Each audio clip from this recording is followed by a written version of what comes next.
What's good? What's good? What's good? Hey, y'all, we'd like to welcome y'all to the Drop By Discussions with me and Wrestler. Tonight, we got great topics for y'all. We're going to run through a couple of things. Of course, we got some of our original videos that we're going to be showing y'all, the street interviews, Atlanta interviews. That's going to be at the end of the show, y'all. Right now, we got John the Baptist. We got Locksmith in the back, so I'm going to bring them on up. And when Wrestler get back, we're going to hop right into the videos and start having a little bit of fun and start talking about the stuff that we see. Bring these two gentlemen up. How you doing, Locksmith? How you doing, John the Baptist? What up? What up? We ugly. You ugly. We already know you ugly. Boy, y'all crazy. Y'all know how we do it on the Drop By Discussion, man. The panel is an open panel, so you guys, anybody who want to come up, you're welcome to come up and join the conversation. So I will be dropping the link as I'm about to do right now. It will be pinned on my channel. It will be pinned on Wrestler's channel. So if you guys looking for it, should be at the top of the chat. Make sure you know what I'm saying, click that link, man, and come on up and conversate with us, man, if you ain't doing nothing tonight. Yeah, what's good, everybody? What's good? By the way, for those coming in, you are a good favor and actually just like the video if you're coming in. You know we're about to drop some good content today. We're gonna have a lot of good discussion. That's a fact. Wrestler, your mic sounds a little muffled. Stop listening to all my words. What? You listen too hard. That's what he said. You listen too hard, Locksmith. No, it's just the studio engineer in me, bro. I told you, bro. You need to go get you one of them $2 pair at the dollar store, bro. Your headset too good, bro. You out here with the best headset in the world and shit. You need to stop it. What, did you upgrade? So I had to catch up with you. I had to do something. I want to hear too. So instead of the dollar store, you went to the $5 store. Okay, I got you. Yeah, that's a fact. I feel you. So, the link is pinned. So if anybody in the chat, when you guys come in, you can always hit that link and come up here and join the discussion with us. Go ahead, Locksmith. I mean to cut you off, brother. Okay. No, I was gonna say, any females coming up, you got to cam up real quick. We got to check you out. This nigga here out of line, bro. Don't listen to this dude, man.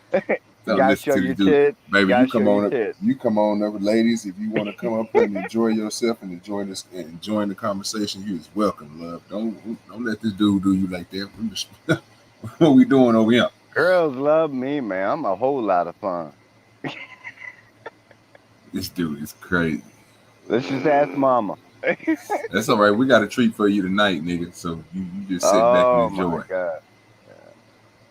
John, don't profess your love for me. You already did that OG. Don't be a little male slut. But he ain't. Don't listen to him, John. He been drinking too much H2O. He been drinking too much water. Nah, me. Hopefully my mic sounds better, guys. No, it's low, bro. Nah, bro. Don't listen to this nigga, man. No, I'm telling you. I'm telling you. About mics being low, I don't really listen. Like.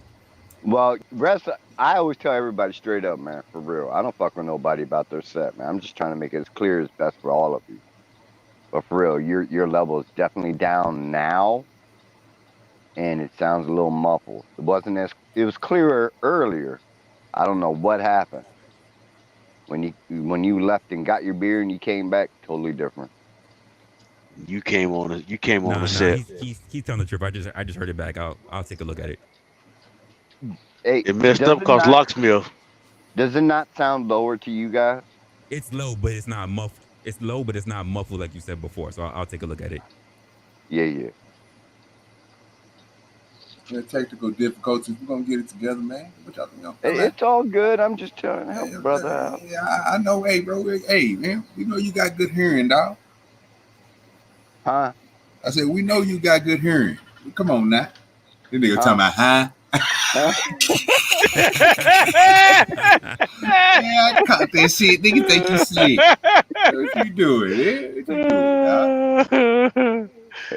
Try to get him a compliment on his hearing. Yeah, you Go come bust again, say out, what? man. Come again, say what? I ain't see shit. I ain't hear nothing. Yeah.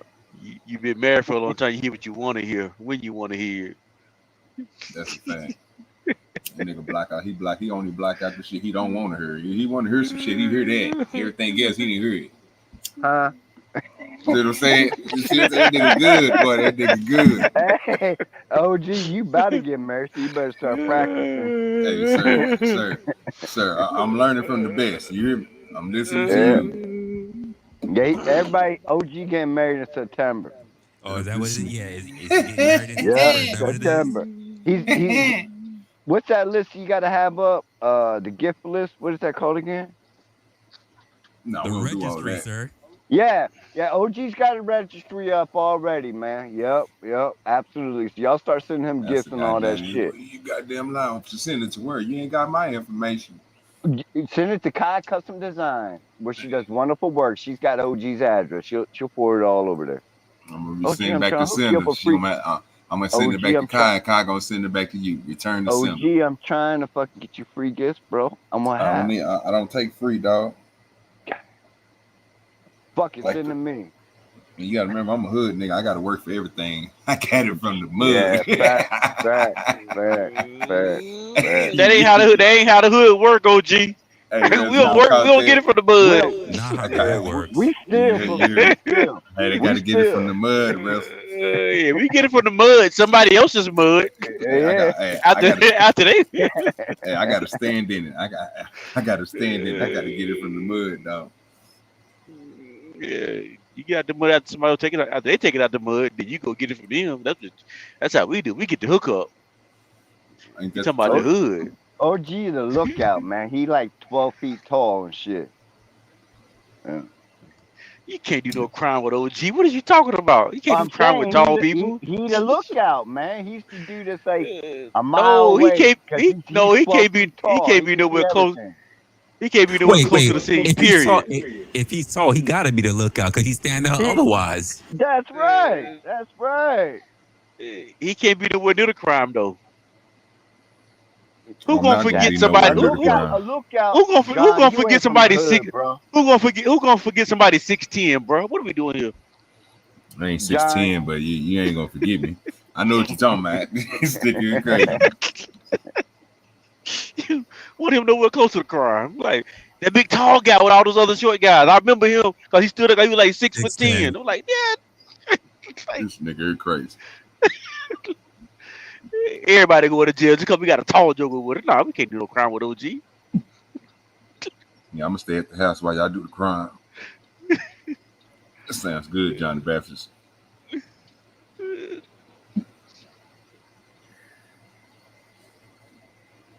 All right, y'all. About ready to wrestle? Yeah. I got things on the side. So let's go through one of our first ones, right?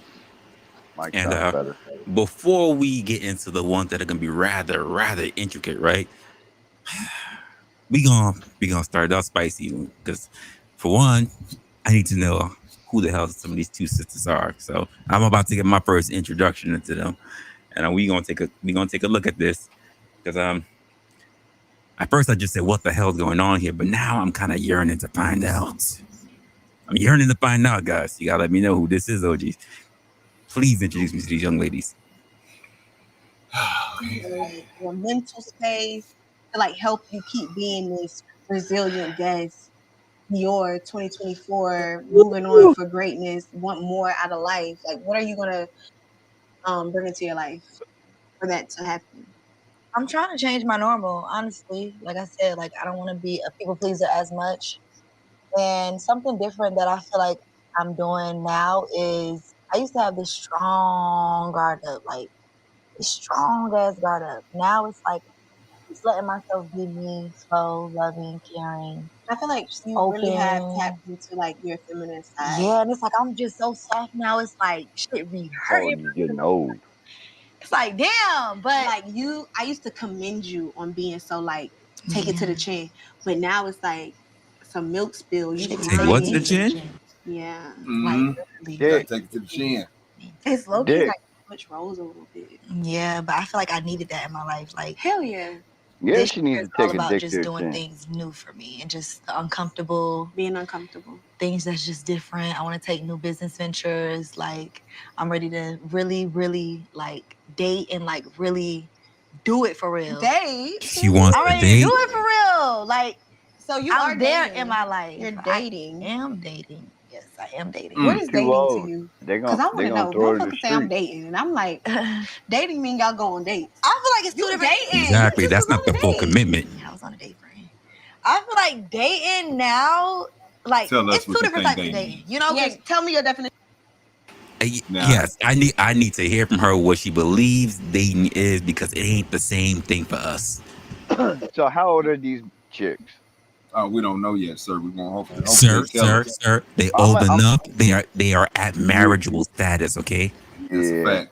So I'm gonna say they're probably in the early 30s, late 20s. They've I'm already cool been with that. ran through. Nobody cool with wants to date them, so now Sir, she has Yeah, to lower her that's fucking backwards. level. Locksmith, all you That's- just said was prime candidacy. Yes, sir. We got to see what the mind talking about, sir. Where is the intellect? Where is the mind? That's why she's taking a dick to the chin now. She wouldn't take it before, but now she is. Go ahead. Nah, I think you're hearing wrong, sir. Because I would Yeah. know. you can date, See, you can I thought I talk, had like good hearing. conversate, maybe even hang out, but it don't go nowhere. It don't go that far. Like, it don't get So too dating in-depth. mean you on a You on a know what stage I of- mean by in depth. Like, it don't, dating. No, a lot of times it don't take it there. A lot of But, times like, y'all just like When politics. y'all just like to a point where it's like you meet somebody and y'all both on this page of like, you know, kind of like whatever happens, happens. We're not overthinking it. Like, we just enjoying us right now. guys, oh my goodness, she Yeah, already buddy. fucking up, man. Yeah, buddy. She already fucking up. She already about to be on the streets like everybody else. Cause listen, this is the problem that we have with the word dating.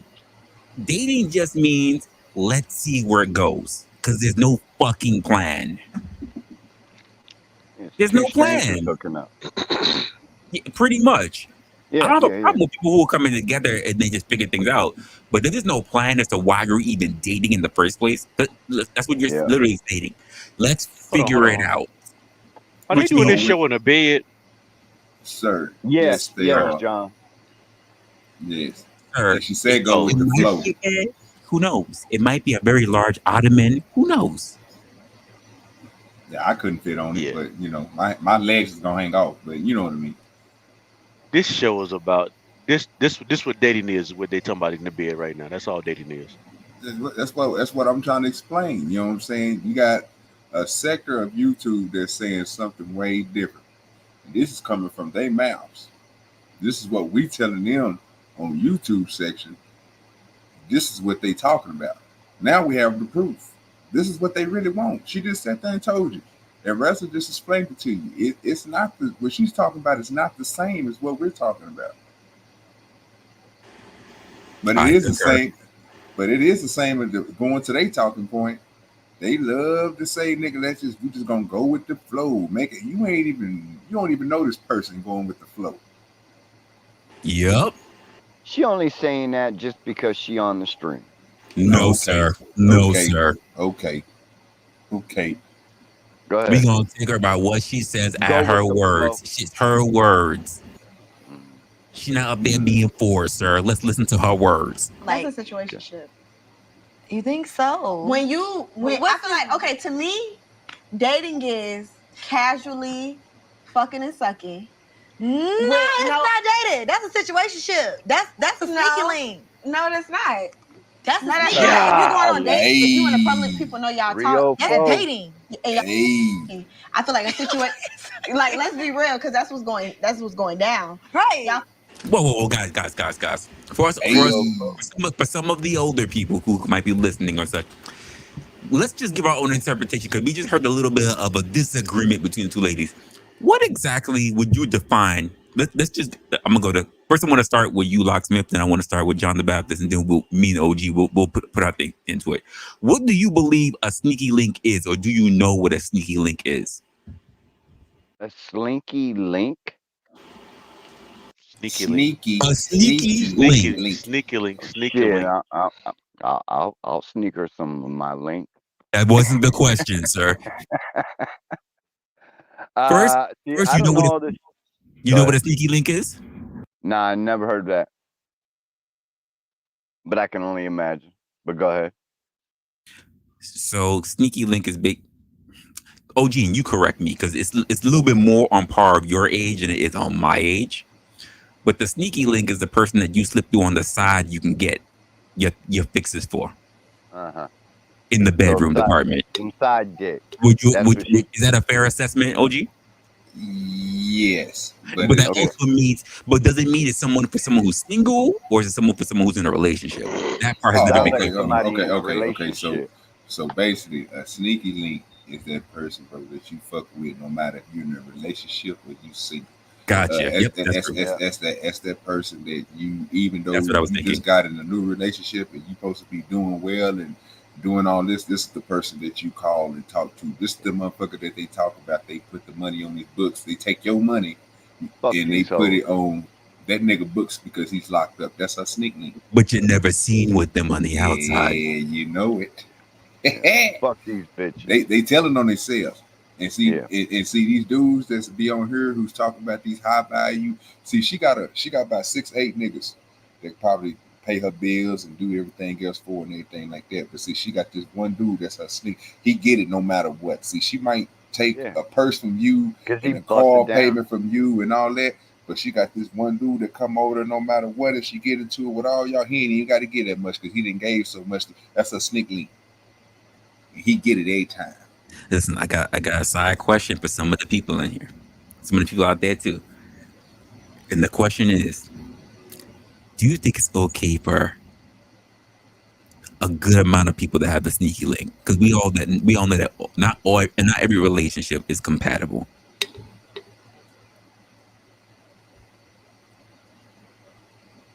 Ooh, it's dead silence. Oh no, I got an answer. I was gonna let them go. I'm trying to let them get some words in. I don't want to take over the show. You know what I'm talking about? Do you think that there's a good majority and I won't say a good majority, but do you think there are definitely a good portion population of men and women that should have sneaky links in order to make their main relationship work?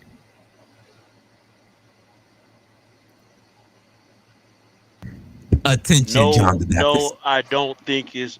I don't agree with that. No, I don't think it's a good idea for everybody to have their own sneaky link. That's understandable. So you would advocate for sexless marriages, John? I would agree that you work to make your marriage healthy. Yes, I would agree with that. So you agree to sexless marriages? Because sometimes the way that works, I said I would agree. I said I would agree that you work to have a healthy marriage.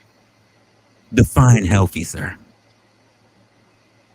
Well, so marriage goes in different stages. Sometimes it's like when you're young, it might be full of sex, might not have sex. But the key is it's healthy. Like oh, look a coincidence. Hold on one second.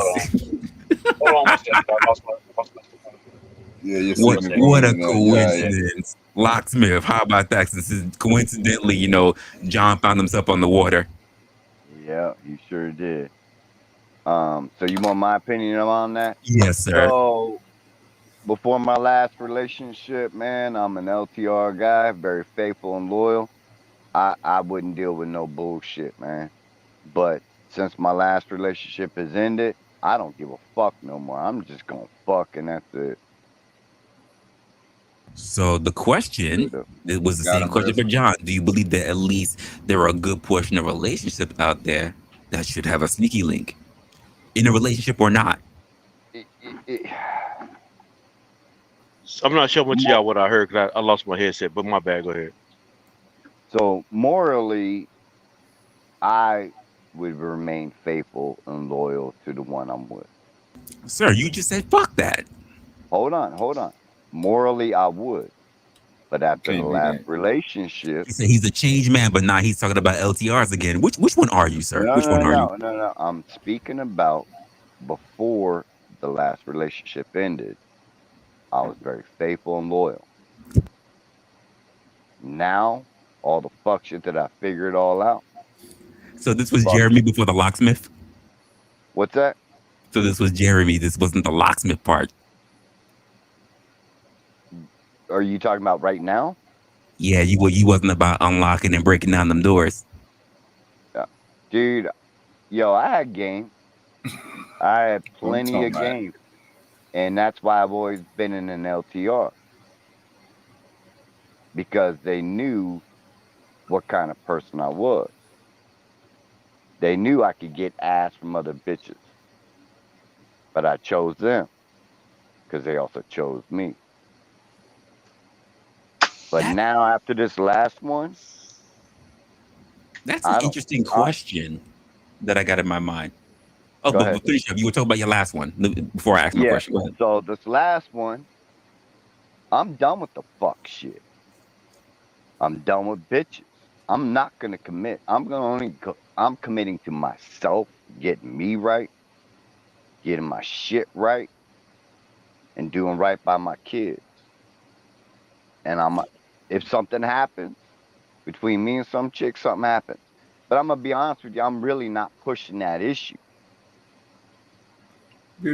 So I got a question. Go ahead. Are men out here classifying themselves as being able to knock it down with women if they are quote out there slaying different ones, or B, getting into multiple LTRs? Which one is that? Because I don't think that you could be classified as going out there and knocking it down if you're always in a long-term relationship. Yo, I used to knock it down before. That's no bullshit. Inside or outside of relationship, or both? Nah, anytime I was in a relationship, it was just me one-on-one. That's just me and my morals. But between relationships, yeah, I would bust it down. And I'm gonna tell you this now. Now, since the last one, I've been working out like a motherfucker. That makes no sense. Hold on. That makes no man. sense at all. It doesn't make sense to you. It does. Oh, you know what? Yeah, Locksmith, go ahead. Since the end of the last one, I've been working out like a motherfucker, and I've been getting swole real quick, and I'm cut up and shredded. And I see all these bitches staring at me. And when I see a bitch holding a man's hand and she getting thirsty looking at me, I just shoot her a nasty ass look. It disgusts me how these bitches so you shoot her disgust. You give her the Chuck Norris stare. Yeah, like what the fuck you looking at me for when you got a man in your hand? So John, how does that not make any sense? What Locksmith just said. Well, I had to take for what he said. He said it's him and his moral. So I gotta let the man rock out his own moral. So yeah, it makes sense when I think about who's actually talking. I had to think about who he's talking to at the moment. Oh, that's very liberal of you. Congratulations for that growth. Check it out. Yeah. Look at that. Yeah, it was him and his. He works in mysterious ways. That ain't God working there though. But anyway. Yeah, I'm gonna say this. I'm gonna say this. If you're out there, if you're about that life and you're out there, you need it. Now, if that's not what you're about, then you don't need it. Just straight up. But for those who need it, oh yes, sir. I don't care what you need, because some of y'all ain't gonna make it. Ooh. I'm just gonna be straight up honest with you, and that's just OGDoDirty keeping it real. But if you more aligned with John, I won't see John doing nothing like that. But I got some partners and some kin folks in my family, boy, they need them. So as far as me, I'm on the same kind of wavelength for both OG and Locksmith. If I'm in an LTR, I mainly am staying for myself. But if anything happens, even in the middle of that LTR, if there's a short break or whatever, I'm doing it. There are women on standby waiting, so I get it. If I'm single until I'm back into another LTR, I'm killing it out there. That's it. There are dudes like, yo, you single again? Yeah. Oh, I can't. Yo, this is chick. I know you're gonna like her. That's the way it's been.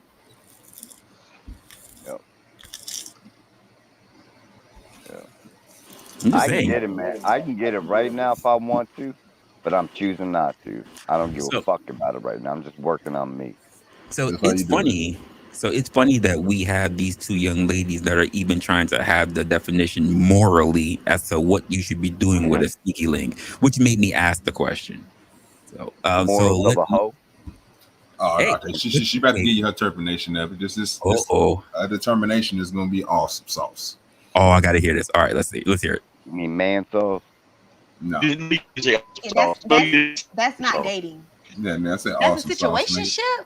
Okay, that's a situation. Situationship. No, to me seems so that's unserious. dating. That's If people dating. know y'all That talk, ain't y'all, dating, y'all, That's bitch. no. dating. Y'all go together. Y'all go together. Y'all go together. You think so? I feel like if people know y'all talk, y'all are in a But see, relationship. I think maybe If that's you- the problem. It Why? put too much pressure, too many That's stipulations. the problem. Everybody want to just fuck around. No, And I nobody, not saying that nobody trying to fuck around, but like, let's just fuck what other people think this shit is. Like, But it's like people be like, I get Jada's what you're dating, saying. and it's like We ain't even took it there. Like, we ain't even that. that's a sneaky link. That's a sneaky link. I don't even know that man. Yeah, so I feel like I'm open to being courted. You're in a relationship. Hey now. I'm asking. This is a dream. Oh God. Oh, so what you doing? I'm just Thank you on that. being courted. These I'm hoes enjoying retarded. somebody's company. We're spending time. We're Getting to know each other. We're getting to know each other. Y'all know each other, huh? Act normal. I'll play. Really? I'm acting like Wendy Williams. How you doing? How you doing? Damn, friend. Alright. You gonna do me like? No, that was bad. We just Gonna be fucking seeing what it retarded like is. Wendy we Williams, vibing. We too. enjoying each other's company.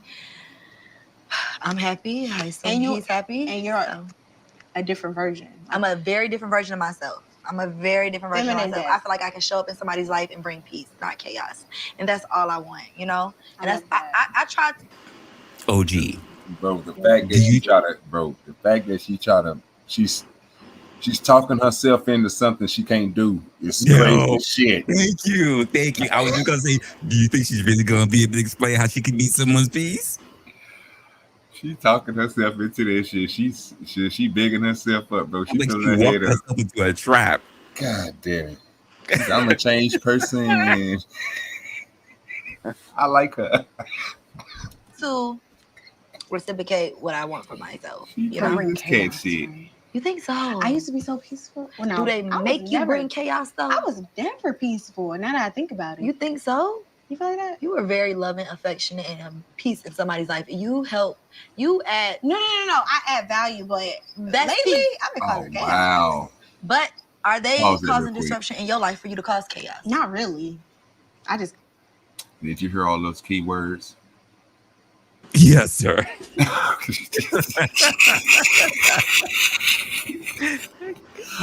Okay, I Was thought I all was kidding. over the mark. Okay, she threw them all together, tried to make them sound good too. I said, okay, oh, whoa, wait a minute, That was You know how crazy. old these little girls are? sir. This is Sir, they are in candidacy age range. that's Okay, a I'm fact. just trying to figure out the age. Sir, the age is good enough. Yeah, that's the only thing we know so far. Sloppy hundreds. No, ain't nowhere near no honey. I wouldn't doubt it. Butterface. The age is definitely good enough. That's all. Prime candidacy. That's all. Yeah, yes, sir. They can have at least three or four Okay. children. It won't get past. I don't know what you talking You were about. very loving, affectionate, and peace in somebody's life. You add no. I add value, but that's lately peace. I've been causing chaos. But are they causing disruption in your life for you to cause chaos? Not really. I just gotta keep it spicy. Sometimes it be like that. I love spice. But see, that's the difference. We changed. Like Yeah, we we changed. switched. We swapped places. We like, literally swap places. now- But you never caused chaos. Nah, I used to be. You just used to know when to leave. You Yeah. ain't leave a motherfucker. Yeah, and I used to not be like scared to just really. Not saying I'm scared to speak up now. I speaks up, but like back then, I just used to speak up sometimes without processing I my speaks emotions up. and my Okay, feelings. I and like that's that. causing chaos sometimes. That's causing chaos because it's like The you don't even verbiage. Yeah, think it out. Yeah. You just react. yeah. But now it's like like what was different from me from 2023, like I was so like just in the isolation mode, kind of just having a guard up, just like fuck everybody, every nigga, everything. People got offered, not really giving you the time of day for real, for real. It's like now I'm actually ready to give the guard down. The time of day. What made you get to the place of putting the guard down? Do you feel like you just got tired of being lonely? And you was like, let me go into this different from how I did the last situations. Because I want to know. Get lonely.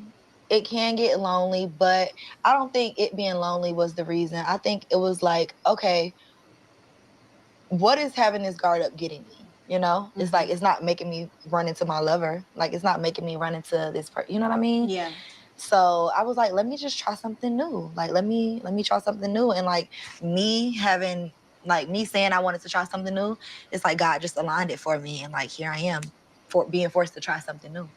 Yeah, and I look at it and it's somebody that I've known, like, not somebody who's not a stranger to me. Yeah, and I also look at it like, if I go in being as pure and genuine as possible, and it don't work out, I could walk away and be satisfied because I know I didn't do nothing wrong. But see, friend, even then. But when I go in, like, I feel like we be going in situations and meeting new people with a guard up, and it's like, we're not being our full vulnerable selves because we're so scared of trauma or past situations that didn't work out.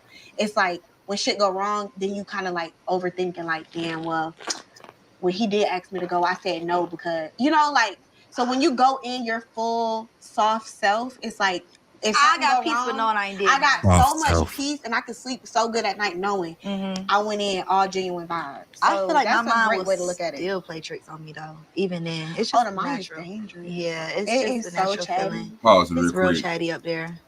Like you. Can you go into a situation with all serious vibes, but then still have a sneak link? Oh, that was the question. No, that was the question I was posing. Can you still really have that? They can. And again, are you doing it to secure the peace in your relationship? No, she ain't. That's the question. Let's just say if mic check. You have, yeah, we can hear you. Okay. So let's just say if the chick you have, she is almost everything you need, right? But it's that one component that might be missing. Are you going to do something about that? Would you get yourself a sneaky link for that one thing, and that sneaky link only understands that one thing is what's needed? If there's no sex in a relationship, there is no fucking real relationship. That's a lie. That's a lie. Nah, man, because that's a lie. That's really what seals the deal in your bond. That's an absolute lie, sir. Y'all can say whatever and y'all can feel whatever, but if I ain't getting no pussy from my whatever, there's literally dynasties and royal relationships made of that. And you know what? Fuck all them. If I ain't getting no pussy in my relationship, it's over. Because that pussy's getting played out somewhere else. What's the longest you've been with one person? What you doing? So you can't call the person you with a whore. John, you asked me what's the longest I've been with somebody? Yes. My last relationship, 11 years. Prior to that, 2 years. Listen, Prior to that was 4 years. Prior to that was 7 years. I've always been an LTR guy. Okay, but first of all, you in and out, so that's one thing right there. So so even 11 years is a good time. 11, it's 7. Correct. Okay, so 11 to 7 is a good amount of years that you can Sir, that's a time to see a cycle. So now you trying to tell me 11 years. You trying to tell me 11 years y'all was to get it in all the time. Yeah. Yeah, pretty much we did. At the beginning, definitely all the fucking sir, you met the ambassador. Here you go. No, stop. No, let him. He about to bury himself because he just said in the beginning. Yes. What happened after the beginning? No. What I said was, yes, the sex was still there, but at the beginning, shit, we can go fucking knock it out for 6-8 hours. Ain't no bullshit. He said 6 to 8 hours. Oh my Jesus. Dead ass serious, man. Lies. There's not even I porn ain't stars doing fucking those lying. hours. I ain't fucking lying, man. She used to bitch about it all the fucking There's time. no porn stars on the clock doing those hours, sir. That's right, because I ain't a porn star. I'm better than that.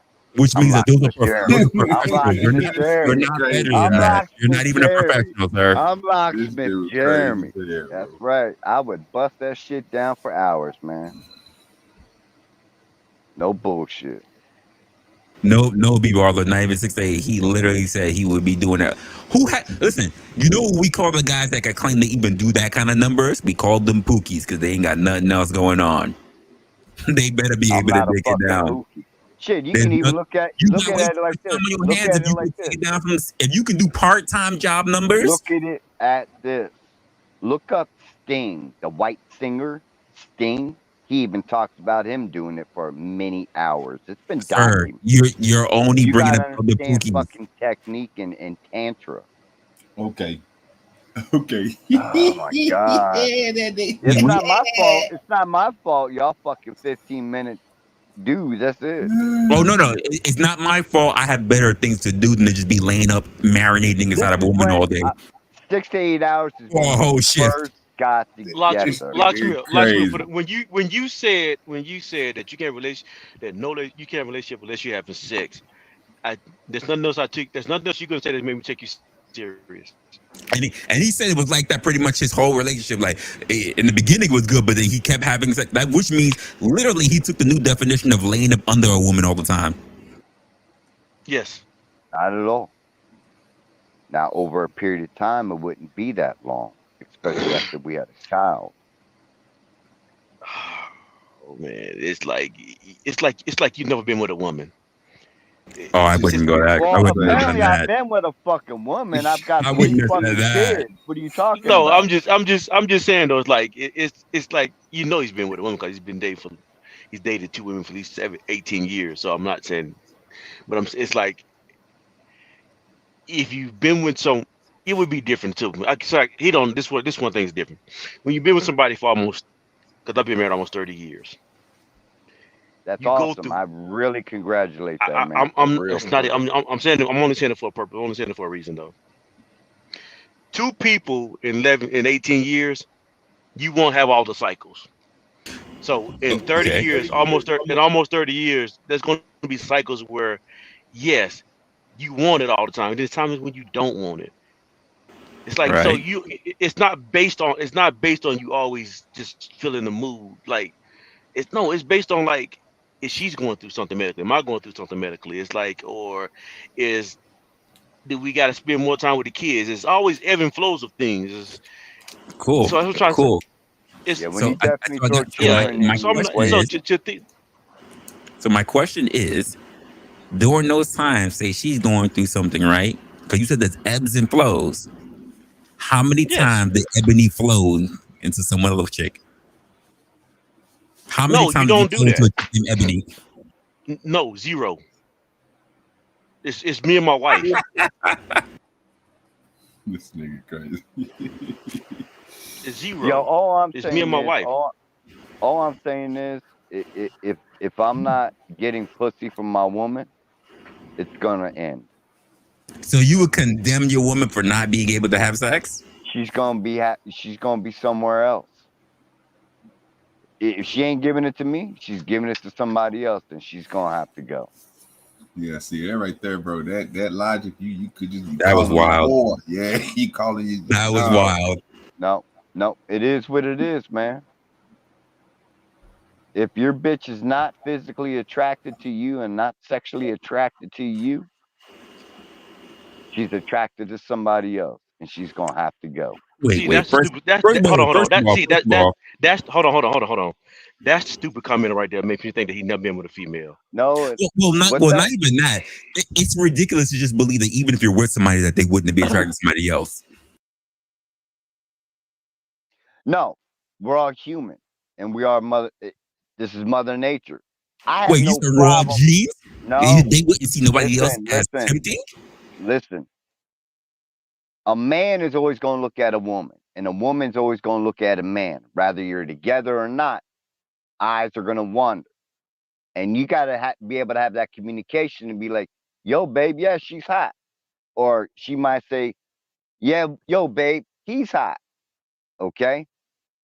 So I have no issue. When you're an attractive couple, I ain't saying I'm the bombest looking motherfucker, but I'm pretty goddamn good looking. That's for real. He just said he's the bombest motherfucker.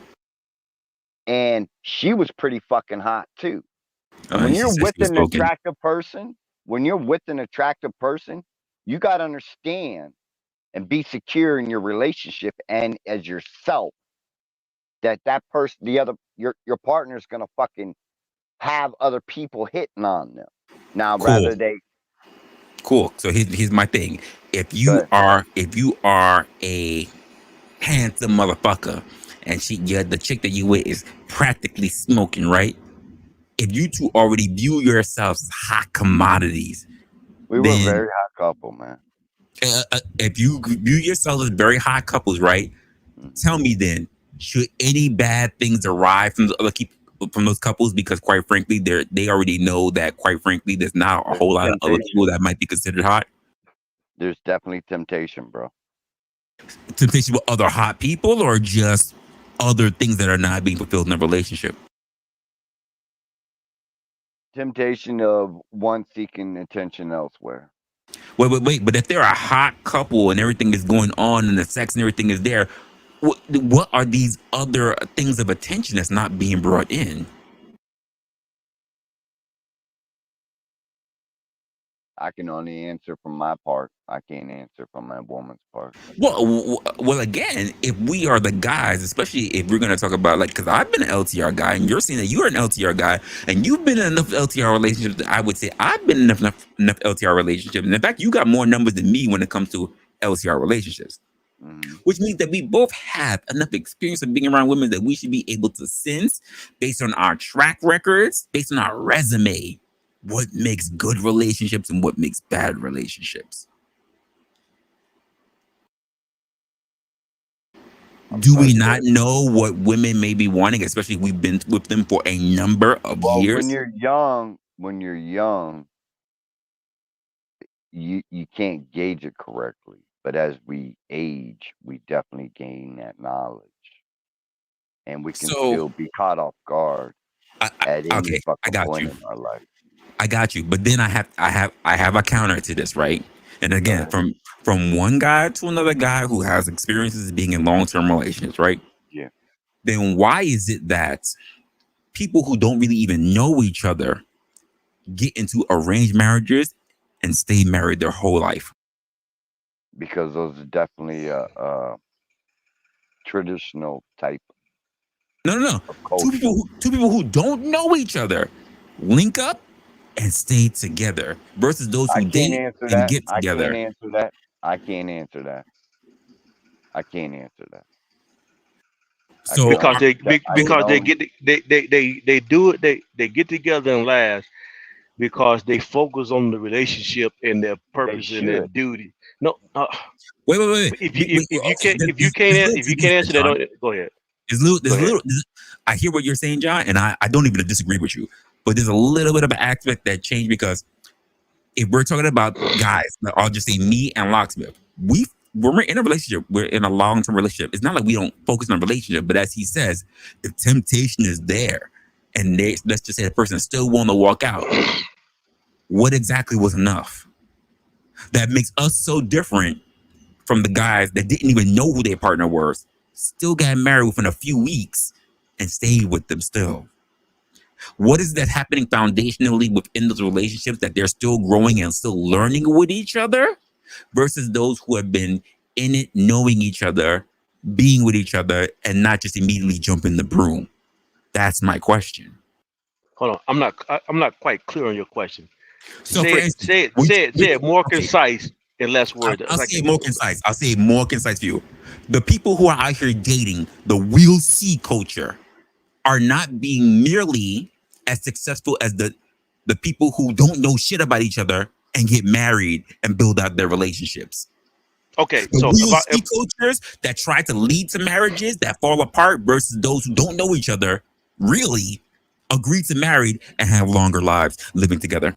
Okay, so I'm gonna compare the people that spoke on the panel tonight. Just everybody on tonight, right?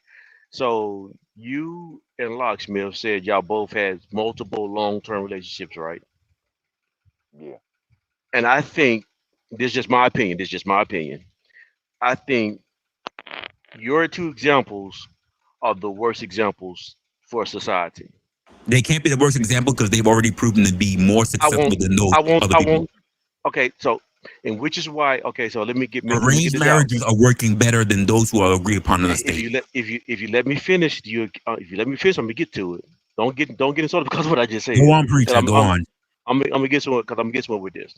The reason why I say because I think they're worse for cultures because what tends to happen is when you date for 11, 7, and whatever the numbers may be, what tends to happen is you look for an out rather than for a way to stay in.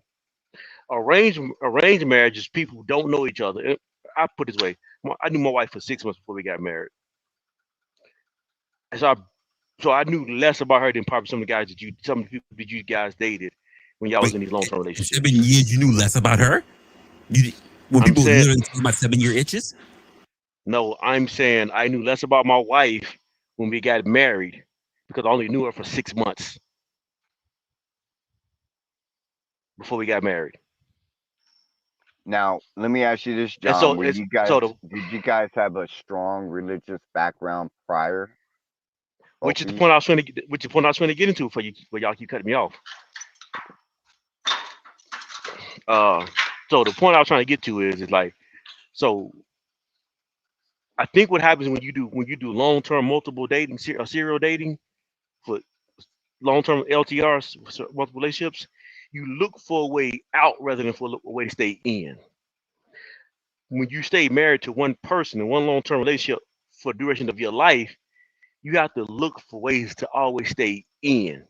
And what Yeah. makes it what Wait, makes what what is makes that based on? uh, God Almighty, let No, me I mean, finish my I'm thought. hearing your point. Let me let me finish my thought. Then make the point. Go ahead. So and what you're doing, what makes that what tends to make that work better because in order for that to work, even for that chance to work, you have to know your rule. You have to know your roles and the purpose of why you're doing this. You have to remind each other constantly why you're doing what you're doing, because there's not there are times where you don't want to get out, but then you have to remember the commitment of why you're doing what you're doing. So when you get to year 11, when you get to year 20, when you get to year 25, and now we're getting close to 29, 28, 20, I forgot what 20 or 29, you you you don't take the out. You don't even talk about the out. That's right.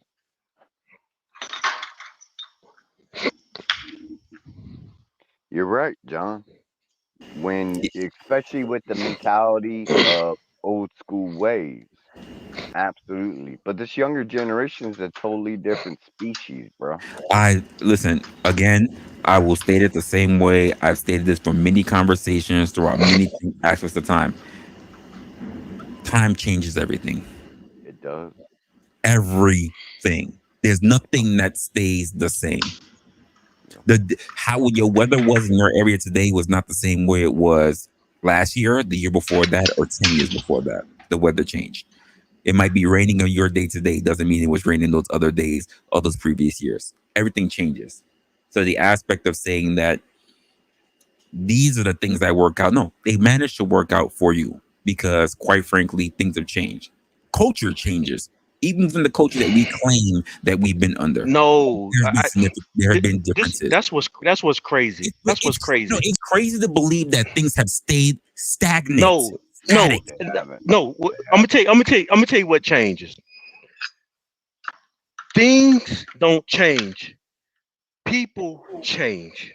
Which This means conversation. things change. No, listen. What I'm about to say because I'm going to say this. What happens is like the girls in those videos. Their mentality is it pissed me off from the whole time. Because the first thing one thing she brought in God. I'm like, why did she even bring in God in this conversation? Because everything she said before that had nothing to do with God. But then when she wanted to get past all her hoeing and all of her and then all this other crap, Yeah. then she wanted to bring God into it. Can I ask you a question, John? So, Has everybody had the same mentality about God? which is why I said people No, that was a change. question. That was a question. Has everybody had the same mentality about God? If you look from way in the past to current times, No, they don't. Everybody don't have the same. To answer your so question, no, they that's don't. something that has changed even throughout time, right? Back from tablets, all from stone tablets to our tablets. That's something that's always consistently changed, right? From stone tablets to leather books to paper down to actual digital tablets. That's something that's always fluctuated, right? So how can we turn around and say it's stagnant? How can we turn around and say it's a static practice? Everything changes. And I have a problem with, like, he dropped out, he'll come back up. But everything changes. Nothing stayed the same throughout history. Nothing is evergreen when it comes to the planet itself. Yeah, but If everything was static, we wouldn't even be able to have these conversations online because everything would stay the same. People will rebel against change, and people embrace change. It's how we evolve.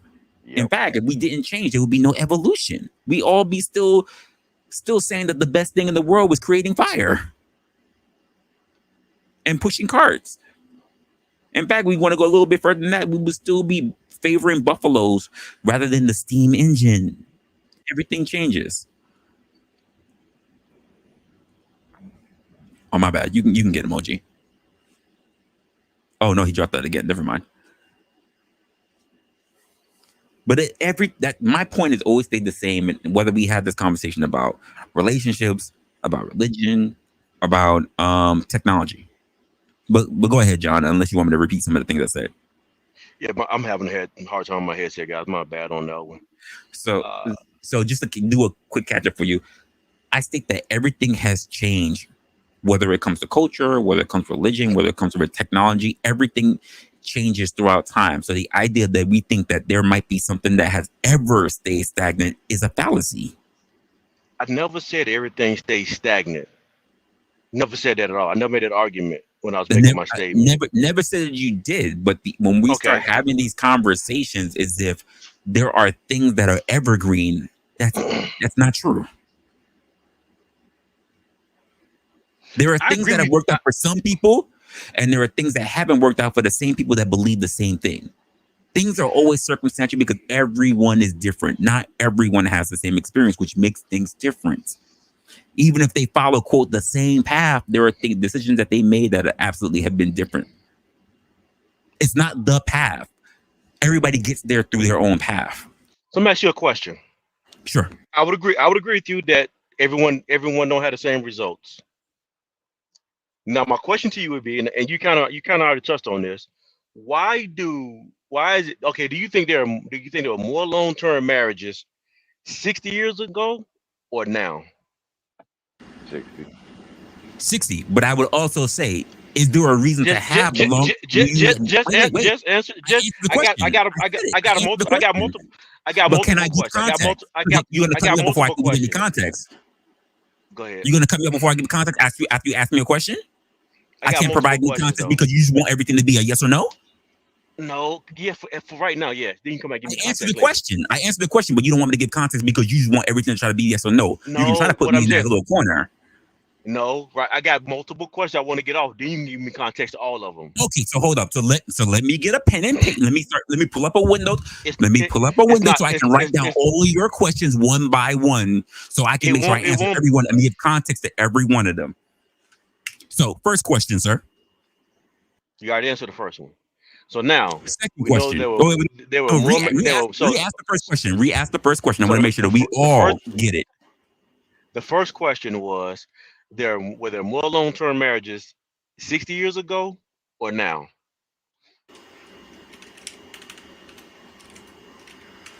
The second question is, why do you think there are more long-term marriages then compared to now? And everybody can answer that question if they want to. So you said the second one was, why do I believe? Yeah. Why Why do I do we believe there were more believe? marriages? Why do we believe there were more long-term marriages then than now?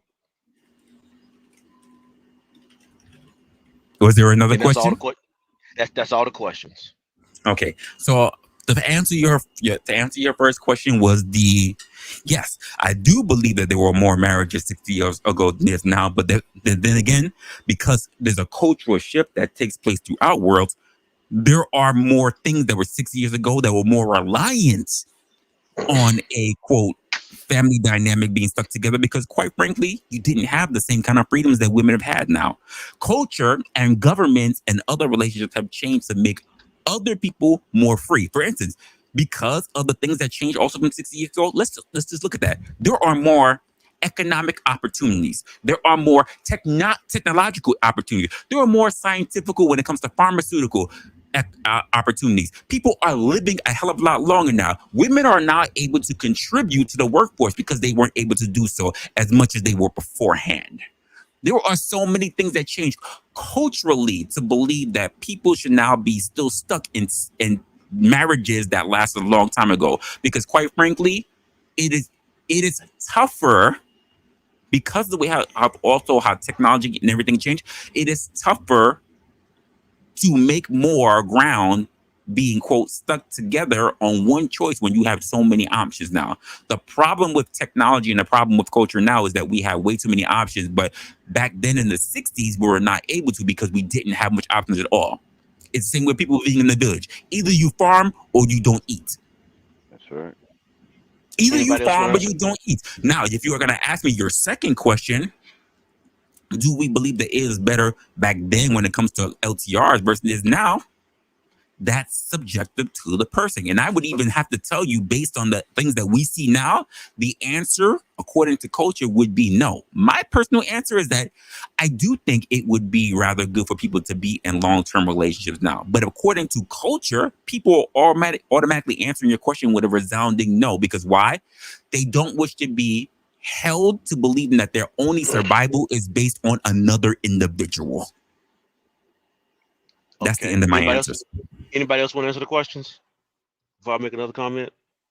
He pretty much summed it up pretty right, man. Well, I think back in the day, yeah, they did have way more marriages in long term. You know what I'm saying? Relationships compared. You know what I'm saying? The comparison back then, but now, bro, like I said, I think it's just a part of life, bro, that most people can't be together like that for a long term, bro, because they don't have that. They free nowadays. Yeah. Let's put it like that. You know what I'm saying? In simple terms, what I mean by free is, I mean, shit, they decision making, everything that falls into what Resla just got through saying, it they not thinking about the long term, bro. I believe some people can make it. Some people have done it not through marriage. They just been together for a long time, but those still have breakups, and you know what I'm saying. So in that case, they wouldn't be able to make it. But I still think it's like I say, it's going to be a factor in between there that's going to show either side. It's going to show some that can, and then it's going to show them that can't make it. But I just think it's because everybody is so free nowadays. You see how freely they talking, and this is the point I was making when I wanted to see the video, because it's not what we all have a mindset as a man to what we want to see ourselves, and you know what I'm saying, in a long term or in a relationship period. Mm. But you gotta have the other person who's with you to be on the same type of mind frame. But what you see is not the same mind frame. So what you end up running into is clashes. So if you're not on this free and openness to where you can have a sneaky link and you can do all this other stuff, then well, John, you're not gonna make that long term relationship because she's not built for one. So I'm sorry, I mean, catch my bad. My bad. When you're done with your question, I do have a question for you, John. Yeah, I'm you good, John. Go ahead and answer. You good, brother? So yeah, so if I hear you guys correctly, and I don't think I even disagree, even if I hear you guys correctly, we're saying the value system is different now. What we value now is different than what we did 60 years ago. Right or wrong? Shit, even 20 years ago. because culture I has got you. changed. Yeah. Now, I got you. I'm not. now, No, I'm just making a synopsis. I'm making a synopsis. I'm gonna move on. well, I Okay, mean, so okay, go ahead, go go ahead. ahead. No, you So go yeah, ahead. I would agree with y'all that the value system has changed, right? And because the value system has changed, therefore you will not get the same resources you got 60 years ago. What baffles me about Okay. today's time though is, especially like these young ladies talking right now, they're delusional and crazy. And most people, and Yeah. I'm not going to just say the women that talk like this are delusional. Even men in this day and time are delusional and crazy. And Yeah. So, I go on, and I'm gonna say this, and I'll be quiet. okay. I go to these different panels from time to time, and I stop doing it because it's so they make me feel like I'm the one that's stupid and retarded and dumb. But I Yeah, I got you. but I but I figured it out. Like, no, it's not me. You looking for what I got, but you don't want to put into what I got to get. You don't want to put in what I put in to get what I got. That's You just right. want to snap your fingers and get what I got, and you wanted to look like what I got without putting the work in. And that's what these That's right. ladies are talking about. So She said, I got a beginning this, question about and that. give I me got a 2 question seconds, about that. and I It's important. go ahead, No, I got a go question that's ahead. important because what you're mentioning, I'm not gonna refute you on. You're absolutely correct when you say that there are things that maybe even you have in versus those who in society in the past that you said 60 years ago may have had. But when we look at how relationships are now, when we look at how people revere relationships now, right? When people are looking at these particular things, you say that they're in delusion. Quite frankly, I'm not in disagreement. All they have is to look at delusion because let's just say it from this way. From the time of quote the boomers, from I'm not calling you a boomer, but from the time of the boomers, looking also at Gen X, when people started pulling away from the actual family and social dynamics, based on to the histories of millennials and even Gen Z today, and God help Alpha. When you see the least like of family social dynamics, of course, you say they're delusional, but what examples do they have in their life to say that they saw those things?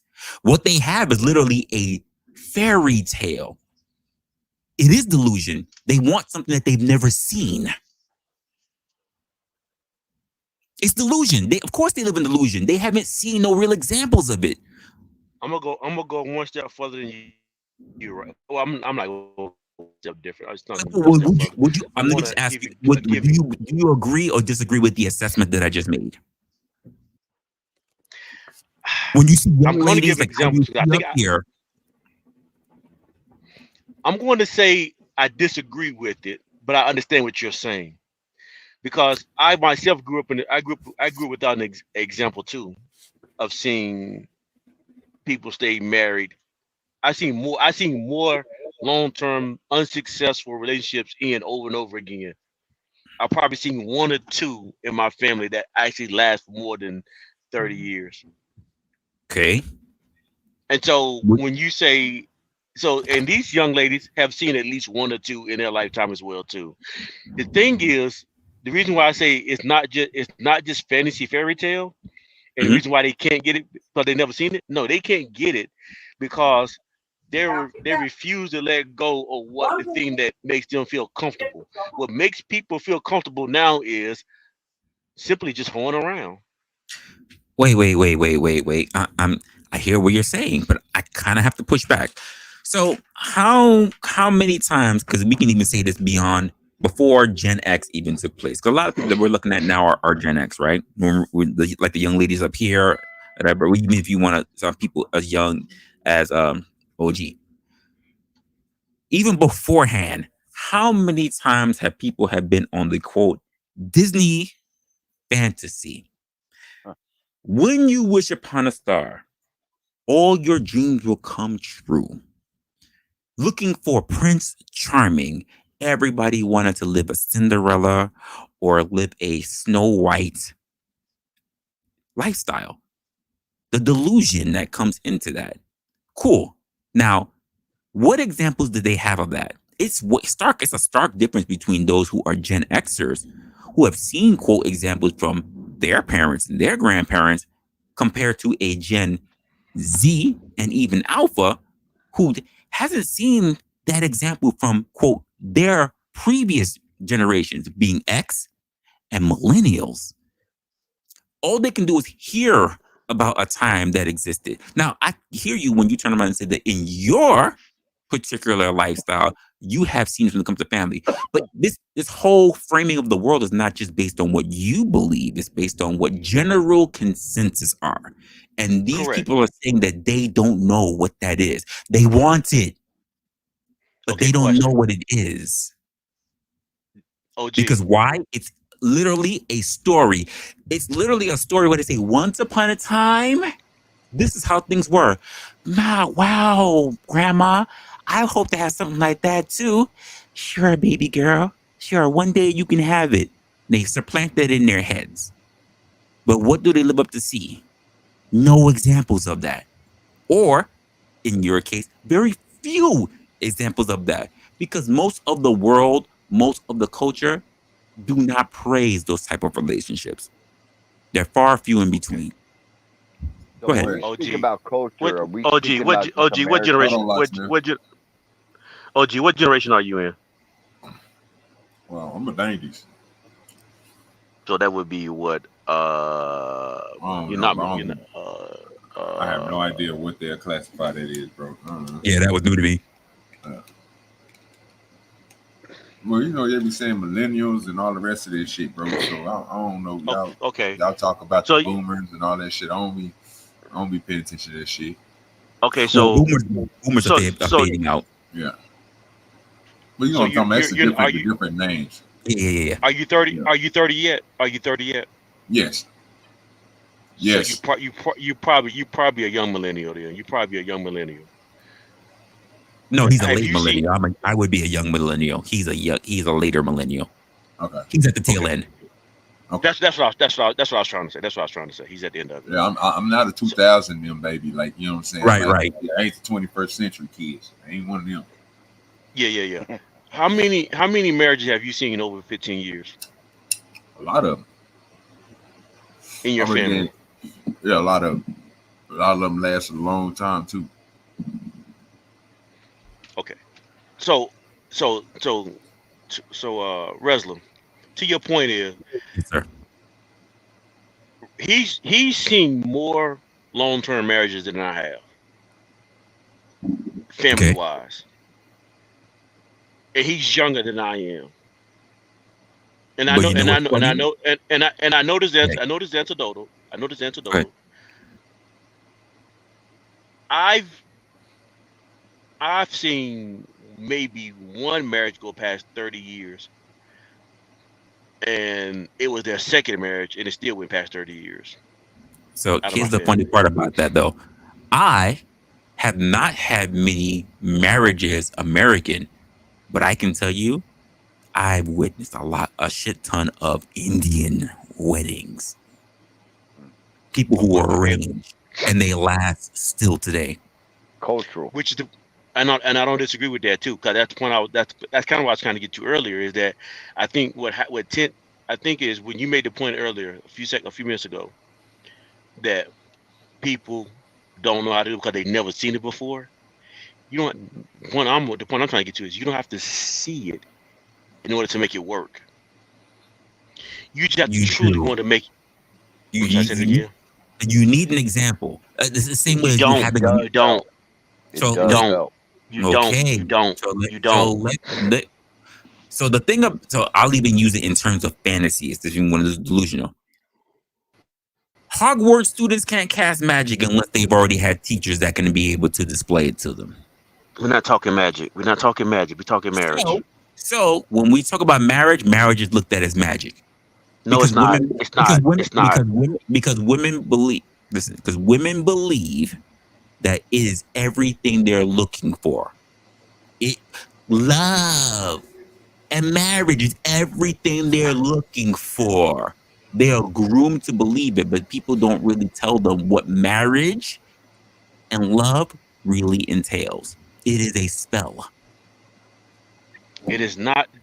This is it's this kind of language, this kind of conversation that that allow these two blumbering idiots on the screen to keep spilling this, and what and then you're Oh, buying into it and promoting and no, selling no, it. no. I'm not. I'm not. I'm not buying into I know. promoting anything. I know you. Because I quite guess you're frankly, not. all you But the have to point. do, all you have to do But is the be a point. person who likes, what be a person who is curious enough to look at math. Are relationships failing? Are people getting more freaking divorces? Correct. And the reason, and if you let me get that, the point I'm going to make is this: the reason why they're failing. You're correct. They are failing. They are not lasting like they did 60 years ago. And the reason why they're not lasting like they did 60 years ago, like we said earlier, one is because of values. You don't value the same thing anymore. You're right. Times have changed on. Well, So but the values have always changed. See, you seem to don't look. believe that somehow in the Oh 60s God. the values were the same prior to that. They weren't. The Values have point I'm always making it changed. It's options. What's available. Thank correct. So you.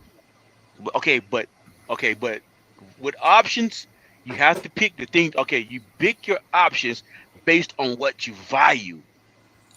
And it's silly to believe that everybody's going to maintain that same amount of values. Which is why Because the I'm not the even. same values that I'm you're not even. If you advocating would for shut up weren't and even listen, there you would prior you to would 60 understand. years. You would understand. I'm not even disagreeing with you. You would stop if you would just listen to what I'm saying. You would Get to the understand. point. If you would stop interrupting me, I can get to the point. The Finish point I'm off, John. making. Go ahead, brother. The Go point ahead. I'm making is, I agree with you. I'm saying the exact same thing. Values, people options, what they pick on their options is based on what they value. Yes, times change. Yes, things are going to change.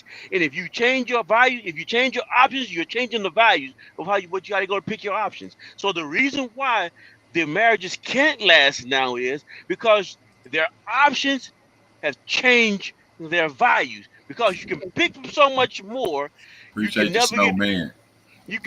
the Thank you success so that much. you're looking for. You can So never get the you success you're say looking for that. in relationships. You say that, John, but let me just ask you this. Was marriage always the thing for people of every age? Or was marriage only for those who are able to have it, the rich? Who was marriage made for? What was the I entire thing of marriage? I don't know. I don't know the answer to the It question that was you're looking made for. I for the don't. rich. Poor people didn't get married because marriage is all about pooling resources. Culture changed that. So that anybody off the street can get married. I get What the are we point. I get. saying here? I've heard that before too. But I It's disagree in with that. cultural history. All the way back I'll to let you. But I'll European let you. ages. But I'll let you have it though. No, it's not I'll about let you let. have it. It is in history books. It's in certain history, correct? That is No, no, no, true. no. It's not in certain.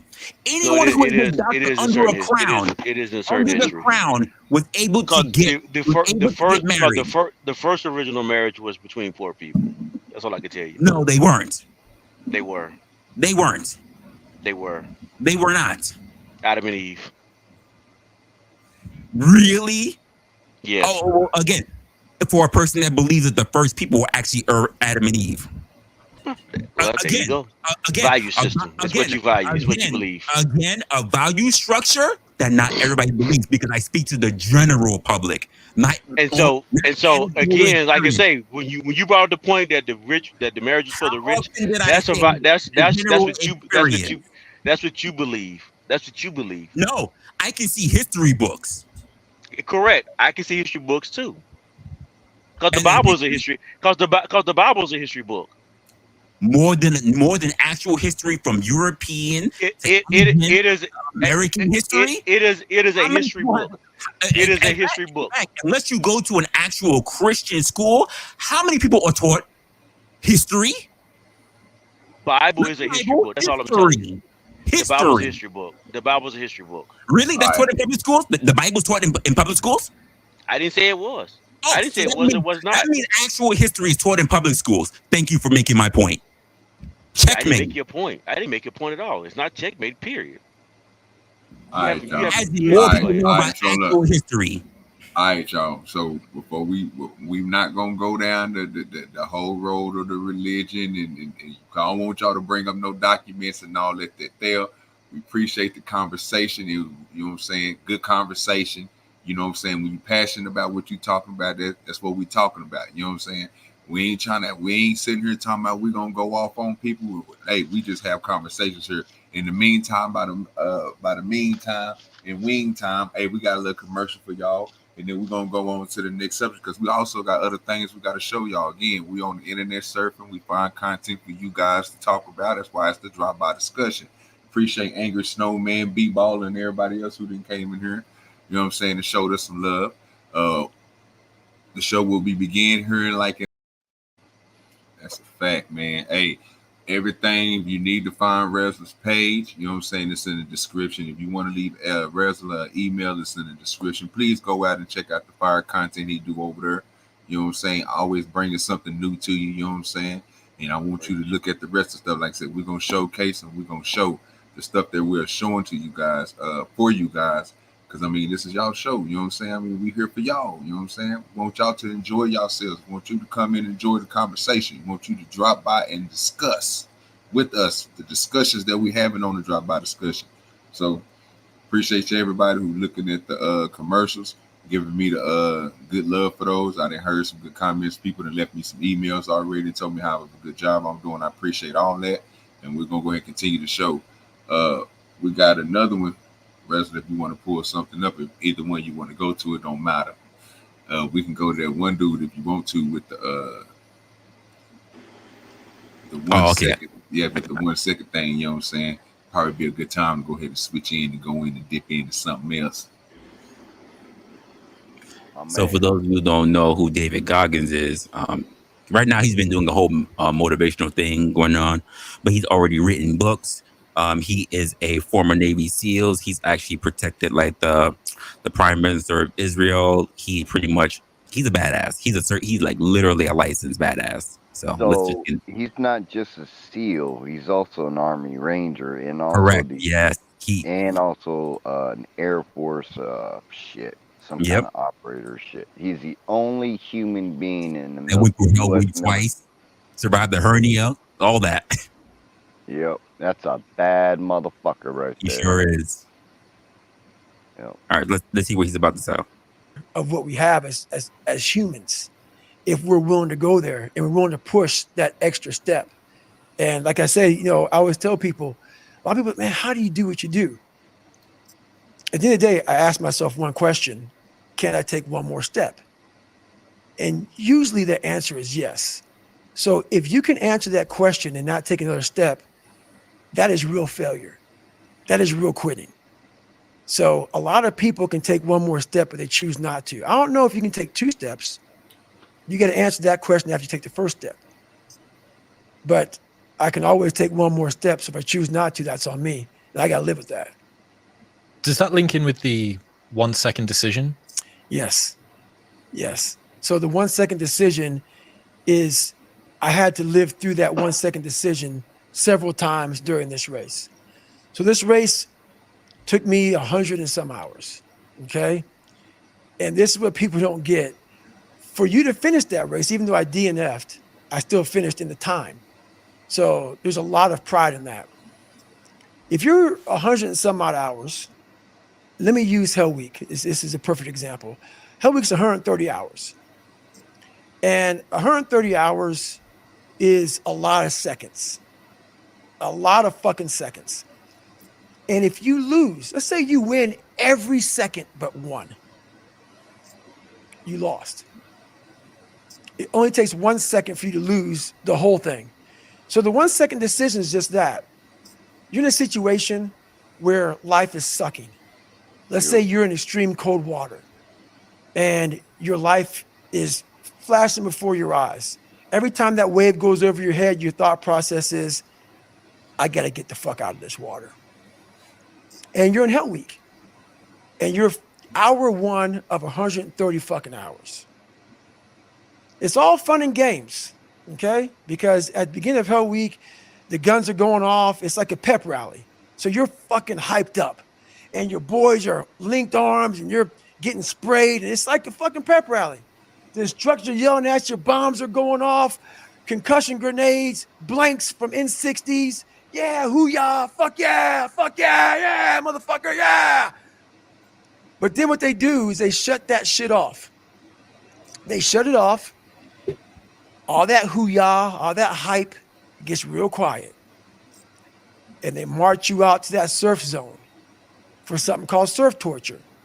And it's that water, that Pacific Ocean is cold as shit. So no more pep rally. You're now in your head. You're linked arms with, your brothers beside you. You don't know if they could be there long or not. You don't care. You think about yourself. You lay back and that first wave hits you. Your mind goes straight from hour 2 all the way to hour 130. You can't process 5 days of this shit. You're now in a fuck you, like I gotta get out of here. You're in fight or flight. It's cold. I can't be cold this long. And then this is where that 1 second decision comes in. You forgot every reason why you wanted to be there. You don't care about SEALs. You don't care about any of this shit. You don't care about fighting for your country. You don't care about that gaudy gold trident that they put on your chest. You don't care about any of that shit no more. All you want to do is go back home. You want the warmth. You may want something to eat. You want your girl to hold you. All those things of comfort are there in that 1 second. And this is where people lose. So what I do in that 1 second, because we all think about quitting when shit's hard. But what you have to do in that 1 second is hard to process information during pain. Because that pain takes over and you can't think rationally. You're thinking about fight or flight, save yourself. That's not a rational thought. It's not a thought that's going to get you through hard times. Most people fail that 1 second. So what happens, what I do in that 1 second, and there's a bigger process to all this, but in that 1 second, I physically stayed in that water. Because if I get out of the water, I quit. So I physically stay in the water, but mentally, I'm on the fucking beach with the fucking instructors. And the instructors, it's cold outside, so they got these parkas on. They got their cup of fucking Joe, and they're warm because they've already been through it. So now it's your turn to go through it. So mentally, I get back with them. I'm still in the water physically, but mentally, I'm back with them. I'm chilling. I got my parka on, and now I'm thinking logically because I'm warm now. Mentally, I'm warm. I've taken that 1 second. Let's not quit yet, Goggins. Let's fucking think about your options. Where are you going to end up if you quit this shit? Where are you going to go? What are you going to say to yourself? Because you know you're going to get warm. The second you get out of this water, you could take a shower and you could be warm. And in 5 days, you could be out. So I start thinking logically. I calm my brain down because your brain just wants to get the fuck out. Ring the bell, put your helmet down, get warm, and then you're really fucked. And these are the things you have to think about in a 1 second decision. So that's what that's all about. It's about gaining control of your mind, putting things back in the proper perspective, and then saying, I really do want to be here. And I'm going to have a bunch of these 1 seconds through this 130-hour journey. And I have to learn to control these. Because if I fail one of these 1 seconds, I will not be a SEAL. I will not be a doctor. I will not be a lawyer. I will not be whatever the fuck it is. So that's how important that 1 second decision is. It's all about your mind takes control of you. You have to say, fuck you. I run this motherfucker. Right. And that's what that's all about. We'll get back to Goggins in 1 minute, but first I need to tell you about Element. Element is a tasty electrolyte drink mix with... No. And I'm not a fan of Element anyway. Do you hear me? Ain't nobody trying to hear nothing about no goddamn Element. So what do you guys think about what he said? Go ahead. 100%. Yeah, I mean, I guess if you're trying to become a Navy SEAL, that is 100%. There's a something he said in there when he was stating everything that you need to have mentally, whatever. He says that it's a quote, it's a place that you need to go beyond a survival mechanism in order to find safety. You need to be able to go beyond that in order to survive. Do you believe that? You have to push through, but he's not just saying that all about just becoming a SEAL. He just used Bud as an example. Now, this man is a bad motherfucker. Okay? We're not gonna deny that. We're not gonna deny that he's a bad motherfucker. But if we're talking about average people, do average people need to be on such an extreme mindset in order to be able to quote survive? Yes, they Depends on do. the human being. No, I would have to agree that they don't, because we already have examples of so many people that are here on this earth that didn't have to worry about that. Yeah. Because But what he's people talking like about, us do. what he's talking about is defying instinct. Yeah. Instinct. He's talking about defying the fight, defying a fight or flight. This defying it for actual gain, for purposeful gain. And that doesn't necessarily work out for everybody, because we already know that people can be stubborn despite the fact of actual instinct. People can defy instinct and wind up dead. Okay, so I guess the question is, do you think you need that mentality if you want to experience success in your life? No, because some I think people have that's all. great instincts. Not everybody does. Okay, but Everybody's so different. okay, Yeah. so but we're talking about, but if you achieve success, don't you have to endure something to get to success? Does it mean defying instinct? The answer is no. Okay, if your instinct is to fail, and then in order Wrong. to get to Your six, instinct is not to fail. Your instinct is to survive. You can't use Most instinct to fail. Your most instinct okay, is a so successful let me, biological mechanism. so okay, let me say it this way. So if the goal is to get to 10 and you're at 2, your instinct is to survive. So how do you survive to get to 10 if dig you're in at and endure 2? the suck fest. Say again, locksmith. I said dig in and endure the suck fest. Meaning that you just gotta dig in and fucking grind it out till you get to where the fuck you wanna be in this bitch.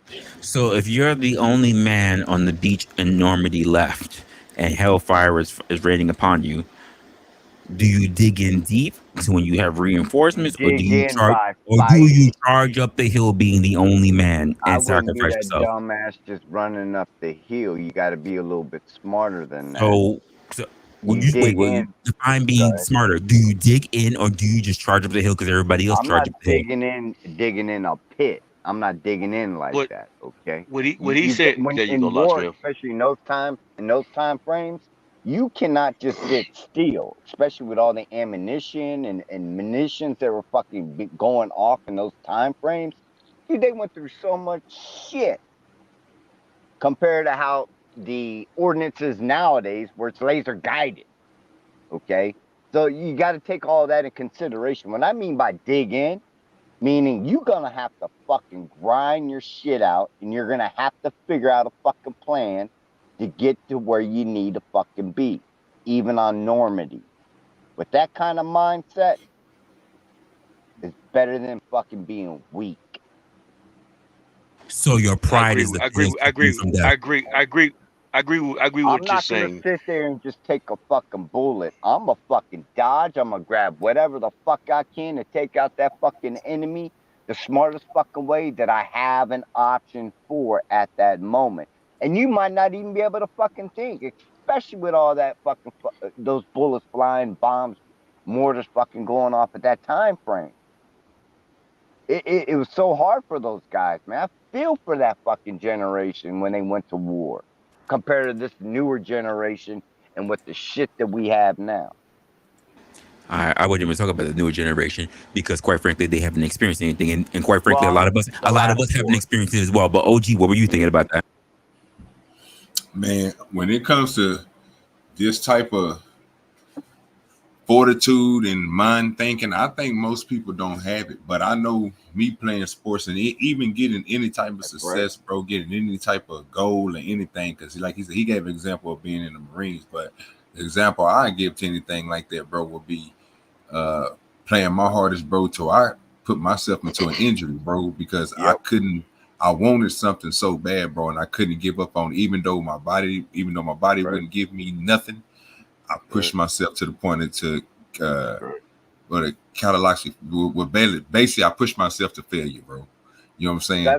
That's where most But young people learn how far they can actually push themselves is playing sports. That's when you truly start to understand how far you can push yourself. Your But even mind, in that, body, but soul. even in that though, bro, they don't have what he's talking about. Yeah. Yeah. Motherfuckers are quit. These motherfuckers are quit, bro. It's a difference.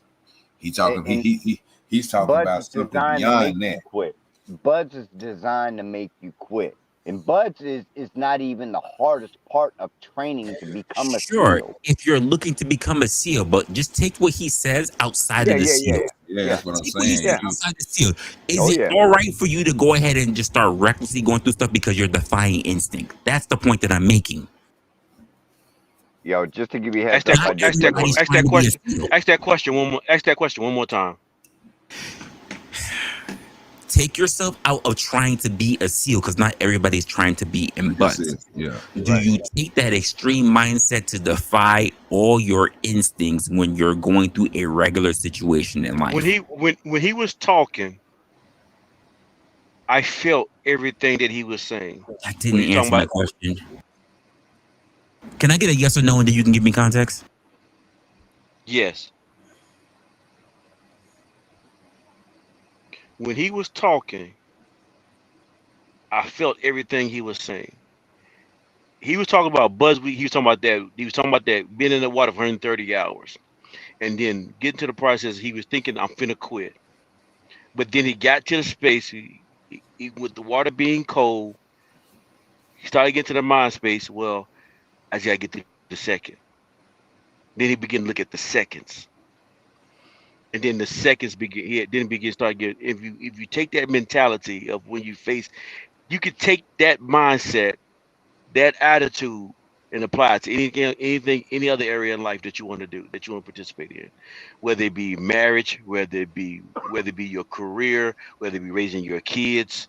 If you look at the moment, you will look at the moment and it'll be too big for you.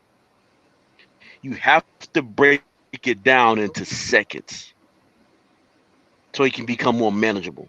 Because if you look at it's almost like having a vision. You're always excited about the vision, but the vision doesn't prepare you for what's coming next, which is the valley. Vision, everybody's happy, everybody's excited. We all gonna be a SEAL. We all gonna be married. We all gonna get that car. We all gonna get this job. The vision, everybody's excited about the vision, but it's the hell week that you got to go through. How do you handle the valley? How do you handle that part of it? And if you go into the valley, you can't look at the other side of the mountain. You gotta look at the next step.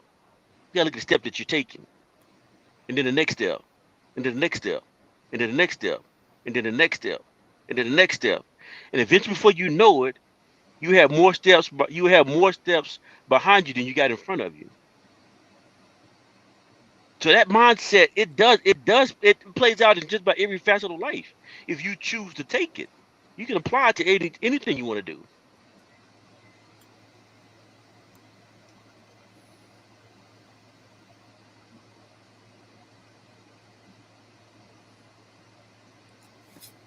Now I'm gonna say this, John.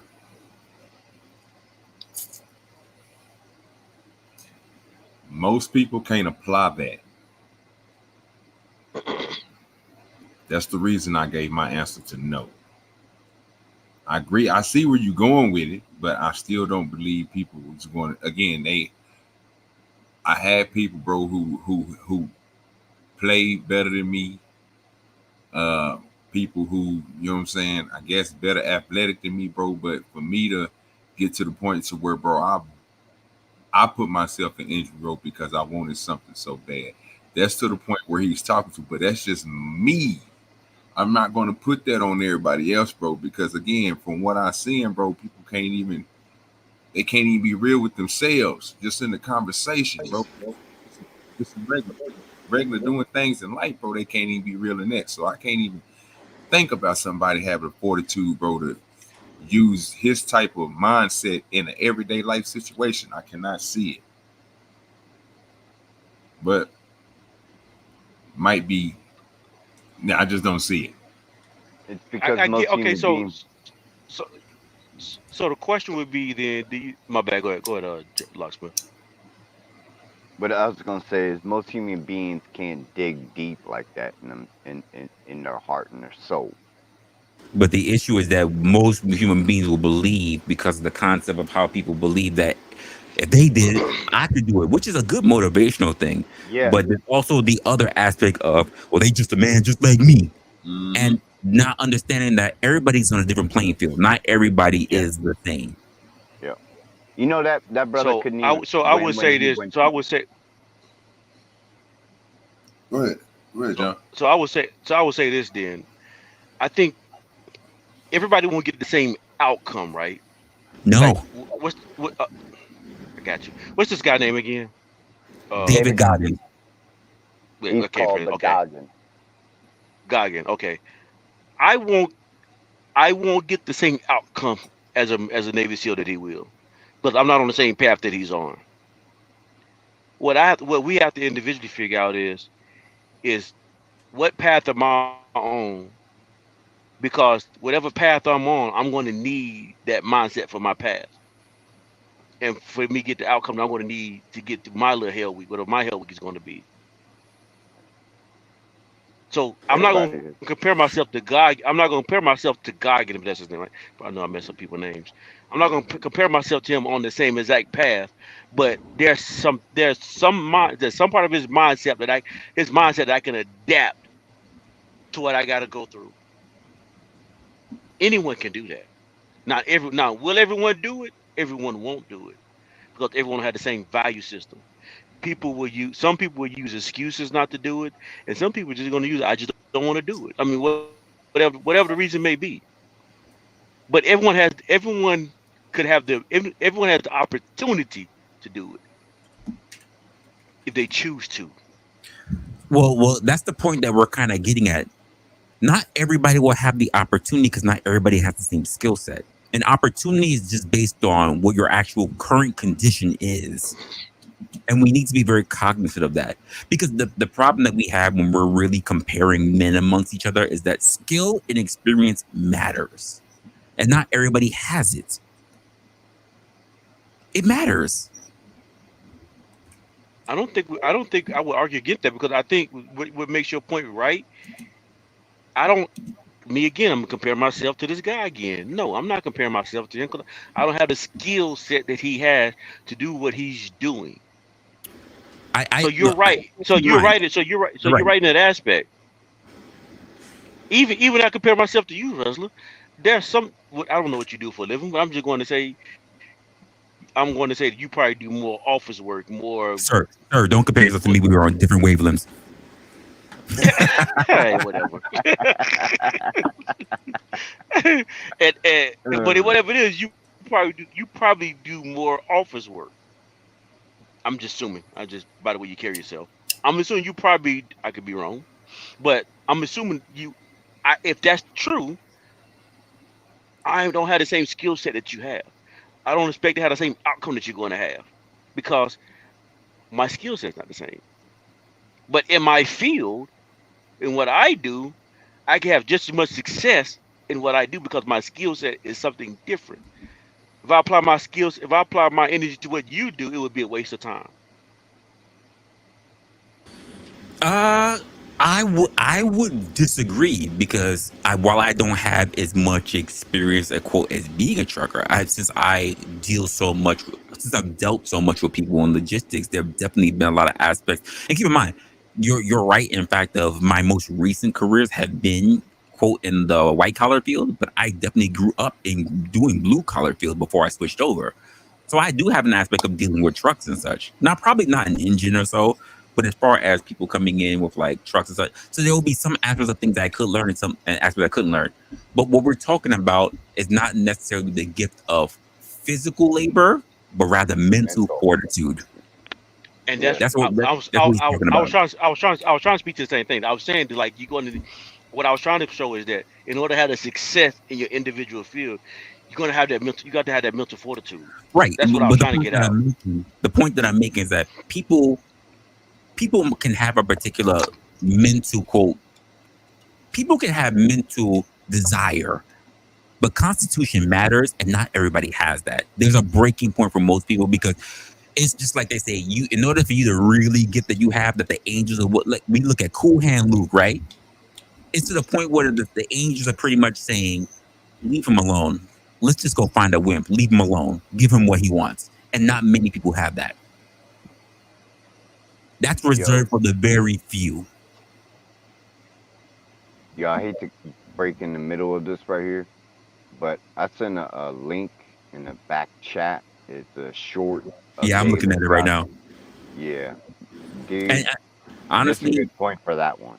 Yeah, I mean, honestly, listen, I'll show it, but it makes the point of what I just said right now. So hold on. Yep, that's what I was saying. That's why I cut you right there. I became obsessed with being the baddest motherfucker that God ever created. Why be normal when you can be the best? No. I want to make the difference. The mentality that I'm the type of dude to get shit done. Every day, you must ask yourself, did I do enough? When everything falls apart in your life and your plan is fucked up, what the fuck are you going to do? There's only one motherfucking option. Stay fucking hard. You just gotta grind. You can run all these guys over, man. So my particular issue is not with the fact of what they're saying, but there's so much context, there's so much nuance in it, right?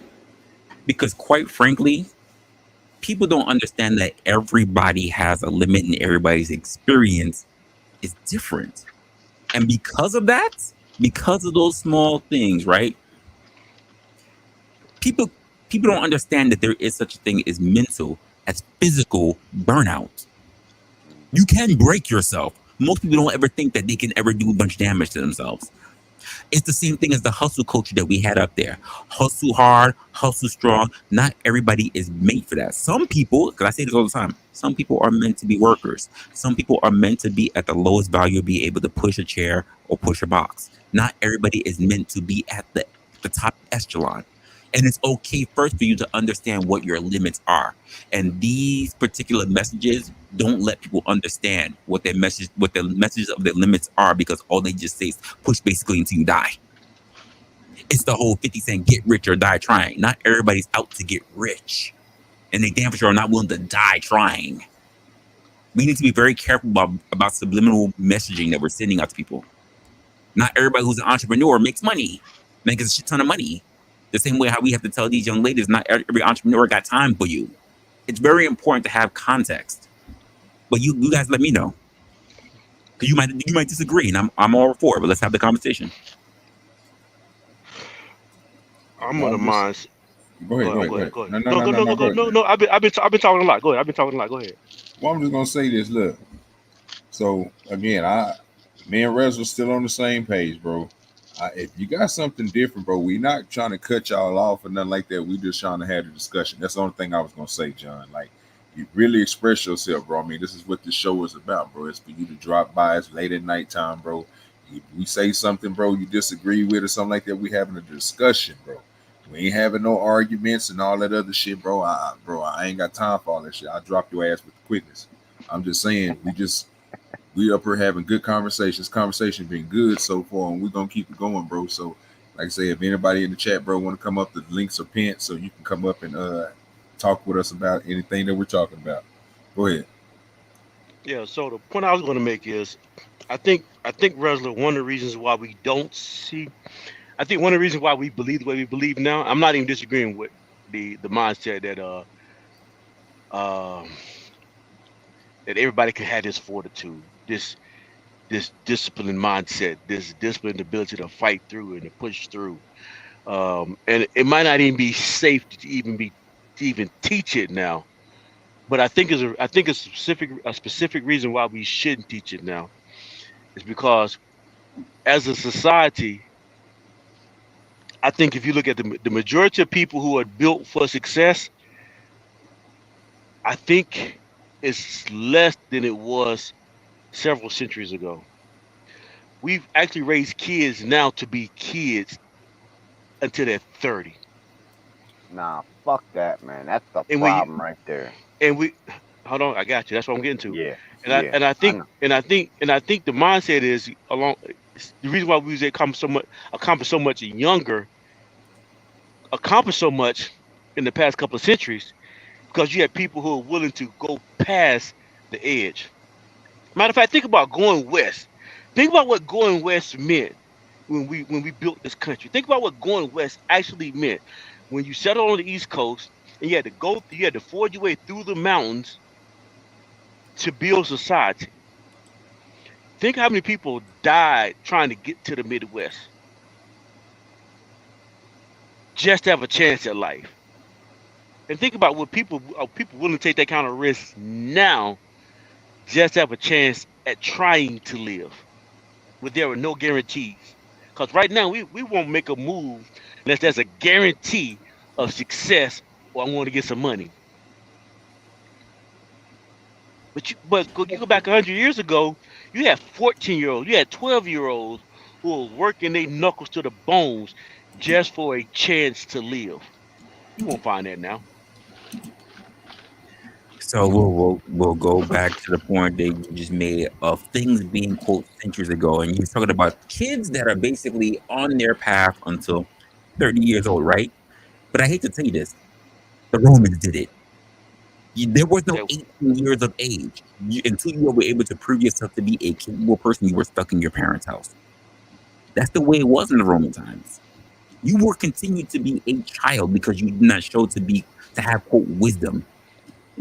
I even stated this before on my other streams where I said the opposite of wisdom is foolishness, and that's exactly the kind of world that we live in now. Because why wisdom is not taught in schools? It used to be. Hell, OG can agree with me when we were trying to take this survey that freaking Mayo sent to us, and we were lost in the sauce compared to what they were able to learn in the freaking 60s and 70s compared to what we know today. It was crazy. We were getting blown out the water from their questions. But the aspect of thinking that we can hold on to quote centuries of behavior and not have any change is the problem that we have. And I get, keep in mind, I'm not trying to fight up against your aspect of holding on to values, but values change with culture all the time because values can only be sustained through culture. And it's always changed because the very values that even you're fighting for, other cultures and time frames had to fight just to get to that one. It wasn't always the law. no, I don't disagree. I do. You are right. With progress comes change, and with change comes change of values. I don't disagree with what you're saying. I think one of the reasons why, and I, d- I disagree with the results of progress a lot of times, but Most I people can't do. disagree. But I can't disagree with, but I can't, what I cannot disagree with is that with progress will come change, will come change of values. Right. But we And can't I, what and I, and, you and, turn and around I, and say and that I, it's worse. I, in some ways, progress has been good, and Okay. in many ways, progress has been bad. Can I ask you for a bit of a favor then? For a what? Can you make those specific statements when you talk about the difference between progress has been made? Can you emphasize also the good parts and the bad parts instead of just mentioning all the bad parts? Because again, messaging matters. And if people would just hear that things are just bad and there's no good parts to it, it makes the quote black pillars that we see out here, the doom and gloom people all the time, because The they never reason hear anything good about their particular culture. the reason why I focus on the negative part of progress is because especially in the YouTube streets when we talk about relationships, is when I Hmm. talk about when I talk about the negative part of progress. I hear you. Because that's when I really harp on the negative part of it. And the reason why I do that is because, and I said it earlier, people want, and I'm not saying specifically want what I have, but I'm not saying that my marriage is the greatest either. Oh no, But you think you at the top, sir. We heard it. people want a 30 and 40 and 50-year marriage, but they don't want to put the work in to get it. And A Um, lot and of what work. and what and what has and what and I- and what has made that happen is listen. This is why the reason why I do it the most is because progress has gave you more options, and these options has challenged your value system. And so now you value something different than people did 60 years ago. So you can't get the same outcome of 60 years ago while you're valuing something different now. So So I may stop. have to push back. So go ahead. I may have to push back. I think people, because I mentioned before about the whole fantasy thing, right? I think people they're fantasizing, or rather they're infatuated with the idea of having the quote partner, right person besides their side, their partner in crime, their Bonnie and Clyde for 30 or so years. But the truth of the matter is that with youth, when it comes to people, especially in this age, because you've already mentioned that there's just so much um,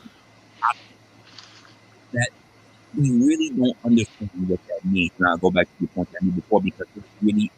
You sound muffled, like you're underwater or something. Sorry. So can you hear me now? Yeah, you good. All right. Sorry, I was a little far away from my mic. But so what I was emphasizing is that the aspect of when we're saying that there are many people that would love to see the example of 30, 40, 50, I believe it's say 60, 70 years marriage, is that it's a concept that they spew out. But the truth of the matter is that when it comes to young people, because we were all young at one point, some of us are middle-aged, some of us are teetering over to the senior side. But the ideal is that we don't really have a real concept of time. When we were, quote, when we were 20, when we were in our teens going to our 20s, we looked at 30-year-old people as being old. When we got into our 20s, we looked at people who were sitting there in 40s and 50s old. Now that we've been in our 40s and 50s, we don't look at them as old because we understand the expansion of time. Young people can't quote quantify time. They only quantify quality. And the aspect of having somebody with you for 30, 40, 50, 60 years or so is a thought about quality, not quantity. So that's why I don't think it lives up. Okay, so wait, John. So look, let me say this. So we got Joshua. Are you up here? Oh, yes, sir. Yeah, I'm here. All right. So he the question he asked, bro, was it, or it's the values or it's the tradition? So, and look, can somebody clarify the value part? So we'll make sure we all can catch up, and then we all be on the same, you know what I'm saying, wavelength. Is it value or tradition? Yeah. Yeah. Hey, Go hey, ahead. John. Go ahead and explain, sir. No, let Josh go. Let Josh. Josh want to say. That's what I'm saying. That's what I was saying. Yeah. No.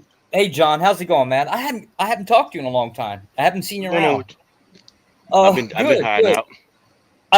So the words values keep getting used. Not a problem, really, except for there's like different groups of people with different, say, principles that use the same word, and that might be the issue, right? So I'm assuming from like a Christian perspective, you're going to talk about specifically a certain set of values that come in with like faith and traditions in that area. Am I understanding correctly? In this, if you're asking me, I'm using the words that they're more aligned with Resla's argument. I'm not even going to use. I'm not even using the Christian values. I'm just using the values of society and time, and as far as when it comes to like what people value in modern in secular society. Oh, well, then that'd explain why the disconnect then. Because if you're going to use the secular thing, it's always changed. Correct. Yeah. So now we're screwed because we can't really hammer that down, and we generally have maybe not a clear idea, but we know why certain things have changed over time. Don't disagree. Which is why I think I'm not gonna say what Resla thought I was arguing, but I was not arguing from the Christian point of view of values in this conversation. I'm going to though. I'm messing with him. I'm going to though. And I have no problem doing it, but I wasn't going to do it for the sake of the conversation because I knew if I did that, it really would destroy me and Resla for this conversation. Oh, okay, that's fair. Go ahead though. You can make the argument though, but go ahead. Oh well, not yet. I got to hear his claim first. I got to get it hammered out first. Problem is Resla and I probably not going to disagree wholeheartedly. It'll just be it'll be trivial things. The only difference is we're getting there. Now here's the downfall from my side. You can get from A to Z, right? But what seems to apparently matter the most is how you get from A to Z. Agreed. So generally a person from a theist position is going to get from A to Z. Now me from an atheist position, I agree the goal is Z, but I'm going to take a different path. And for some odd reason, how that path is taken somehow matters the most. I just can't figure out how that's the case.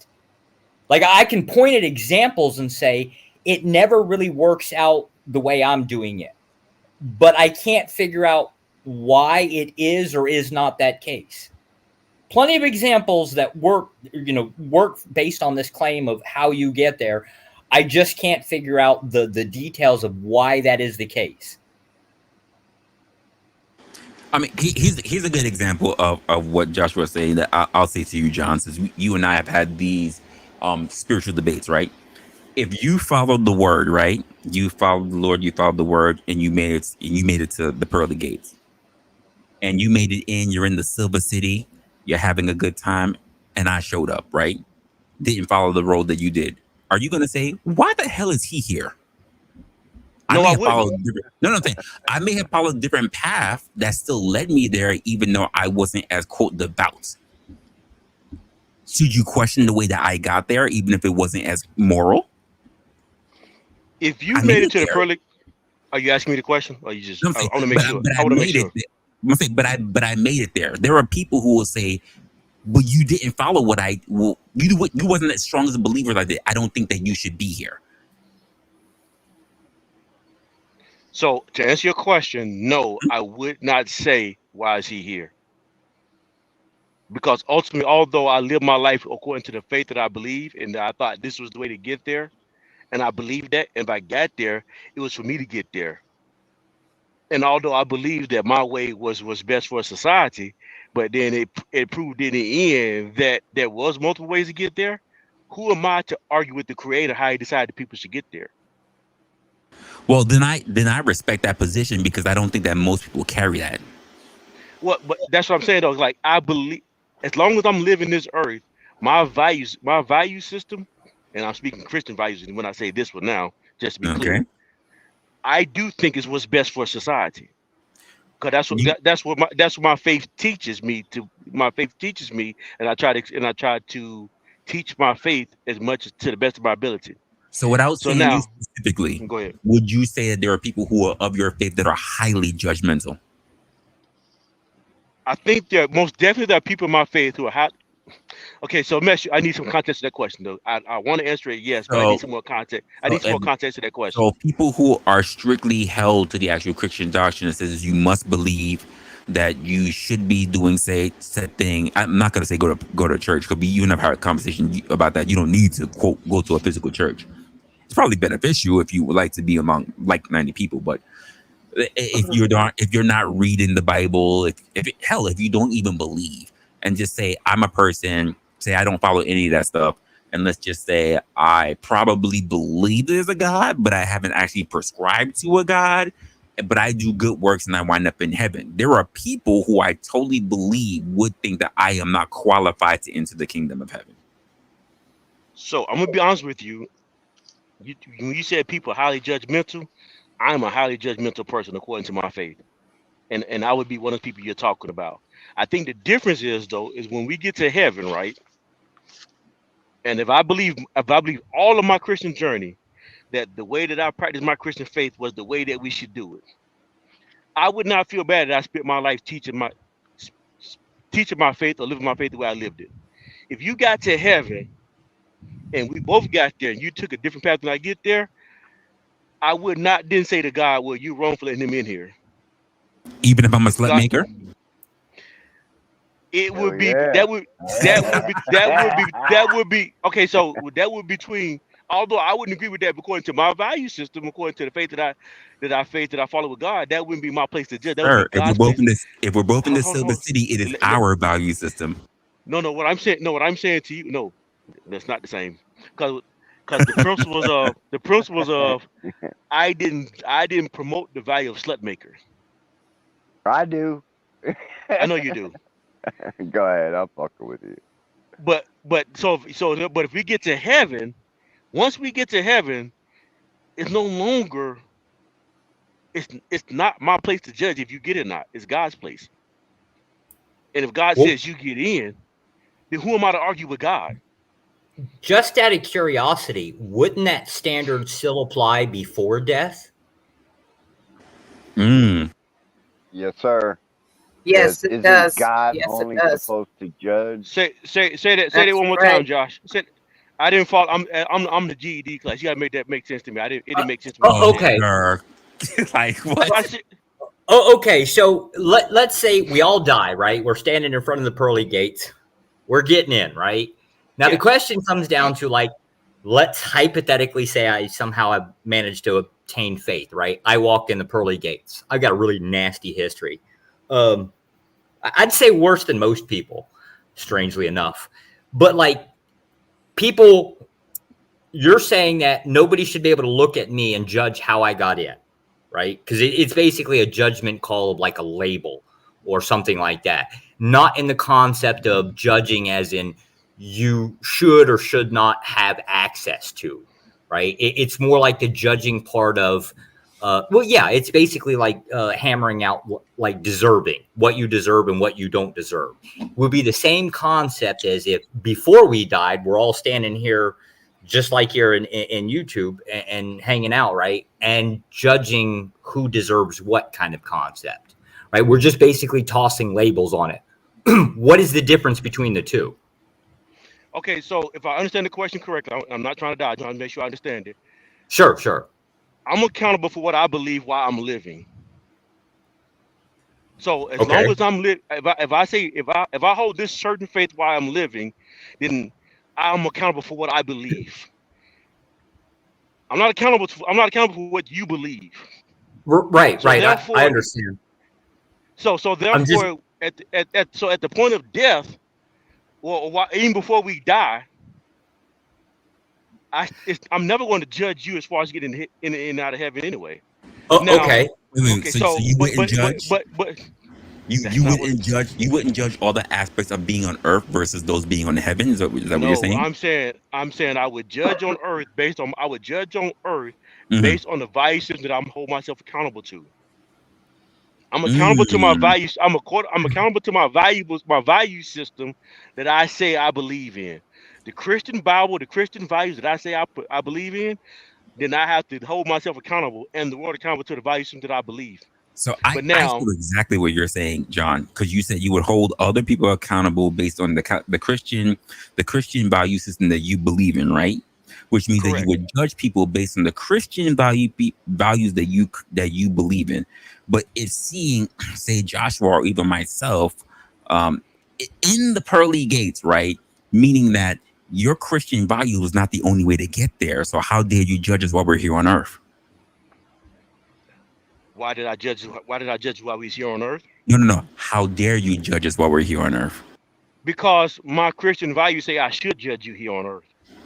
Does it? Or is it just your Yes. values? Is it the No, Christian values or is it just your values? It's the Christian values. But if we wind up in the Silver City, obviously we know a little something as well. Well, no, but I'm only accountable for what I know on earth.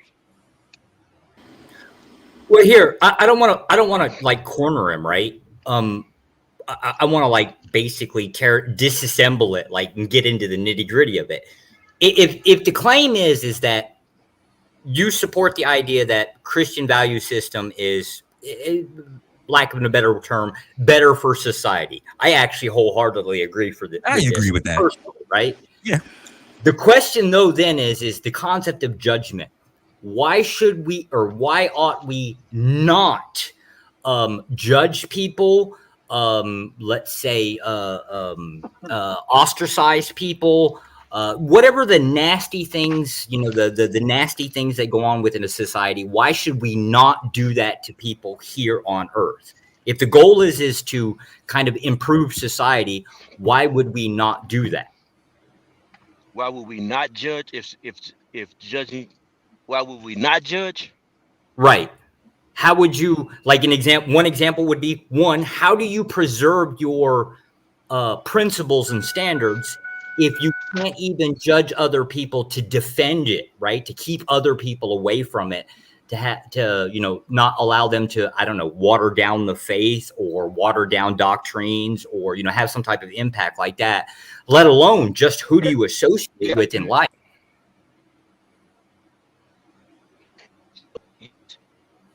In faith, how you judge? Now, how you judge?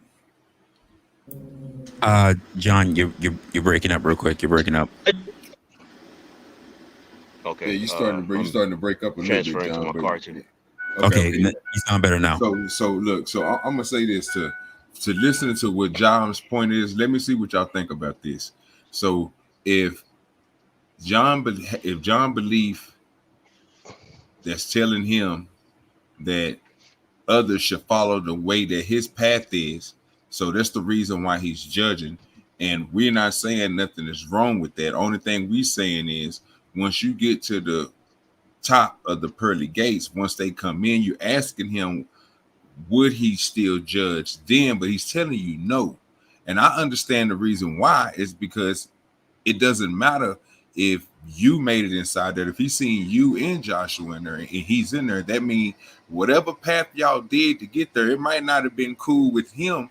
They still, in his eyes, you made it to the same place that he made it to. You see what I'm saying? So your path could have been different in his eyes. Like he could think all day that you should have did this and you should have did that. But again, y'all not following the same path that John is following. You basically saying your own path is your own path. It's just recognizing that seeing different variables or something that comes in one collective. I feel like her down here on, if I say we shouldn't judge, because even if you did, bro, you still ain't gonna understand at the end, which what Resla saying, because if you're judging down here now, eventually when you get up there, you're gonna be one to judge too. But if you're gonna follow the word, what John is saying, then by the Almighty, then you good. Yeah, I just want to know that if I get up there and there's a pool party and John is chilling and I show up, he gonna look at him, that he's not gonna sit there and try to sign a petition to make sure that I get reviewed again. I have when I get to heaven, he should be one to embrace you because you made it to the promised land. I'm gonna be mad that y'all ain't down there with me at the bottom. Resla, I promise you get up there. What we doing? Resla, I promise you, if anybody make it up to heaven, I'm not focused on y'all. No, I'm focused on the glory of God. It's not. I'm not thinking about y'all. Me. I'm gonna make it in them gates. Yeah, I'm thinking about the glory of God. That's what I'm looking. I'm not going to heaven and worry about who's gonna get there with me. I'm going there because I want to go to the presence of God. That's what I'm going for. Who else is there? If that's the case, then why do you even care about society in the first place? Like, if that's the main goal, because the reason why I care about society is because my faith. The reason why I care about society is because my faith tells me to care about society. The reason why Jesus came to earth was to save humanity from sin. And because I'm a follower of Christ, I want to follow in his footsteps. I want to save humanity from sin. So I know, according to my faith, that we all can get to heaven. For those who recognize that for all of us have sinned and come short of the glory of God, but then we've trusted our life into the hands of our Lord and Savior Jesus Christ, who rose from the dead with all power, can get us to heaven by forgiving of all of our sins. That's why. Well, let me work with that. I think I can comprehend, like, sort of like where you're trying to get with this.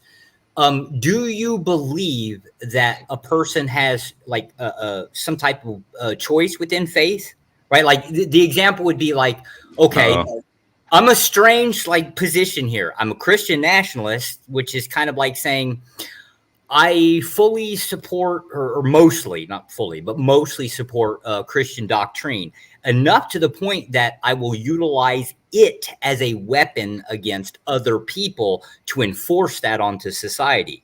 But when it comes down to faith, I just lack it, right? So the question then becomes, do you believe that my faith or my lack of faith exists because I just can't make a choice, or how does that work? I think your lack of faith is because you already made a choice. Oh, okay. Interesting. You chose not to believe. You chose not to have the faith. You already made a choice. You've seen the evidence. You've heard the evidence. You're a smart guy. I already know you're a smart guy. You're intelligent. I can't say this. I can't. You know more about my faith than I probably do. I can't say anything else to convince you. You made a choice, and you made a decision. Sure, I'm just trying to. It would be unfair if I responded immediately. I think I need to actually chew on that because there's a lot there claimed, and I'm not sure how to contend with it. Because then it just goes back into a back and forth of how, and then it's like, how do you get in my mind? How do I even rationalize the last 40 years of my life to figure out, like, why I did, where I did something different. So I can't actually like contend one way or the other with your claim. I actually don't even know how to be honest with you. Because it could very well be true. Yeah, there's definitely that delineation between the actual choice versus the understanding part of it. So yeah. It's a nasty position in my position now. It's a very nasty position to contend with. I need a lot of time, I think, to chew on that one. Good point. Good point for you, John.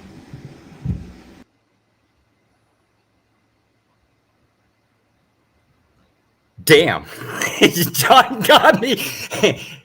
Hey, John, I love you to death, but you're a jerk, right? Like, I'm going to now think about this for the next 30 days, trying to, like, reevaluate my life in every little detail. Yeah, it was really good. All right, so I want to play this video that we have over from Drewski. In case you guys don't know him, he's a social media influencer. He's got a lot of different stuff up. I haven't seen this video, but this is something from OG, so let's take a look at it. Y'all know the more who make it through the ranks of this, the more people we could put in the house for Could Have Been House Season 2. I'm also You a book of all trades. What the f is this little man? Feel your way out of here, brother. I need some digits. I'm fine. You'll be about 23 when you get out this contract. Yeah! These Mars, they gonna take pipe if I say so. You thought getting the deal was gonna be easy? Go! Next! Gotta get out of here safe. One of them got booty lips.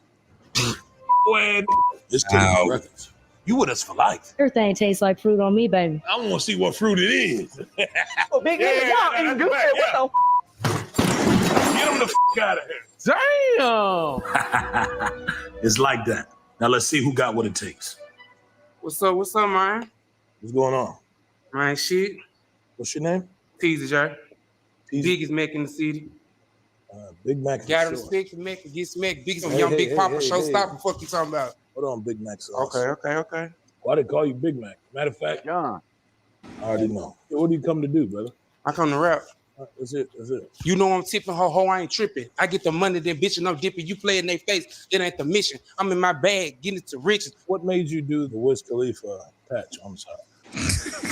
Shit, I've been doing this shit since 2019. 2009. Say, now this is supposed to be people coming here trying to get hooked to this nigga's record, which is weird. Yeah, so it's supposed to be comedy, y'all. You know what I'm saying? I don't know where I'm learning more about. I just like my third time seeing this shit, bro. So I was like, well, shit, I don't know if anybody else seen it. So it's on YouTube. So you know how we do it. So this is like Hood's Got Talent. Pretty much. Yeah, I guess so. Yeah. I don't understand how they all piled up for a dude that literally made his career off of just shorts. Literally just off of shorts, not for anything else. Yeah. 2019.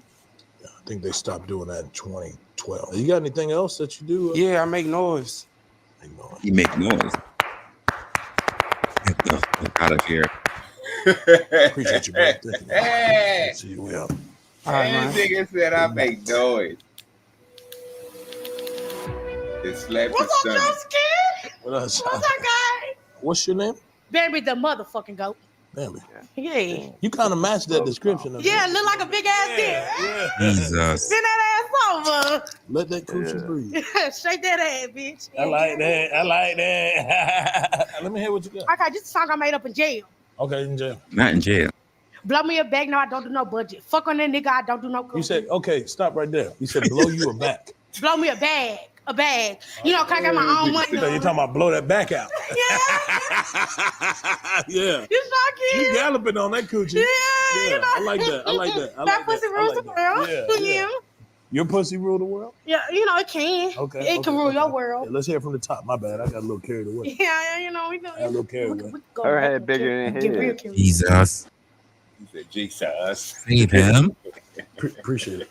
Yeah. Don't bring Jesus in this. Yeah, get security. Yep. I'm the go. Appreciate that, man. Nah. Thank you so much. I been trying to suck your dick from the back and make your asshole clap though. Yo. Appreciate that, Black. I said, leave him out. Asshole. Juicy need to stop playing with y'all and give me that dick. No, we Sit go from the fuck back. later. Matter of fact, get a number on the way out. Oh, this nigga here. I don't want what she talking about. My dog. How you been, bro? Good. Good? What's this right here? So, hey, I'm an artist. No. It's not even about that, brother. What's the reason for you being with the black kid? He's a hype man, bro. Hey, what's going on? What type of shit y'all running over here, man? Hey, bro. Hey, listen. You got him shucking and jiving. We got stuff to bring. You got hold. Shucking and jiving. No, Yes, brother. Yes, sir. I'm on your side. Yes, sir. Yeah. You got him shucking and jiving and shit or something? Hell nah, bro. What does he do for you? He's the hype man, bro, and he's my homie. I had to be here with somebody, bro, and he's the main dog, bro. You shucking and jiving. Hell no. You shucking and jiving. But hey, I'm an artist. Hey. Hey, I love black, I love white, but I care about green. And I know you care about green. All right, let's see what you got. It's a wonderful day. Yo. Because I'm breathing. That and I'm boy speaking. good. But I'm Oh my God. For He no real reason. good. That Yeah. is demons when I'm speaking. And besides all Black that, boy it's a shucking and jiving. wonderful day, though. All right, appreciate y'all. All right, bro. Appreciate y'all. How much hype was he really doing? So I'm telling the kids, racism still exists. Yeah, I'm not gonna lie. Drewski racist. Drewski racist, man. Yes, I see that. That's that bullshit. Okay. What you come to do, Kay? So I'm a model. What the Let me fuck see your is she model. wearing? Let's see. Yeah. Double experiment gum went out of Them business. baby hairs. Yeah, go back that way with it. Yeah. She need to take that fucking coat off. Let me see it that way. Don't know. Keep it on. Appreciate you follow up on it. You know when she walks, you gotta look at the floor, right? No, that way. Right there. You notice that, That's right? all She direct. gotta look at the floor every time she walk. Yep. Hey,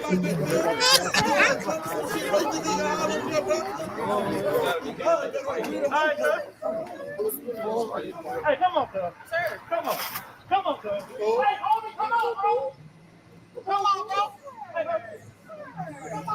Did he take off his gun? You Fuck. know we in Memphis. This is Jawick City. Are we good in here?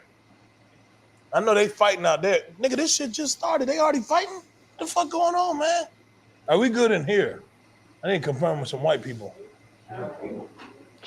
We good. All right. We good. If he says, yeah, we good. We good. Thank This you, is crazy. Hold on. Why? Hold on.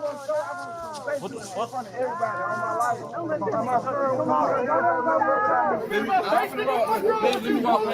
I'm really killing you right now. They saved you from me killing you right now. Hey, niggas ain't fighting without me being involved, nigga. Get the fuck out of here. Like you are whack. Nigga, get out of line. Nigga, this shit ain't happening to me. That's what I'm saying. These folks, Really? They really kill people. This is security. Take it to that. If you want to fight, nigga, we gonna have to be You're involved. Memphis, Tennessee, bro. I know we're in Memphis, but just try to make sure. Just try to make sure I'm good, bro. And they, I don't scared. I know you do, and I know you don't understand, but just make sure I'm good, bro. That's Some bullshit. Fuck, man.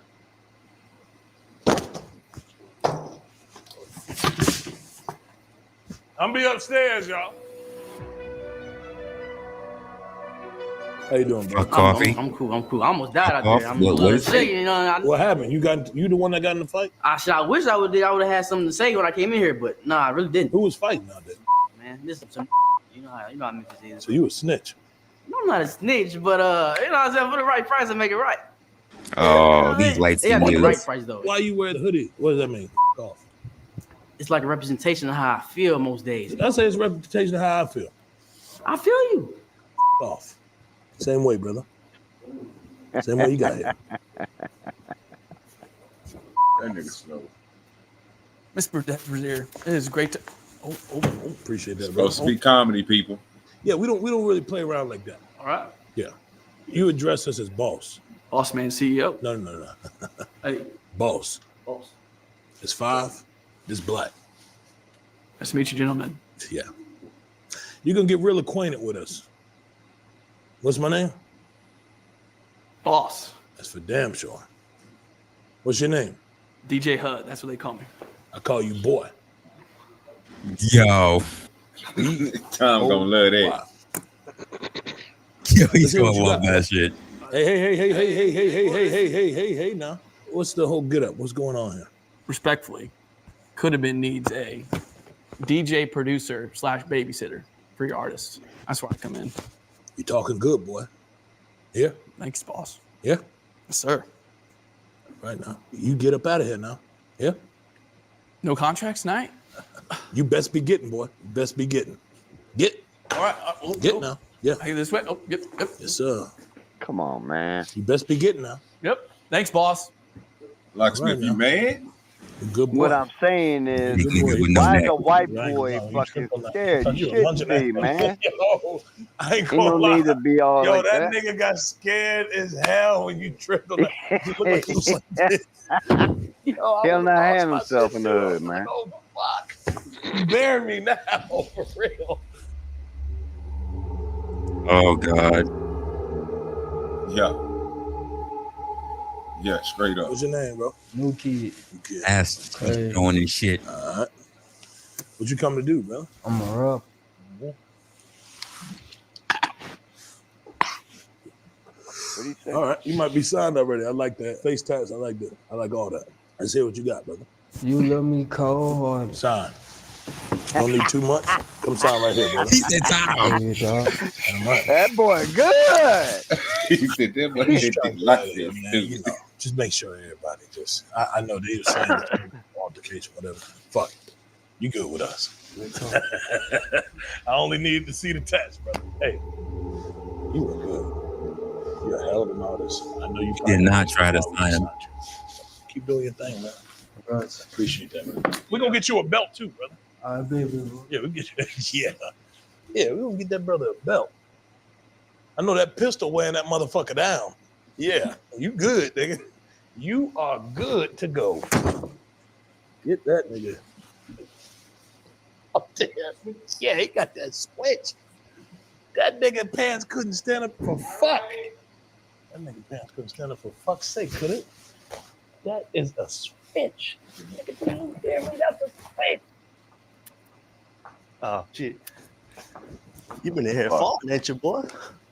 What the Was that hell? Mario? Was that Mario Brothers? Luigi, man, big Luigi. He said, with that, Luigi? 25. What in the 25 fucking years would make you wear this? Hey, I'm a big Luigi fan, man. And you Yo, he light as your hell. fucking ass out of here. Appreciate that, brother. Fuck! You don't know how many fucking pipes I had to jump through to get here, man. God damn! You gonna be taking pipe if you talking like that. Yeah, he had a joke. Fuck. He They left gonna with take a pipe joke. if He I got say him a joke in, John. be for me, Black, 5. Any of these niggas could get it. Anybody could get it. Anybody, nigga. Get the fuck out of Okay, you here. athletic. Good. She good. Brother, She athletic. good, nigga. Okay. Locksmith. Hey, wait. Look Is at that Yeah, a she Locks, real good. Locksmith. basketball? Locksmith. Yeah, I Look do at a the little screen, bit of sir. track. Oh, I know. Look at the screen, sir. What You it get a say? couple rebounds. Yeah. Yeah. You see my muscles. Is that a she? That's a Nike arm sleeve, ain't it? Yeah. Ass nigga. That brother, I mean, It's That's a new Macy Get it, Gray with new hair. get a technical foul. Nike arm sleeve for basketball. You can sing. No, I'm not doing no singing. Let's hear those sing.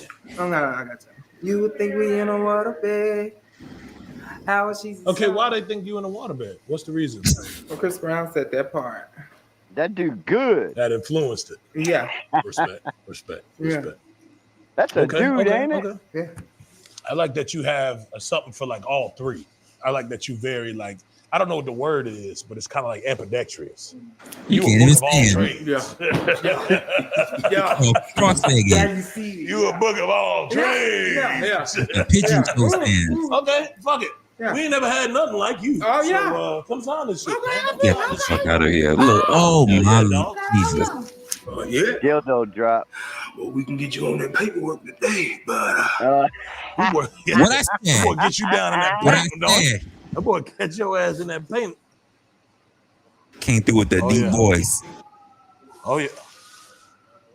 Oh, they on the way. They on the way. Oh shit. Y'all hear that? Y'all heard that? All right. That's all I gotta say. We in Memphis. All these niggas with these damn masks. What's your name? Go on, Hefe. You have Latino? Get the fuck out of here. No, I'm really out here in the street. Okay. That's a fact. How many bodies you got?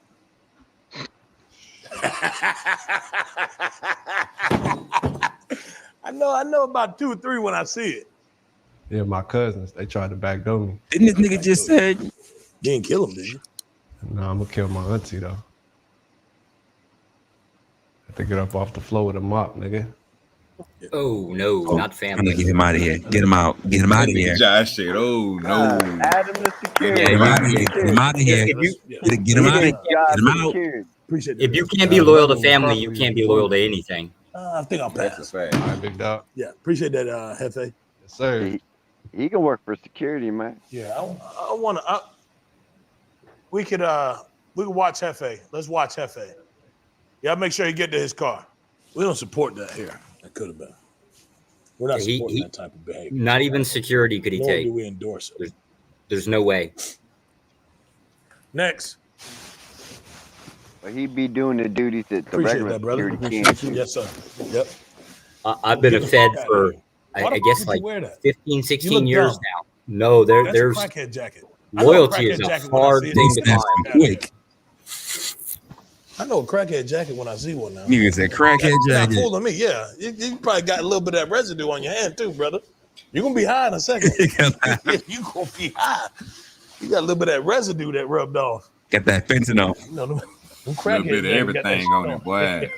You got real work on that fucking fur. I just noticed in the signs it could have been records. Life is hard, but it's gonna get good. You understood? I'm so cool when I hit the pool, the water don't move. Yeah.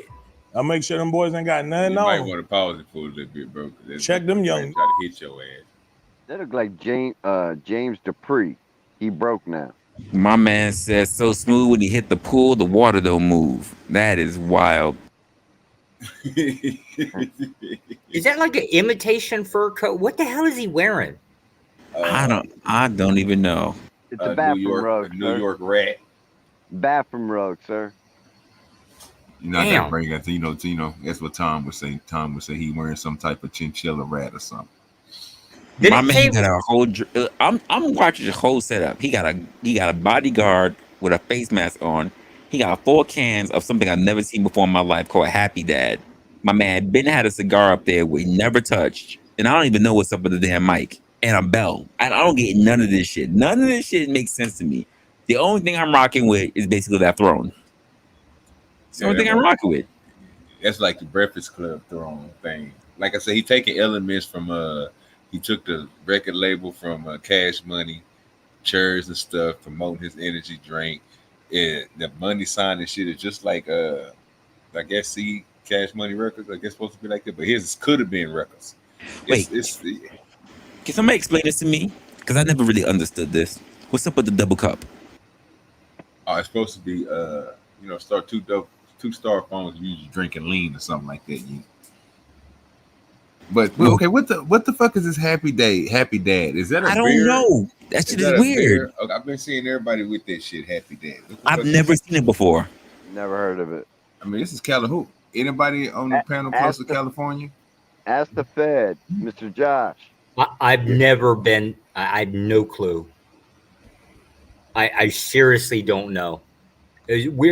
Certain styles to me are just strange, but I mean that is the thing. Like the last guy that's wearing the jacket, you're trying to think what the hell's going on in Memphis, right? At least I think that's where he was from. Yes, that's where that being staged at. What agency you with? State Department. So foreign policy. Gotcha. Just good to know. Okay. I actually thought most people knew this. Like this has been discussed several times on apparently several panels, mostly hams though. But. Well.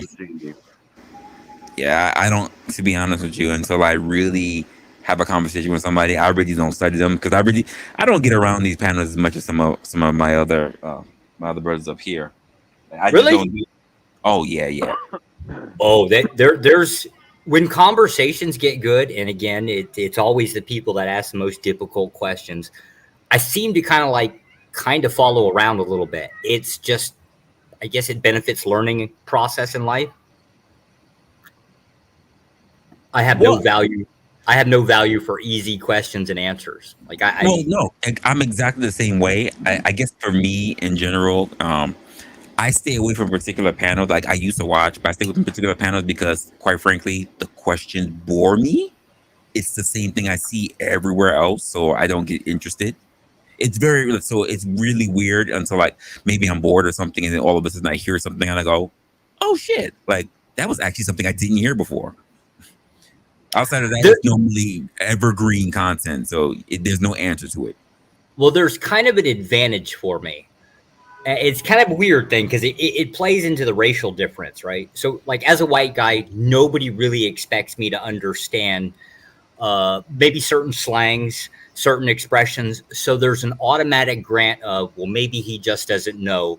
So I'll break it down into a smaller detail, which is technically kind of what I'm already asking for. Like a term will be used that might have different meaning, and I can't figure out how it applies. And so they'll break it down simplistic. So what they're trying to do is basically be like a little bit of grace that comes. I don't want to call it grace. It's more like charity in conversation. Like it's automatically there because they automatically assume I won't comprehend like the cultural differences, which is generally the case to actually be true.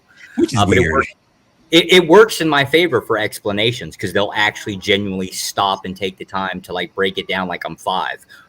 Again, is sometimes actually very much needed. I need more than you do. I need more than you do, Josh. No, sir. You ain't giving me this crap because the next question I want to throw at you is like really about like explaining exactly what faith is. Josh, shit. You get a. This is the funny part, Josh. You get away with it because you're a white guy, so you can ask the questions and get clarity from them. You know, they have to black explain it to you. But for me, if I ask the question, they go say, "Come on, man, you don't know what that is." Like I'm supposed to understand all Ebonics slang and what's going on in hood terminology. Like we're all the same. It's not the Ebonics part. It's the cultural differences automatically assumed to be so different that it might be the case. So long as I remain polite and civil, right?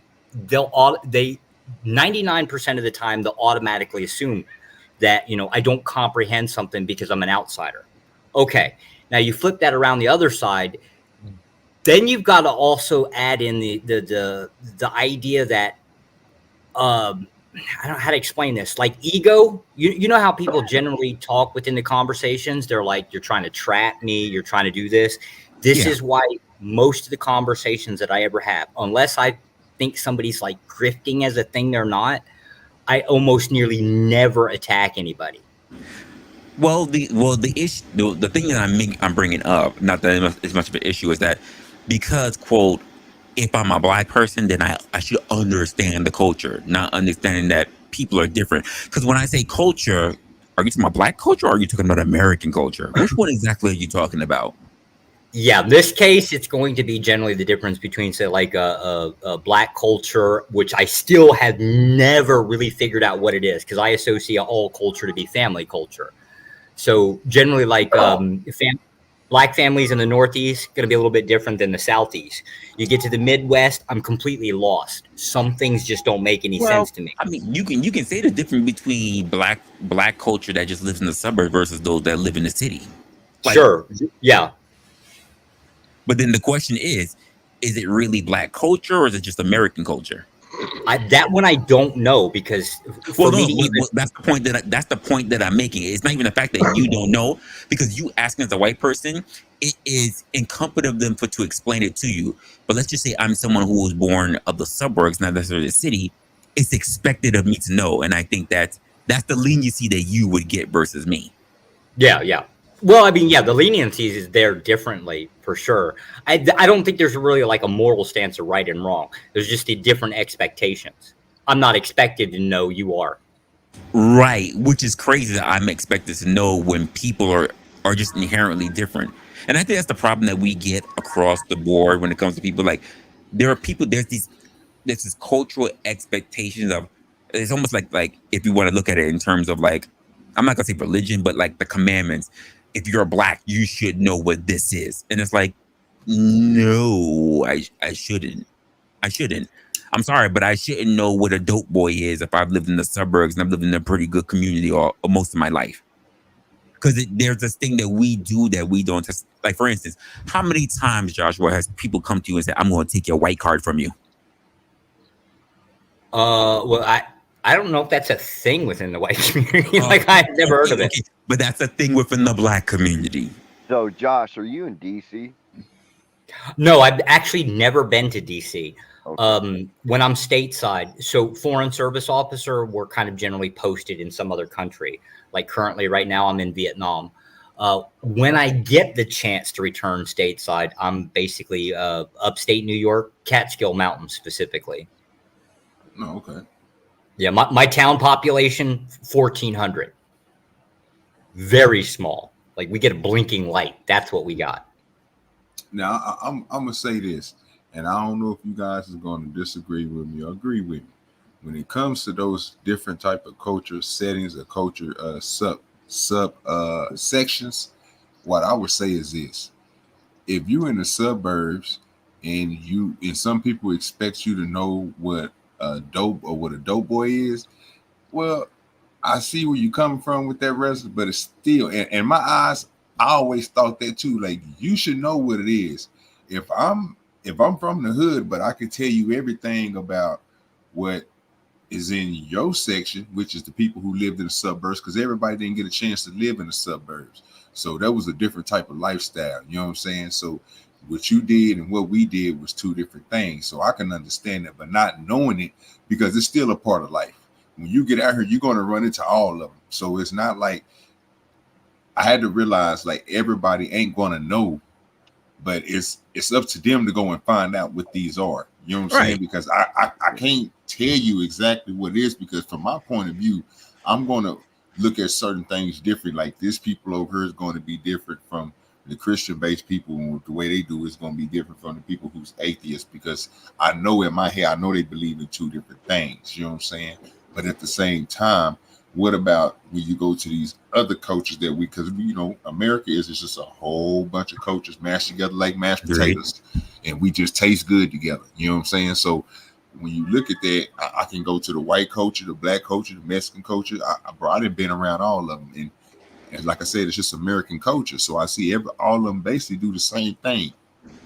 So I would be wholeheartedly okay if we just looked at it as American culture, because I'm kind of the opposite, OG. Like, if you're in the suburbs or whatever, I expect you to know that there is a different culture out there. But I'm not if I run across a black woman who comes from strictly the suburbs, I would be pleasantly surprised if I am someone who grew up in the city and she know about hood culture in the city. But it's not for me to expect that she should know that. Yeah. It's not expected. It's just like if I come from a different country, Am I expected to know what hood culture is for black people just because I have a dark shade on me? Of course not. But that's the thing that we tend to see. You should know what the hood is for black people. And I'm like, no, I shouldn't. I shouldn't, because you don't know what my experience is. People tend to believe that all our experiences should be the same. It should be known. And I'm like, that's not the thing. Let me see if I can extend an olive branch here, because I think there's so behavior, like how you treat, is usually going to be like mimicked over a time period. I mean, it has to be replicated several times over to actually be a behavior. So like the habitual part, right? So like the same concept of like somebody reaching their hand out, right, to shake your hand kind of thing. You tend to not think about it and automatically reach out to it. I guess unless maybe you live in some place that's horribly dangerous, but it's a behavior that you go through this process of repetition. So now think of that same concept in as to like running into outsiders. I have never in my entire life ever been into anything that would be called like a ghetto or a hood. I don't even know really what those are. And also never been into like a place that's been like a trailer park with trailer trash. Never been near it, right? But I've also interacted with people like at least all over the East Coast states. And then as I grew up and got a job, right? Like this is like my 47th country. Now to me, the idea of a different culture to me is now a standard, right? Like I just automatically assume if I'm going to meet somebody, they're going to be starkly different from me. So now the question is where is that middle ground within the US? Like, do you guys, how often do you in the States tend to run into people that have enough difference between you and say the other guy from some type of distance, whether it's 2 states over, 3 states over, however long you have to get to that? And this is where we did, and this is where we all going to look at it all different, because I see it as it doesn't matter what state you go to, you're going to have everything. Every state is going to have the same. You're going to have your ghetto part. Well, again, it's all what you believe. So I gotta kind of compare it to show you, you know what I'm saying, like with the different areas, because you know what I'm saying. If I say ghetto, I don't want to say, you know, that's a place, bro, where it's just all the way toe down. It looked like a third world country, and there's some places out here that look like that. And I didn't drove through them. I didn't know people that live in them. So, you know what I'm saying? I mean, but then it started getting caught up, you know what I'm saying? Stuff start changing and stuff. But again, that's totally different from what I'm about to say now. Okay. When I look at these different places, I see it everywhere. So I'm not going to sit here and say that the culture is not the behavior is not the cause of the area, because it don't matter what area you go to, you still going to have, even if it's a prominent area, you still going to have some of those areas are still going to have the riffraffs get in there, and some of those areas that you know that's real bad. I think people see those because you drive by them every day, or you usually frequently see them all the time. Am I correct or am I wrong with that? I would say it depends. It would depend on where you live. Like honestly, since I left the hood, I can't tell you that I see it all the time because I don't have to drive by it. So and when you leave out of so if you go anywhere else, even just driving through a place and you looking at it, you don't count that as seeing it, or you know what I mean? Like you don't see the difference. Some people are oblivious to it because they just don't know what it is. It's a question of can you see the picture if you're in the frame? Well, because I think, like I said, I think everybody sees it differently. I don't think we all look at these sub places like that as the same, or we value them as the same, or how they look. I would agree, because I've had people that come from me from outside of the city, and they got this notion of what they think the projects is going to be like, because quote they come from the ghetto or the hood in their areas, in suburb areas, and think that when they walk over to the projects it's going to be the same demeanor, and then they get a whole different experience. And I'm looking at them like, I told you. Like, don't think because you hard in your area you can pull that shit over here.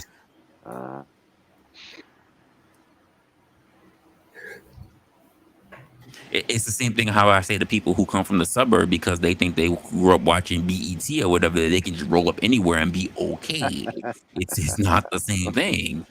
Well, that's I because think they're y'all, not y'all about that. That's because they're not about that life. Well, I agree, but the idea that thinking no matter where we go because of skin shade, we should all know what that life is, and that's the issue. That I'm like, no, we're not. We're not the same. Well, you don't think that's a part of being delusional because just because you see something on BET and because you have the same skin color, that again, it's something about when I say about being about that life. If you're not entertaining that type of lifestyle, that type of grittiness, not giving a fuck, not trying to not trying to progress forward, you just stuck in a revolving hole that's going downward. Well, let me make the distinction that I'm making. So, for instance, because there are people who I know who have been quote in the hood, and let's just say I go over to. So when I go over to someone's area that's not in the hood, and I tell them where I'm from, it's the same way how they expect me to be hood, and then they get pleasantly surprised whether I am someone who has moved out the hood, not part of the hood, and if I walk back into the hood, they're expecting me to act hood, and I'm like, no. Like, there's people people who tend to, when you go to their area, they tend to have a particular expectation of you, and they have to turn around and be like, oh shit, and then act however they wish to act, not act accordingly, but act however they want to act, whether they say, oh, you too good, or whether you just different now, or whatever, or oh, I'm sorry, I had this expectation of you and I didn't. That's generally the framework I run into. So it's people are that you already saying? have an idea So of you based on skin tone. So basically, what you're saying is they want you to change your behavior. They want you to revert your Well, behavior back. There's a different approach to me when I say go into the hood and I'm wearing a hoodie versus when I go into the hood and I'm dressed down all the way. There's a different approach to me. Never mind, they don't know what's going on in my head, but there's a different approach to me immediately. And they're expecting a different reaction. Yeah, but it shouldn't be like that, bro, because I agree. Because from where I'm from in Dallas, bro, you know what I'm saying? You from the Cliff area where we from, bro. If I went to the north side or I went to, just say if I met somebody, bro, and I was like, you know what I'm saying? I was doing some type of basketball tournament or something. We went outside of town and I met somebody. Hey, bro, you gonna come back? You gonna come over here to my hood? We gonna hoop at my court where I practice at. You know what I'm saying? Stuff like that. When you come over there to my hood, bro, and my people, when people come around there, bro, I'm letting it be known right there, that nigga, he ain't with it. He ain't about that there, bro. If you got a problem, you holler at me. You hear me? I brought this dude because he hooper. You know what I'm saying? It's what we do. He come out here, he gonna bust you. You know what I'm saying? Like, you ain't gonna be able to touch him. He gonna outwork you. We gonna win these games, and I'm gonna leave. You know what I'm saying? So that's why he here. So don't, you know what I'm saying? Like, we had that understood. We knew if, you know what I'm saying, if some dudes was coming down the street and we were like, man, we about to go ride on these niggas, say, bro, this is what you need to do, fam. You remember that spot we went to, we came to, where you got dropped off there? Here go the key. You need to go there. Because you ain't with this. You know what I'm saying? Like, we did it. Like I said, I grew up in a different era, bro, because I guess they already went through the, you want to make somebody be something that they, bro, I know this people, some people ain't about that. It's like a saying that we say, we only rock with those who rock with us, bro. That's why I say people ain't riding with me. Because if I go to the bar or I go somewhere out in public and I get into a fight with somebody, I know you're not going to be the person who have my back and is going to jump in and help me with this fight. So I only hang around those who I know that's going to do that, and I would do that for. Because I know people's mindsets. I don't want a person who's going to think about calling the police. No, bro, I need you to be on the same mindset as me, which is basically putting somebody to sleep and get away without being in no cash, you know, nothing. They don't even know we there. I want you to be smart enough to know to get to the car and everything else. Like, I'm trying to have you on the same mind frame as me. So OG, that made me dangerous. So for instance, I had a friend that I was with in the hood with, and he used to be the person that basically got me out of all the trouble. When we split up for 5 years. I went to college, I done traveled, I did a whole bunch of shit. When we linked up again, he was getting into all type of shit, and he remembered me as the dude that got into a whole bunch of shit, kicking in doors, getting paid to do all kind of other shit, whatever. Now, I was a dude that could put a guy to sleep and still call the cops and be like, that's him. Here's all my credentials, officer. We were here. We were just minding our business. And he's looking at me like, we don't call the cops. but he's seeing the actual benefits that I have and how I utilize the police officers in my favor. And he's like, I would have never did that. I see that it helped us, but I would have never thought about doing that. Yeah, but again, that's for him. That's for that person, bro, who's in that lifestyle, bro. For you to leave and get out them 5 years, that means you wasn't about that life. Because most people make stupid decisions, bro, and stick into that life. You know what I'm saying? Instead of making that, I'm gonna go get my life together, go do this and do that. You know what they do? They go out there and they keep on kicking in doors because they want their quick money, or they want to make a rational decision, which is not smart at the time. And then they get in trouble. So they come out to be a crash out dummy. So them type of people, you got to let them do what they do. But again, they post it. If you about that game, bro, bro, this person ain't about that. If this dude's smart as hell, bro, he got, what I'm saying, about to go to college and stuff. Why you got this dude out here kicking in doors with you? So that's the funny conversation that we had, because it's like they knew me for being the guy kicking doors, yet they had their partners and everything. That when shit got real, how quickly I switched up. I had their back when their people in a whole other state that I didn't know these people didn't have their back the way I did when they knew me in the streets up in New York. Here I'm in a whole new state. I'm around people that they know that I don't know. And when it needed to be the people that needed to act in the moment, I was the guy. And still called cops and still had their back. And they looked at me while all their friends were snitching. You know what the words were, right? This guy's a snitch. Never mind that I just showed them a whole new way to get through with the system. I was still called a snitch though. Yeah, but again, that's because, bro, you got that snitch label, bro, because you wasn't really about that life, bro.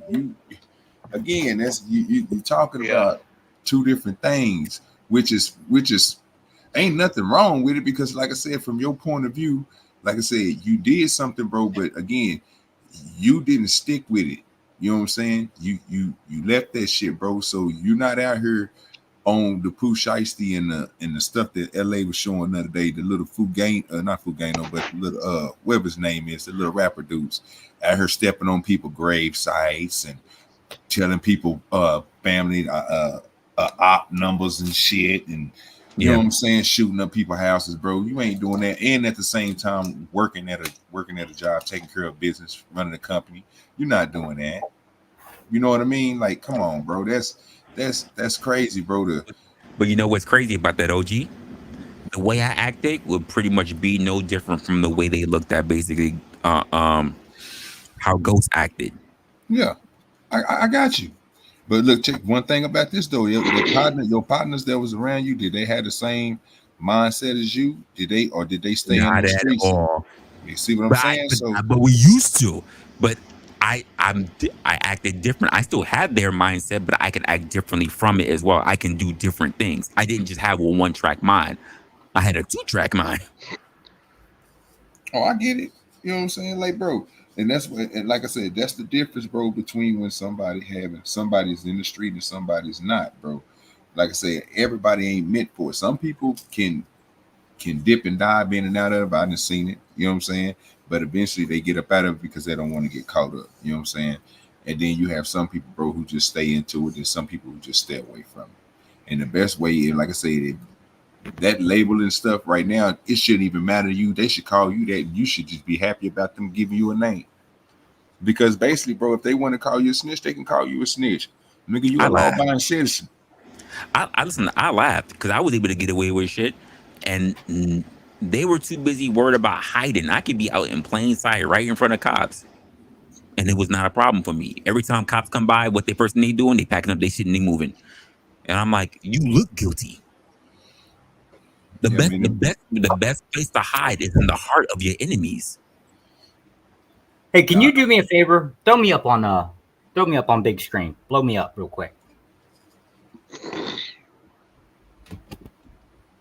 This is why I don't judge ghetto. And even if you tried to describe it to me, I wouldn't understand it.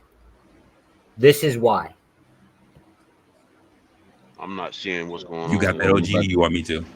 I got you, brother. Hold on, bro. Give me a second. I was trying to roll up a blunt, y'all. Hey, you know OG is, man. I be trying to get it, boy. Yo, hey, hold on real quick. Here we go. There you go, brother. I got you. Trying to roll up the hood. Oh, you know it. You know it. I got enough. Shit. We looking at it now, sir. You good, Joshua? What we looking at? This is basically it's just outside of downtown Saigon. This is what $65 billion worth of rice, probably another 18 to 24 billion of pork. Go on down the list. Like there's cashews is a big thing here, rubber, but that was the French, but Vietnam does it. But this is what all that money looks like. Nothing. Look at the houses. The houses are tin roofs mostly, like literally like that linoleum. So when people talk about like the ghetto and how people live, to me this is like, U.S. is doing so much better with I have no idea what. I haven't really figured out what these people are working with and how they do this. But like this city doesn't look, and this is Saigon or Ho Chi Minh. This would be like this is considered the economical hub of Vietnam. You see these the big tall buildings. They'll look nice for about 5 years, but they're like $330 for like a 2-bedroom, 2-bath, and that's apparently considered upper class to them. Well, let me ask you a question. So this place, you said this is Saigon? Yeah. Just outside of like the downtown Saigon, just outside of it. All right, cool. So do they have any you have any places around there that like compounds that have the old infrastructure, with the all the nice shit, like the super rich or whatever, the people that be buying them $1 million watermelons and shit and all them? But they have any of them places around there? $1 million watermelon. I think that's actually like a Japanese thing. But if you're looking for the super rich people, here there's going to be some villas that'll be closer to the coastline. Won't be here. It'll be like think of like a beach area, and there'll be like a group of, say, I want to say like a dozen, maybe 30 houses, and that'll be your super rich. Okay.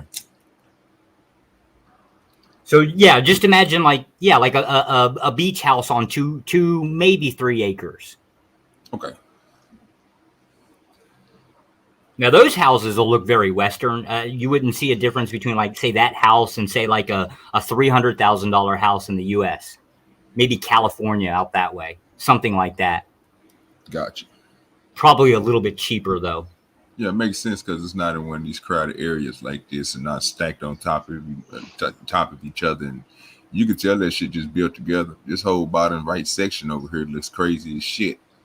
Yeah, this is all of Vietnam. I don't care what town you go to. Now, this is kind of considered like, well, this town in Hanoi, which is the capital, they'll be the packed one. This is the economical hub, meaning like all of your corporate headquarters are going to be located here because it's the central of trade going out. Hanoi will be, since it's the capital, it's going to be all government. Like, I hate going there because I'm stuck with like a government officer and they're really up my ass. Of course, I'm supposed to be up their ass too. It's just the name of the game, but that's all going to be like government jobs kind of thing. But if you think about it, I'm trying to like, if I were to try to describe the houses, right? People might consider it ghetto, but these are actually the more wealthier Vietnamese. So it's like that concept of relative bothers the shit out of me because I can't now I'm screwed. If somebody tries to describe like what the projects are, right? That's not going to mean shit to me.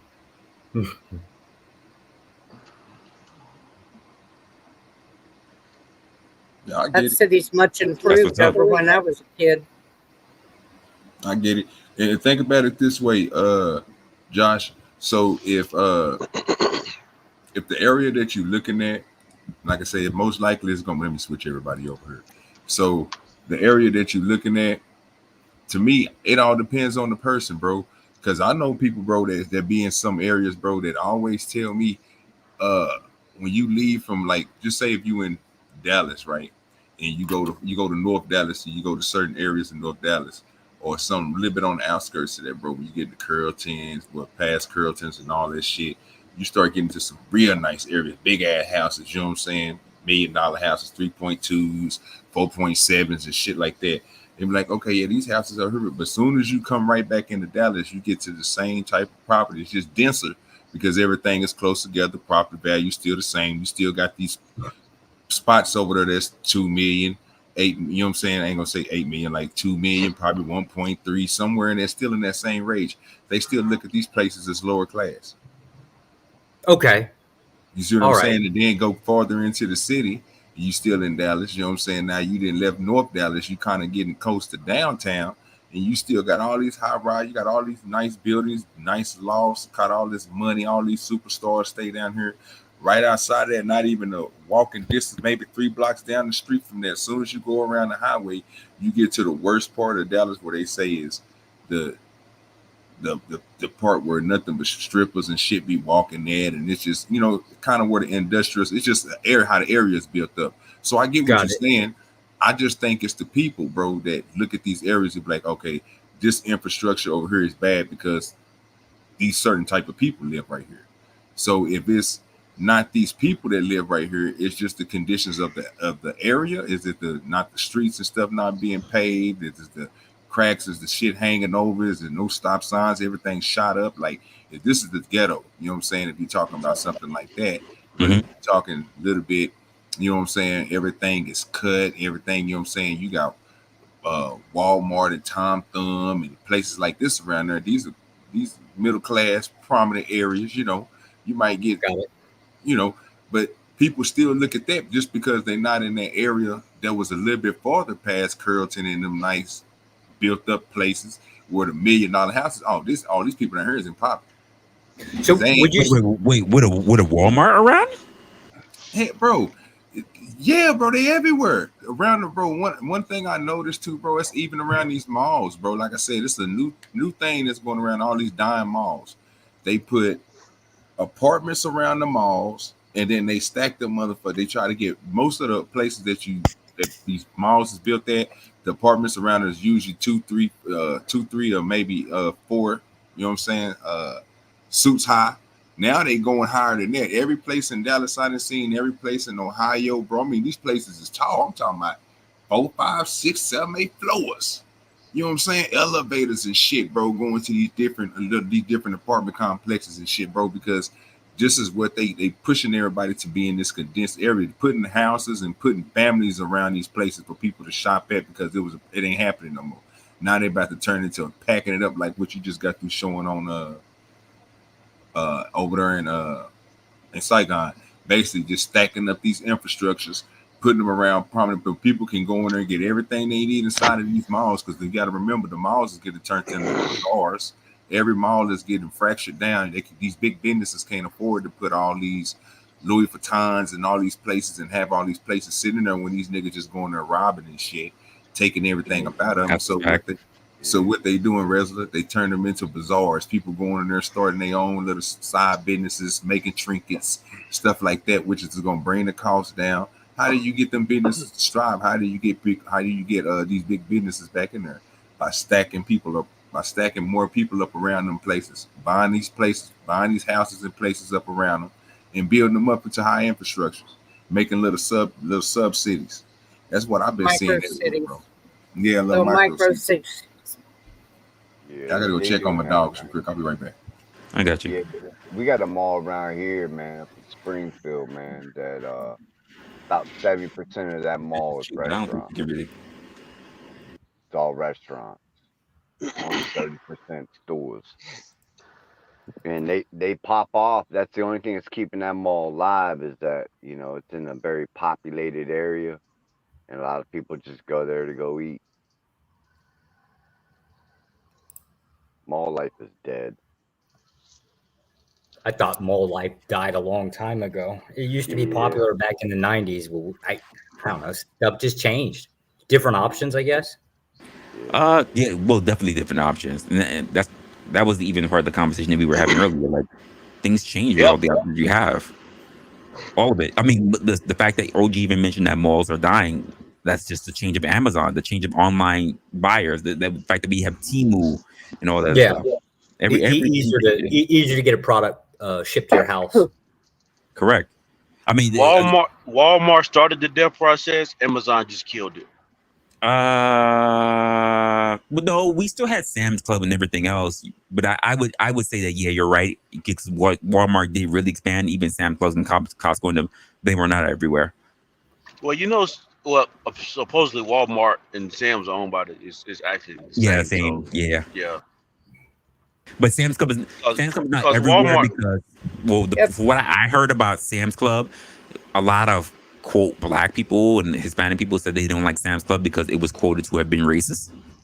Not my experience down in Florida, but that's what I did hear. Yeah, when you go as a redneck, I fully endorse Sam's Club, right? But the idea behind it is you're buying bulk. That's the whole purpose of gaining membership and going there. It's not to buy I don't know, a thing of chicken, right? You really want a box of 15 or 20 of them. That was racist. That was racist. Well, yeah, well, no, that's the point. You spend all that damn money for Josh ain't lying. Say, I'm gonna tell you something. Only people that you see, look, I'm gonna tell you something. Texas got a thing where you can drive anywhere around Oak Cliff, anywhere around Fort Worth, anywhere around them sub areas, Houston, Austin. Before food trucks was a thing, you used to see a lot of black men and a lot of black families out there grilling on the back of little trailers that they put their grills on. So what they used to do is, like I said, I didn't never understand why they said that Sam's was racist, because I was a person that worked for Walmart. I worked in a distribution center, so I worked in back of unloading. So I went from different Walmarts to different Walmarts in 2 different states, doing different things for the company. So not nothing too big, but just, you know what I'm saying, unloading trucks in different ways and putting them in certain ways so it's easy to maintain the unloading and not breaking so much product because of the way you have to unload these trucks. So when I was up there working, I noticed people going to Sam's was always people that was buying stuff in bulk, like meat in bulk, because they was had some type of business. And even to this day, you still see only people you really see in Sam's is people like, I ain't gonna say rednecks, but country folks like me, Josh. You can say rednecks. We're kind of proud of it. Sir, I'm country as hell. You know what I'm saying? I got my boots. I go fishing almost every other day as soon as I get off work. You hear me? I'm down there in the river. I'm on the rocks, you know what I'm saying, fighting off snakes and mosquitoes and anything. I know, sir. You know what I'm talking about? Yes, sir. So I get it. So I understand why people go and get their stuff in bulk in the area I'm in. You know what I'm saying? Because we don't. Yeah. I mean, well, it's the thing that's available where you can buy. Well, for us, we believe in the idea like buying in bulk. If you're going to buy something and you're already paying I don't know, $3 a pound for it, right? You just want to buy in bulk because bulk is just generally the idea of a better. It is basically more cost effective in the long term. Right? Yep. Now you're going to have to bring it home and slice it up and store it in a deep freezer, but that's just how you save money long term. Yeah, because it ain't nothing like going up there and get you 8 briskets to put on a 200 gallon grill. Cook you about 8 briskets on there. You know what I'm saying? So you can do a lot. I mean, people go up there and buy a lot of. I see a lot of people going up there, but it'd probably be different up north. I mean, a lot of South people, bro. That's what they do.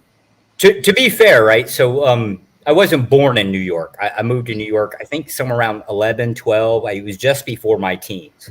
I was actually raised or born in Homestead, Florida, on the military base, or back then it was an Air Force base. So that's originally where I'm from most of the time. Went to school, the whole idea of black people in rodeo. That was really a thing, right? Matter of fact, I had a record for at least say 6 months, and another dude whooped it. I mean, literally beat the living crap. It is what it is, right? But it was just a thing.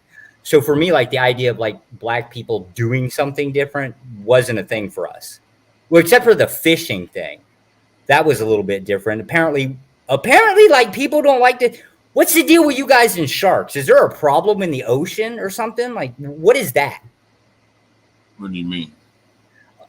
So if you go down toward, like, say, Florida, anywhere off the coast, whether it's going to be the Gulf or the Atlantic, and you go out, like, everybody likes to do those charter fishing things for like a couple days. Yeah. I have I've got a decent boat, or at least I used to back then. Used to drag all of my friends with it. It's not fun unless you take 8, 9 people, right? Could never get any of my black friends to go with me for some strange reason. Something about being out on the open ocean for 3 or 4 days, right? They just ain't. Is it a shark thing? What's the deal there? Sir, they can't swim. Sir, I can now swim down to everybody else. Yeah, they swim just fine. Go down to the beach. What we talking about? Yeah, they swim just fine. What we talking, sir? I used to noodle my bro. You can't. Man, ain't nobody on here that can probably beat me in water, dog. I done been all type of rapids and all type of shit. Sir, I done been through some shit. We know we're not fighting Moby Dick. We're not fighting no whales. We're not fighting. Exactly. We fight. We are very much aware that we are mammals that are meant to be on land. We are not here to fight up against the elements. Sharks ain't nothing but catch and release, dog. And I ain't about catching. I'm about taking it home. You can catch it when you got a line, sir. When you are standing on solid ground, when you are on their turf, there's no catching. Yeah, you're right about that, Russell, because they will catch you. Technically, there is a catch and release. It's just the shark's catching you. He pulls you off that release you. That's what I'm saying. And most time, and be honest with me, Josh, you got to be honest with the people on here, man. When you fishing for them sharks, bro, you most likely gonna be strapped to that pole, dog. We fishing for grouper. Grouper and snapper. And look at this nigga talking about grouper, bro. You making it seem like, bro, big man. Bro, that's what I'm saying. Like, these motherfuckers is like, he talking about a fish that can get up to 700, 800, 900 pounds. Well, hold up now. We ain't that far off the coast. Oh, okay. So what you put 300 pounds, 200 pounds groupers? I mean, hell no. Never in my life, sir. That's where fishing. You know how people lie about how big the fish was? That's those people, sir. Yeah, we don't have that shit. I would kill. I mean, I could lie. I'd just never be able to present a photo, right? So I grew up in the year. We did technically have everybody had cameras, right? So if you were gonna lie at the fishing tails, like my dad could get away with it back at his age. I can't, right? So if I lie, I need a photo. And yeah, we were catching puny shit. But then again, we fished. We didn't go out far enough, right? Is what it is. Okay, what about tarpon? What about tarpon? No, not so much. That's a big ass fish. That shit didn't be dragging into the goddamn water. See what I'm saying, Reza? You need to tell me, they're on the coast. Yeah, you don't have to go out there. We can fish on the coast. I said, okay. Let me. Like a tarpon and a damn tiger shark grabbed that shit. I almost got yanked into the sea. You hear me? I ain't about to play with them. What we doing, Reza? I'm staying going to the river. Yeah, that's how you end up with a damn shark. It ain't because you're going after the sharks. You're going after something else, and while you're hauling his ass in, shark decides, oh, fuck dinner, right? Now, it's not like I'm intentionally going for shark. That just ends up what you got that decided, well, whatever you caught, he's going to eat. Of course, sometimes you don't really know. Once he hits, right? That's when you learn. I had that bitch too. I was reaching out my hand and I said, what the fuck is that? And literally my friend grabbed my shoulder and that tiger shark took that and the line and nearly me. So, and I want you to know, right? Like I'm not, I'm a little guy. Like I'm 6'1", but I'm also like a $147. I ain't intimidating nobody, right? I catch anything, especially if I think it's gonna pull me out the boat, I'm letting the line go. I don't give a damn about that damn pole. I don't care how expensive it is. I ain't getting in that water with the thing, right? I understand why people would be afraid of it. What David Goggins said, you push past that shit. All right? No, fuck that shit. No. Look, but see, Josh, look, I understand exactly what you're saying, but sir, by your logic, you put in too many faiths and ifs. And I don't put my faith in ifs. I put my faith in certainty. Oh, okay. See, and I understand. That makes sense. You're on the water, and look, it's so many big things in that, bro. You got whales that can literally. I know you probably got a nice vessel too. Don't get me wrong, sir. I'm not saying that you ain't, but I know one thing: you ain't out there with no icebreaker. You know what I mean? You know what I mean? I mean, I understand your vessel might be nice. I It's not agree. okay, so I don't trust the sea because the sea is something now. There's things out there that can, bro. I'm crazy like this. If you out on that water, bro, the sharks ain't the problem.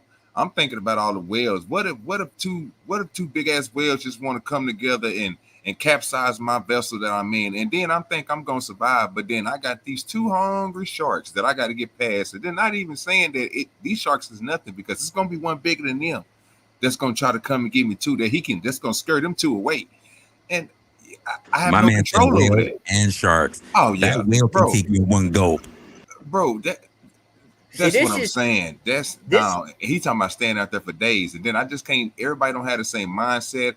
I'm willing to throw people over for bait just to get away. Like I'm not a person to take out there. See, I gotta survive, sir. If we on land and I know I'm physically more fit than you, or you're a little bit smaller than me, I'm a little bit chunky than you, I'm gonna trip you so I can get away. You know what I mean? I like this guy.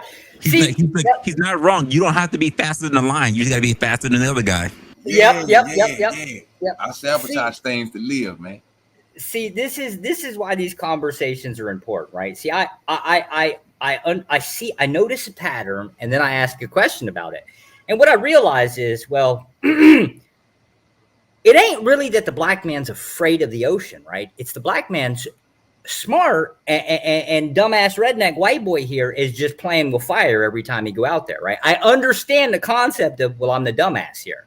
Like I get that.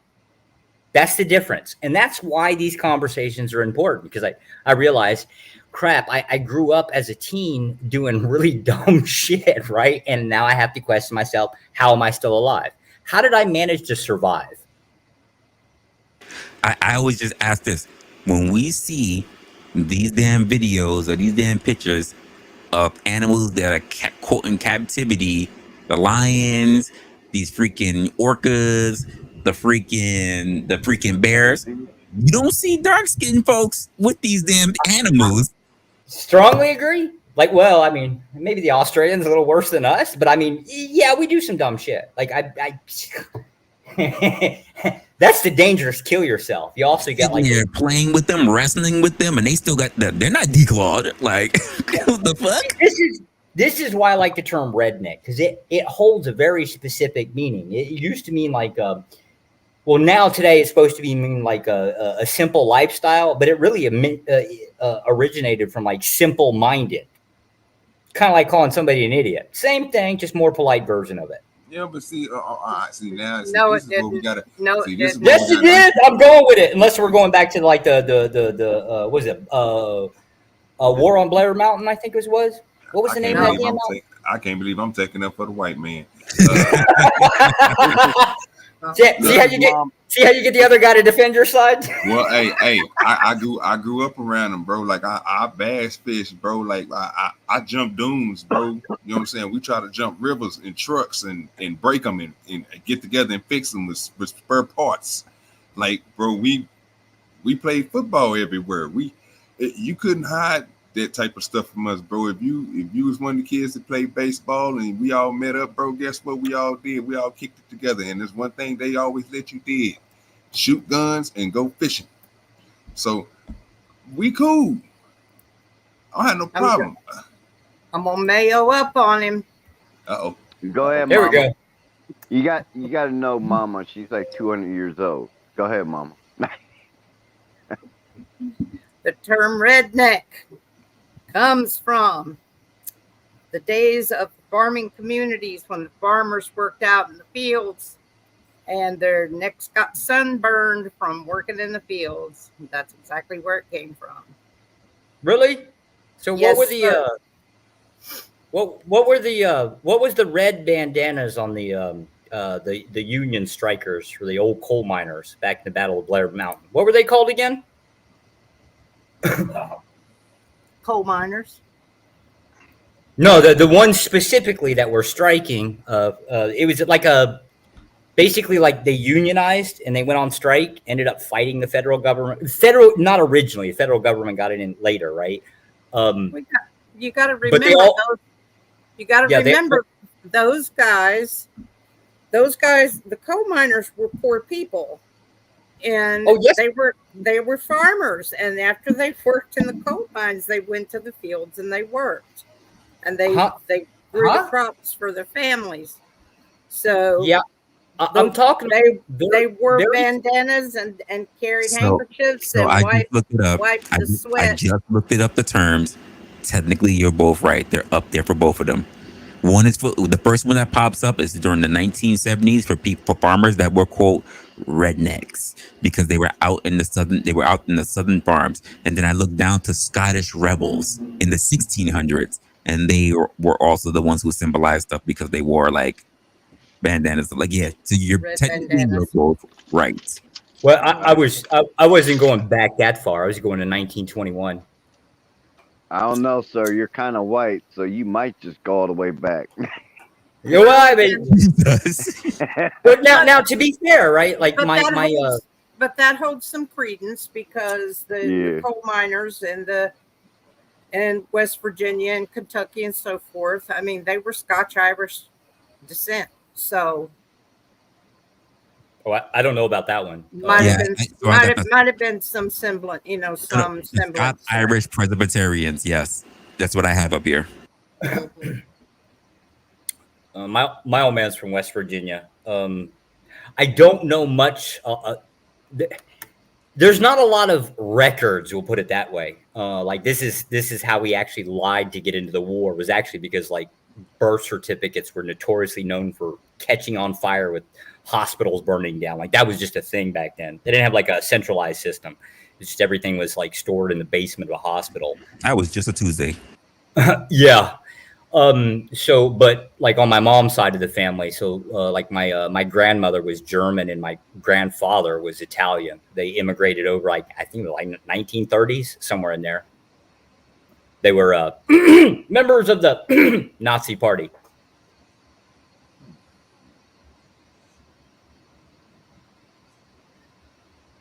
Yeah, that was crickets. Okay. So, OG, do you want me to go about this? I was waiting on that chicken comment to come back up after that statement, though. No.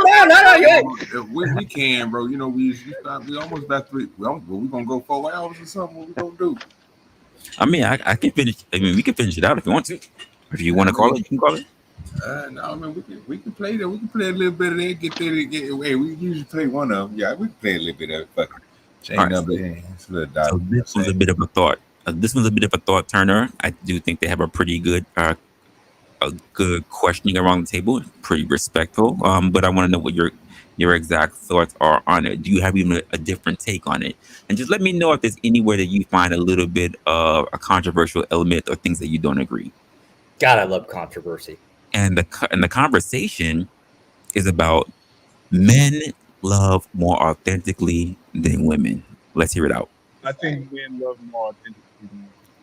Huh? Oh, this is what I mean by that. You said say that again. I said I think men love more authentically than women, and this is why. I can agree. But go ahead. Before you say your spiel, I'm gonna see where you're going with it and see if I'm feeling where you're You've coming heard from. me say it before. Okay, because women, we can find and look and figure out how to love somebody. We can love your potential.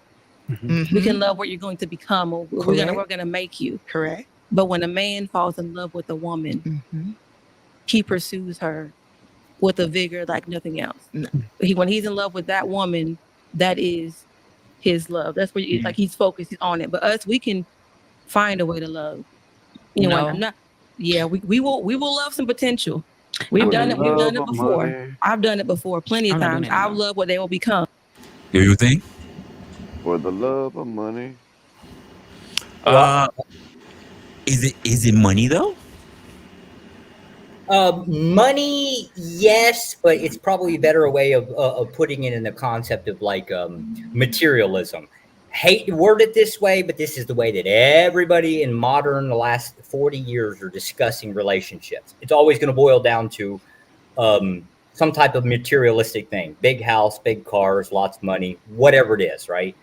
Women will you'll be hard pressed to find anybody that like dates down economically from their own position. Whereas with men, No problem. We have no problem. You could be a millionaire, and you'll generally, as long as the girl is kind of cute, you won't give a damn if she's like some barista at a coffee shop or a fry cook at McDonald's. It's usually not going to matter, just so long as she somewhat looks decently, right? So now, in the concept of materialism seems to be how we measure relationships, at least in the last 30, 40 years, right? Now, I'm not so sure about the authentically. That word needs a little hammering out. Well, let me ask the question. Because you said the past 30 or 40 years, but we're talking about now of human history. Oh, that have no way of fucking knowing, right? So of human history, because here's the thing, you could say no way of knowing, but quite frankly, outside of just ejaculating and evacuating, there have been the concept of family building, of quote legacy building, or however you want to put it. People have coupled together. It's not like it's just a new phenomenon of the last 30, 40 years. That's the whole point of building quote generational, foundations. I won't say wealth, but generational foundations. In idea. Okay. So like if you pick up the literature, yes, in idea, that would be the case mostly throughout history, right? But see, now your problem is if somebody writes in a book, this is my contention with anthropology. If somebody writes something down in a book, now it comes the question is this a standard practice within a society, give or take, right? We comprehend that, like, according to, like, say, as much as you can get with DNA tracking, at least as much as you can get to it. It's obviously got its limitations. But you'll find out through many different eras, you kind of had, like, these, like, hourglass shape of a chart of how people intermixed. You'd have these, like, bottlenecks of breeding that would just take place within, now, like say the Roman Empire, you'd have like little different areas that people would kind of group up where it would only be a select few that apparently seem to breathe. You just can't really narrow it down to, you'd have to find some way to kind of like patch that against wars, because wars generally resulted in like huge numbers of death at any given time. So I'm not so sure that's the case. Well, the same way how you mentioned the small patch of people who turned around and started breeding, is the same way how some people can even talk about like the large amount of breeding that took place during the Renaissance period. Correct. And probably even the same way today. Like we're talking about like the birth rates that exist now, seems to be the case that, a smaller number, which might be the case to continue like the next 50 years. Who knows, right? But it would still change the concept of like that. Well, that take care of like who's getting together and having sex and generating children, right? Sure. Problem is everybody's they're blaming economics. I disagree with what their claim is. I think they're using it as an excuse, but still what they're writing down is economically, I only want one child because I really don't want to spend the extra money on a second or third one. Or no child at all. The question for modern day dating relationship that I like to ask people now: explain your version of love without materialism and sex. Good luck with that shit. Well, we've got all kinds of synonym words for love. We're never going to use them for like call it love, right? Because apparently it doesn't have that extra magical meaning to it. That's what that's why I was going to ask about the authentically part, right? What the hell does that mean? How can we quantify that? Well, I took what he was saying. I'm not sure. Go ahead, John. Go ahead. I identify what he was saying. I'm not saying it makes it any more clearer, but it's just who's more genuine when it comes to the act of the roles or playing a role in a relationship. Right. I mean, do you agree with the aspect of what they mentioned? Because they could be mentioning it just more on a current societal norm, but when we think about just when I look at it in terms of human history, I'm not looking at it as a current social norm. I'm thinking about it in terms of all of human history, I would say outside of Neanderthals, because we really don't know what the fuck they were thinking. Well, no, well, even to an extent, if you want to put it into savage instinct, right? They're kind of right. What the young ladies talk about, they think about potential. They think about who the strongest provider, whatever, versus the men who turn around and say if they have an instinctual instinct to say that they want this particular person, then they go at it with as much vigor to make sure that they claim this quote individual. Even if you want to go to the point where they say they would club the women over the head and drag them back to the cave, or the women that would turn around and say, I had a guy who had a rock and another guy beat him and I got with that guy because now that guy got 2 rocks. Yeah, I tend to not agree with those descriptions. So those are kind of like the mythy type of the caveman. At the end of the day, right? Materialism today would have been not identically the same thing as, say, like pre-Roman Empire, right? You still had resources you had to come up with. So it wasn't like, instead of being like today's big house, big car, right? It might have actually just been like land and the ability to, like, I don't know, farm your own food and be able to like provide resources. I got you. So would you say that, and this is kind of in line of what John is basically putting out, so is there any instance where we talk about that love can be categorized without it having to be tangible things?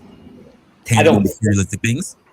I don't think so. And again, this is going back to that concept. What people write might be, or like write down as a record, right, might be the one thing. But apparently within practice, it's always been the case that, yeah, it might not have come down to the dollar. It might not have come down to the big house. It's always been that thing. That's why until somebody decides how they're going to quantify authenticity, I don't know how to answer it. I want to agree. Like if we're putting it on materialism, I'm dead set in agreeing, because the idiot man will give up his resources for almost any woman. We're actually a lot less picky. I love the fact that you bring it up. So now we have to make I want to ask you a question based on a delineation between the male and the female. Are we saying that in terms of physical asset, it falls on women versus the male aspect that it does not? Because the man has the resources. Is he caring necessarily about material goods, or is he caring about the individual?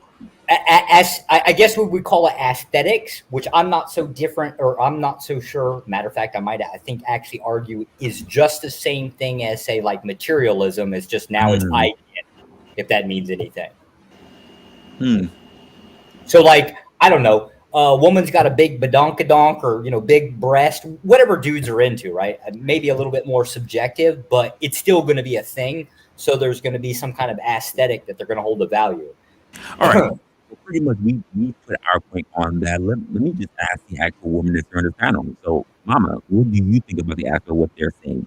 Is it, and actually, can you also answer John's question after you give me your point? I couldn't understand you. Your microphone's mucky. God damn it! Can you hear me now? Yeah, that's much better. Yeah. I didn't change anything, so I'm not sure what's going on. I don't know what the hell's going on, because I didn't do anything. So the first point, I guess, being that when we're talking about that point when it comes to love, is love just really basically a materialistic component? And if it is, right, or rather if it's not, then what exactly could you define as love without it being anything based in tangible assets?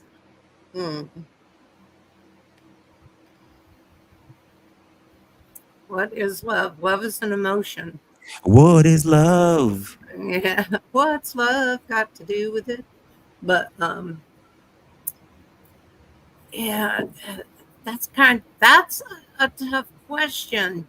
What is love? There's so many emotional components to it. Well, it's not just one thing. You see what I'm saying? The reason why I'm asking you is because, quite frankly, we hear often that women are trained early to believe in love and love's power, and they care about the emotional aspect of it. But then, if we're saying that we don't really know, what exactly are you guys as women are engrossed in really becoming if you don't understand what you're looking for? That's kind of my question that just came up now, because you guys are trained early to fall in love and to fall in the aspect of love and finding that guy that will give you love and your children, and that's love. But can I ask for clarification? Well, I want to hear what she has to say first, and then you can ask the question. Women from infancy are taught to be taken care of. So as they grow older, I think that the quest continues for the perfect person to take care of them. At a certain stage, or at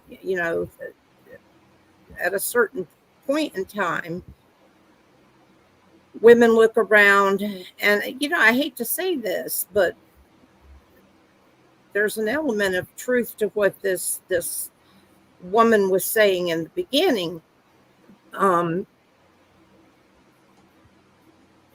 And something that I had an aunt that used to say to me all the time: you can fall in love just as easy with a rich man as you can a poor man.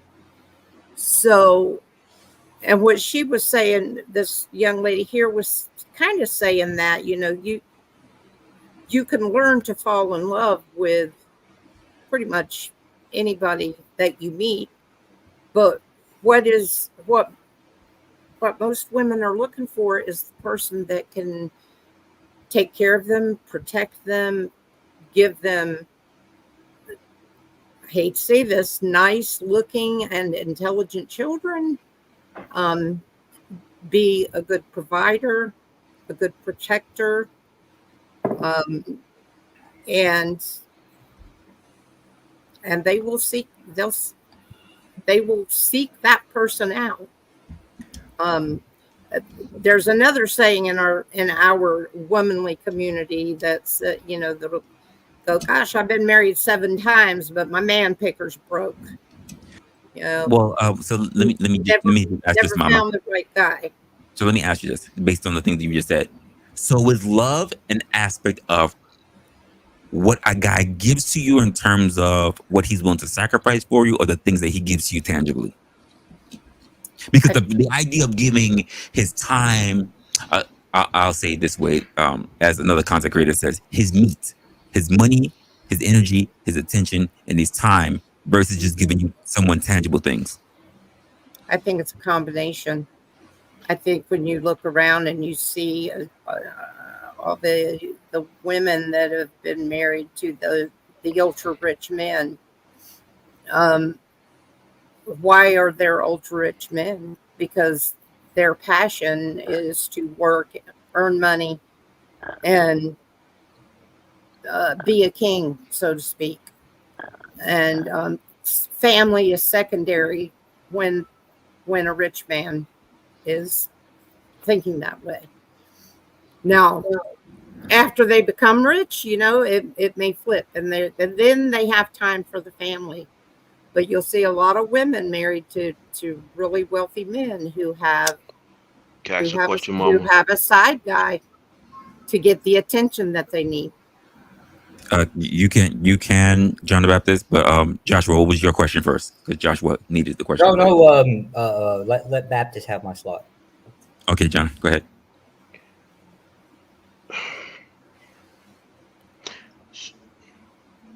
No, that's not a good question. It's not a good question. Go. Okay, I'll ask mine. So, like this concept of women are raised to, within the question that you asked, that like women are raised, and I think Mama actually alluded to this too, as in women are taught.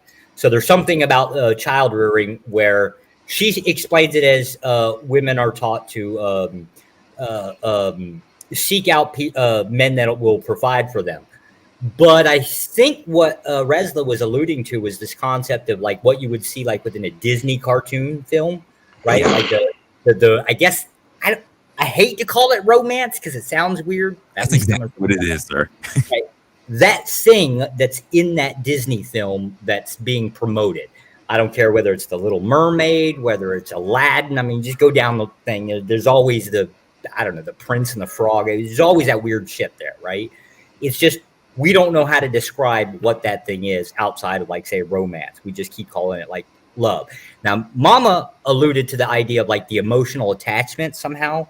Just I don't really comprehend. God, I'm gonna take my psych degree and go burn it now, right? I don't know how to describe that emotion process that people are talking about. In that is, I call love a chemical imbalance. Why chemical? Well, generally speaking, because all emotions are generated this way, it doesn't really, believe it or not, love is no different than many of the other emotions that also come with like impulse control problems, right? So they're all just chemical imbalances. It doesn't have like a good or a bad meaning to it. Like, so there's no positivity, there's no negativity to it. It's just like a functional description. And nobody's really going around. I mean, I hope nobody's going around policing the thoughts that are in people's mind. We generally the people try. They're also think they can read minds because ain't nobody got a damn mind reading machine. But what they're doing is they're generally pointing at the behaviors that follow with it. So that's the only thing that we have that we can actually measure. Well, you've heard all of your life there's a fine line between love and hate. And, I'm married. I live by those rules. And I mean, they've literally done brain studies, and when they see the reaction of the brain when someone you love or you characterize as loving walks into the room, the brain reacts one way, and when they bring someone into the room that you really detest, or they show you a picture of something you really detest, the same part of the brain reacts. Mm-hmm.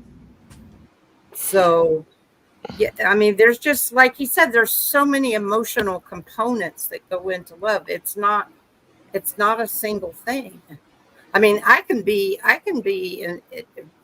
intensely angry at my husband, but still love him at the same time. I got you. That's the question. My bad. So the question I want to ask then. So and you brought it up again. So now I got to ask it. Is it healthy to attach love to an emotion? Love is an emotion. Love is an emotion. Yeah. Okay. I'll be quiet. Love is an emotion. I'll be quiet. So now I'll ask the even meaner question. Is it detrimental to attach any type of loyalty minus a resource? I don't get it. I don't. Okay. Should I remain loyal to my parents because they feed, house, clothe me, that kind of concept? Should I attach myself to another person, aka a spouse, because their ability to, I don't know, as a guy, the woman's providing sex. As a man, I'm providing, I don't know, a roof over the head. It's the question I was asking. Like, does your loyalty / love remain constant as long as you are receiving your other tangible benefits? Well, it's more like to answer that question. Is it a negative? Like, is it construed as a bad thing to do so? It's that way. It is that way. Okay. Wow, that's a good answer. Is it bad to view it that way? Yes, it is. Why? The reason why I asked the question, is it healthy to attach love to an emotion? I think it's unhealthy. I think it's unproductive. Wait. How? Okay. So can you let us know from your point of view, why do you feel that it's unhealthy? That it's not healthy? When we usually hear from people that love pretty much is, well, actually from 3 people, that love is a chemical imbalance. It's things that fire off in your brain through your neurons, and that you also heard 2 people that also mentioned that there's pretty much a thin line between it because of the same neural pathways that light up, whether it's a love situation or a hate situation, due to chemical endorphins or whatever that light up in you. So it is an emotion. That's why I wanted Josh to go into something deeper and more intelligent when he said is a chemical imbalance, because I feel like he was going to go there, but I could ever go there. If you want something that's a little okay, I'll give it to you. So the chemical imbalance has a very specific chemical compound. I can paste it in the back of the private chat if you really want to get to it. But it's also the same chemical compound that's found within enacting choice. Meaning if you have option A in front of you and option B in front of you, it's going to demonstrate it as the same chemical compound. Put that in your purse and figure out how that even makes any damn sense. That's why it's generally a useless thing to put out there. But the reason why we call it a chemical imbalance is because you're operating at a state of constant, and anything that changes is considered an imbalance. Right. Because you have the same chemical composition that's taking place, but yet you can have two different outcomes. Right. This is why it's not a negative or a bad, or it's not a negative or a positive. However, when we go to start measuring the results, aka girl chases boy with money. Now, we're taking that on the things that we can possibly measure within society, and now let's hammer that out. Is that a bad thing? Boy chases girl with knife.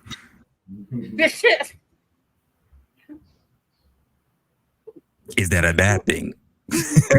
Where did that come from? Well, I can argue it from both sides if you want. Like on the positive side is that's the thing that ensures survivalism. Why would a species want to exist and breed with a thing that cannot ensure or at least even remotely hint at survival? So that'll go back to the whole like reptilian, what they consider to be like a reptilian thought process, right? Now on the negative side is you now have a society that's basically openly, that's the trigger word, openly discussing the I love you. Wait, show me your bank account. Show me your house. Show me your car. That's the difference. So which one's bad? Which one's good? Which is why I by both definitions, however you explain it, I struggle with attaching love with an emotion. Because when you think of, even if it's a chemical imbalance, that doesn't even sound healthy. It makes me think of a person who is more psycho than anything else. Which means keep in mind, again, all things are chemical imbalance, like the act of making a choice. Everything. Right? Yeah, we just associate certain terms like ADHD and say, oh, that's a negative thing. People actually throw stupid words out there like autism. You know what else is autism? Schizophrenia is covered within the autism spectrum, right? We just like to lump shit together and say crazy is crazy. I think what we confuse as love as chemical imbalance is more of it's what the attraction of when you feel when you just want to, when your body parts get excited for other person. No, because there's a difference between love and lust. There's two different words. Correct. I know. And I'm saying that's how I'm perceiving it. I'm perceiving it that I think what we associate with love is actually lust. Damn. I think. Damn. No. Lust is often born out of love and vice versa. Right, but also I have to say this: how people view their offspring is not with lust. Typically, the way how we put it forth. Again, I said typically based on the current cultures and standards that we have, because we do know that incest and whatever else, but we do know that we typically try not to have people breed within, because breeding outside is the only way to best have your genes survive. You basically just kind of made my point for me. No, I didn't. Because people don't tend to mate with their children out of lust. They love their children. Correct, which is the point I'm making, because I think what we tend to feel for what a man and a woman feel for each other is more lust. I think what you have for your kids, that's probably what real love is. And so when you have that thing that you have for your kids, for example, like, okay, let's not even talk about kids right now, because I don't want this to go pedo type stuff type. Let's just go back to this. I think what love is a consistently providing for whatever is I needed had a to. feeling you were going to go there, and I had a feeling you were going to go there. And here's what my contention with that is. This is why I agree with the idea, because I've also done my study in this where lust is a chemical imbalance, because I cannot, love is a chemical imbalance, because I can't say that love is just simply duty.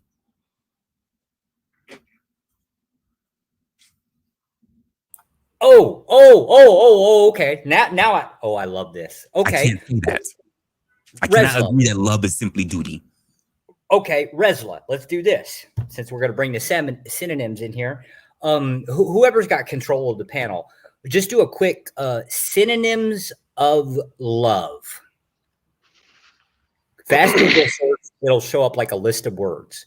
We'll just go down this damn list and say, why is it when people describe a thing, why don't they use one of these words? Why do they have to always resort to love as opposed to that word?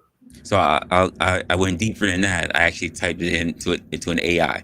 So for romantic, we have adoration, we have affection, we have devotion, we have passion, we have infatuation, we have fondness, we have adore, we have romance. For deep emotional connection, that's not romance, deep emotional connection. We have attachment, we have tenderness, we have warmth, we have intimacy, we have closeness, we have caring, we have compassion, we have endearment. Now we have a strong liking or enjoyment. That's where we get admiration. That's where we get appreciation. That's where we get delight. That's where we get enchantment. That's where we get fantasy. That's where we get predication. That we get relish. So there's a difference in that. Now we can also go to the last ones up here, which is intense feelings or emotion, which is simply just favor, zeal, enthusiasm, rapture, bliss, and then ecstasy. It breaks it up between the intense feelings or emotions, between strong likings and enjoyment, the deep feelings of just simply connections, and then what we consider to be romance. Yeah, I tend to argue with the classification system being used to group it, but and that's because I know there's going to be like weird concepts, but think of like the concept of fantasy, right? Mm-hmm. Everybody uses this word and they'll just instantly go off into whatever sexual. Let me give you the last one, because this is the last one. And I want to make sure I go to John's point. The last one is commitment and loyalty. So that's the category. It says allegiance, dedication, fealty, faithfulness, consistency, steadfastness, commitment, and of course, last one, loyalty. That's only when it comes to commitment and loyalty. So these are things that are, quote, duty bound. And I think that's where you find love. That's not what's classified as love. I know what you're saying, but I think that's where you find love, though. But you can do that without ever being in love. Hold up. There's a reason that God, don't pin him down like that. Go ahead. So there's a reason why specifically older men, myself included, like I'm 40. I don't consider myself that old, but like my father was born in 1926, to give you a rough idea, like some old weird traditional stances. 46. Okay. 1926 was his 26. birth. Okay. 26. Yeah. Okay. I'm 40. So like I was raised old school, and I do mean like very old school. Now, so there's a reason why we describe things certain ways in those concepts like commitment and thing like that. These are, I hate the term social construct because fucking asshole liberals pulled it from me. But the idea that how we teach how a thing functions is actually ingrained within like what we consider a social construct, meaning you're a man, your job is to basically do the job. So if you're describing like your spouse in like a long-term commitment, they never tell you about the first step. It's always described in a long-term format, right? So they're going to basically describe the job. So we're taught to look at it based off of the concept of a functionality. So the concept of commitment is a mutual benefit. Her job is to do X. My job is to do Y. Together, collectively, that's what we would consider a commitment. It's descriptive. And we're very specifically taught to think that way, or to describe it that way. Maybe not think, but to describe it that way.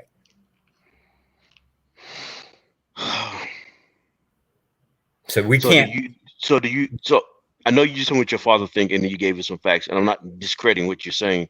My question is though, so do you think your example? Do you think what your father example is wrong, or do you? No. I'm heavily a traditionalist. I just don't look at it in the concept of like the idea of romance. Like, sure, yeah, you can get there, right? That's kind of like it would be, it's. So here's an example.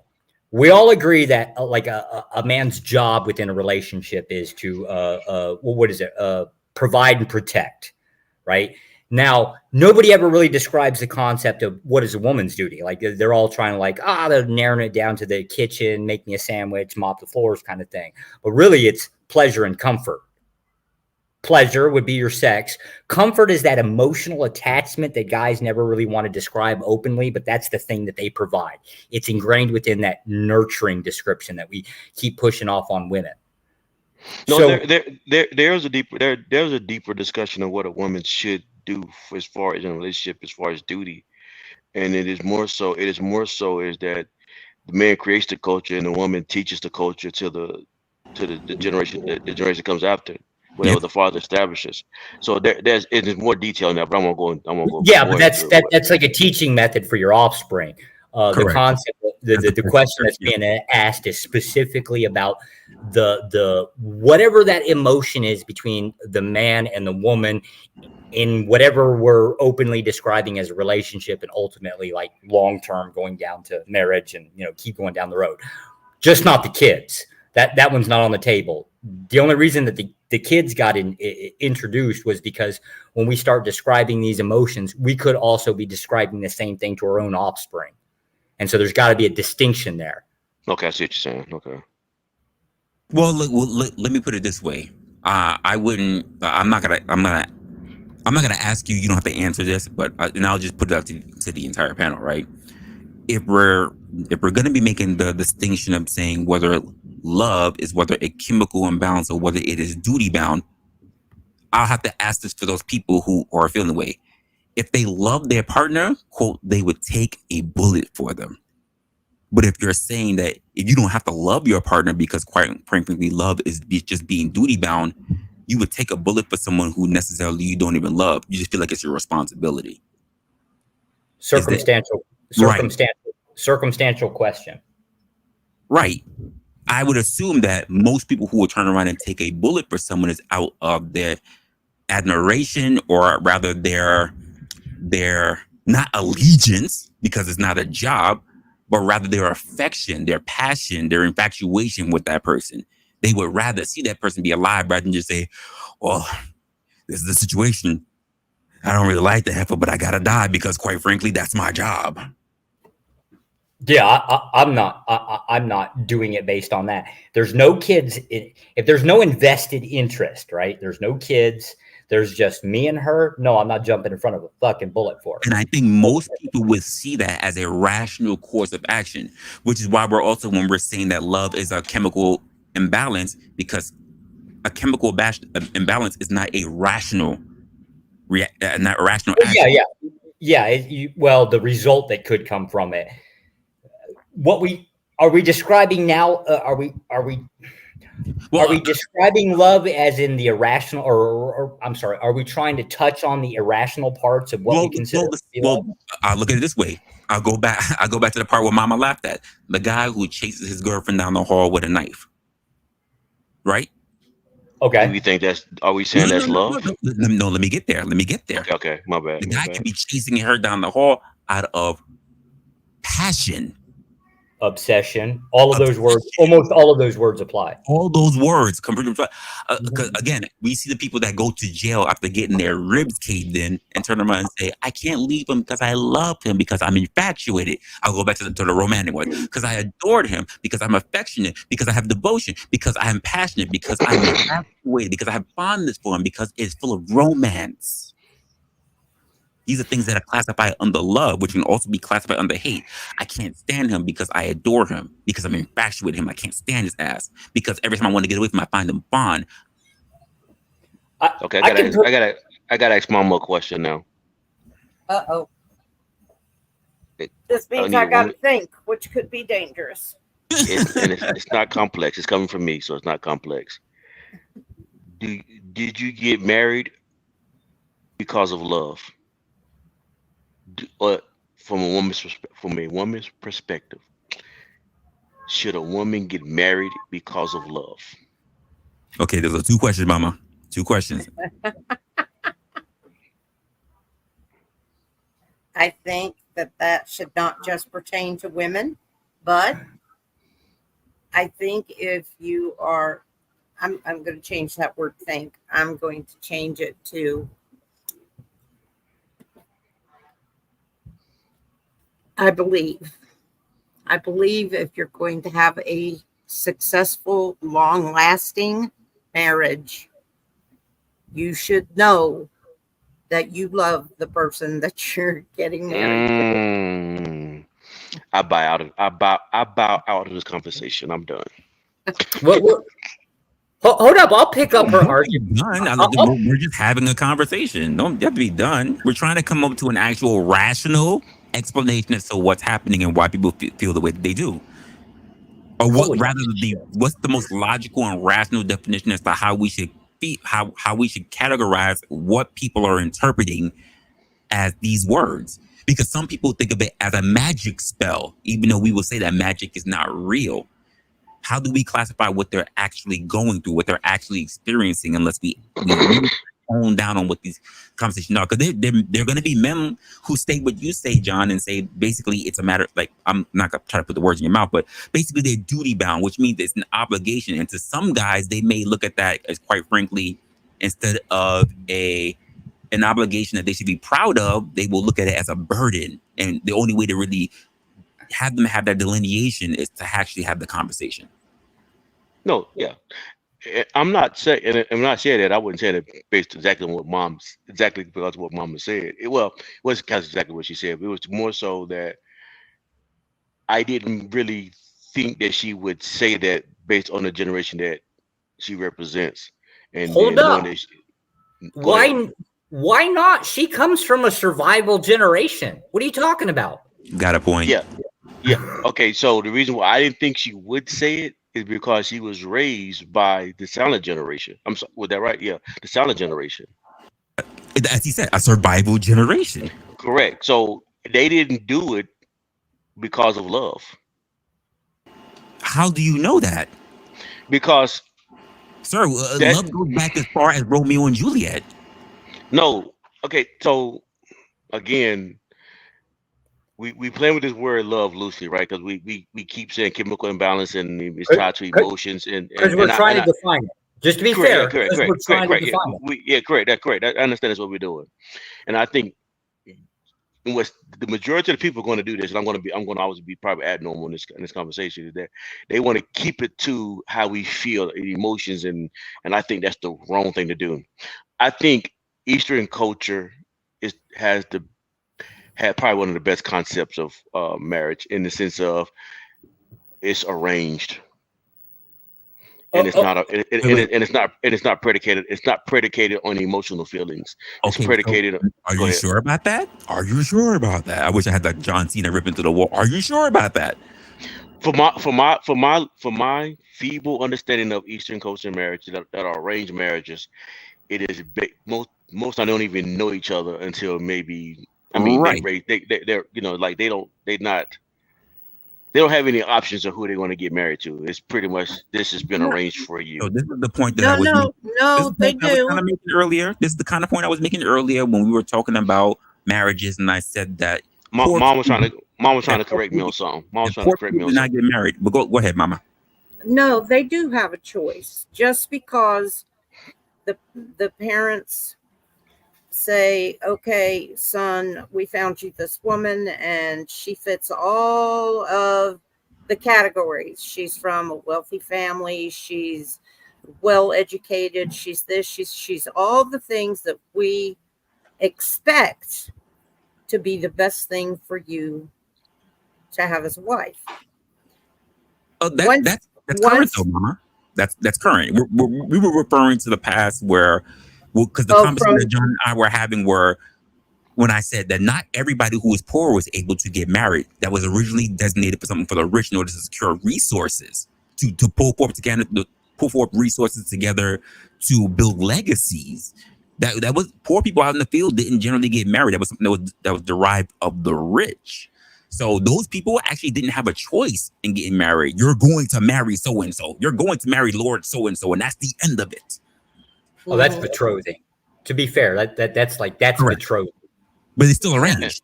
But it's still arranged. Yeah, so because the betrothals generally happened at birth. Yeah, betrothals are also a little bit rare. Let's try to use something that was a little bit more common. Matter of fact, I can use a perfect example. Southeast Asia, arranged marriages are a thing, but they're not betrothals. Right. And it has the same identical problems that we have in society today. Here, I'll break this one down. So by arranged marriage, it really implies that the parents are heavily involved in who the spouse or how the spouse gets selected, meaning you're pretty much going to get screwed. Yeah, like how in Western culture we would describe it as like, well, you go and meet the parents, right, and all that. Now multiply that by like 100. Southeast or Vietnam, Philippines, China, at least good portions of China, Laos, Cambodia, all operate the same way. And it would be based on what type of job do you have? How likely are you to maintain a revenue stream that's going to be able to support a family? Are you loyal to your family? So, as in, are you also going to end up being loyal to our family kind of thing? It actually puts a nasty strain on it. Now, the modern parts of it are identical in the first steps, and then they take a weird, crazy, like right turn. But I'm pretty sure that they also existed, say, even back in Mama's time period. So the example would be women will generally get married for the resources within life, also as dictated or involved, heavily involved. I don't want to use the word dictated, heavily involved by their parents. And then throughout the marriage, they'll have kids or whatever. And then the woman will eventually seek pleasure, which will be her emotional well-being. Let's put it that way, just to be fair. And so affairs are actually extremely common here. Extremely. And as best as I can tell, going back to the 1950s, were societally, they're taboos. You didn't dare talk about them openly. But according to what you can find within writing, were very common. Mm-hmm. So, I agree with that. Now we've got to contend with exactly what she said. Her answer was generally along the lines of, there has to be some type of idea of a maintained emotional attachment over a very long period of time. So we're still stuck back at square one. What is that thing that is that emotional attachment over a long period of time? The needing of each other. It's simply, to me, it's just simply. Can I throw a boomerang in here? Absolutely. After 50 years, you become a habit to each other. Oh shit, I agree with that one already. Yeah. You do. I can see that. It becomes a habitual relationship. Sure. Are you saying you say habitual? Is that the same thing as saying? Is that another way of saying what I just said? Need. I want to make sure though. No. Think of habit. No, correct. Like habit. It's a habit you can't break away. It's something you have to do every day. It's something you have to do. Yeah, you could describe it as routine. That would be kind of like something similar to what she's describing. Yes. It's you become so comfortable with each other, and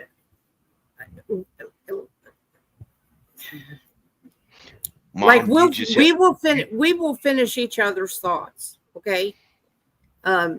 He'll start to say something, I'll finish it because we are so comfortable with you. We know each other so well that we're a habit. It's just you just proved my point. I can't see him without me. He can't see me without him. We are one. We're one. Are you saying that it becomes so habitual that you start to no longer think about it, and thus, like, basically now you're just in a committed marriage and you don't think of anything other than the other person, just out of habit? Or are you saying that it also could be the case that somebody might get so ingrained within that habit that they end up getting bored and no longer attached emotionally to that person?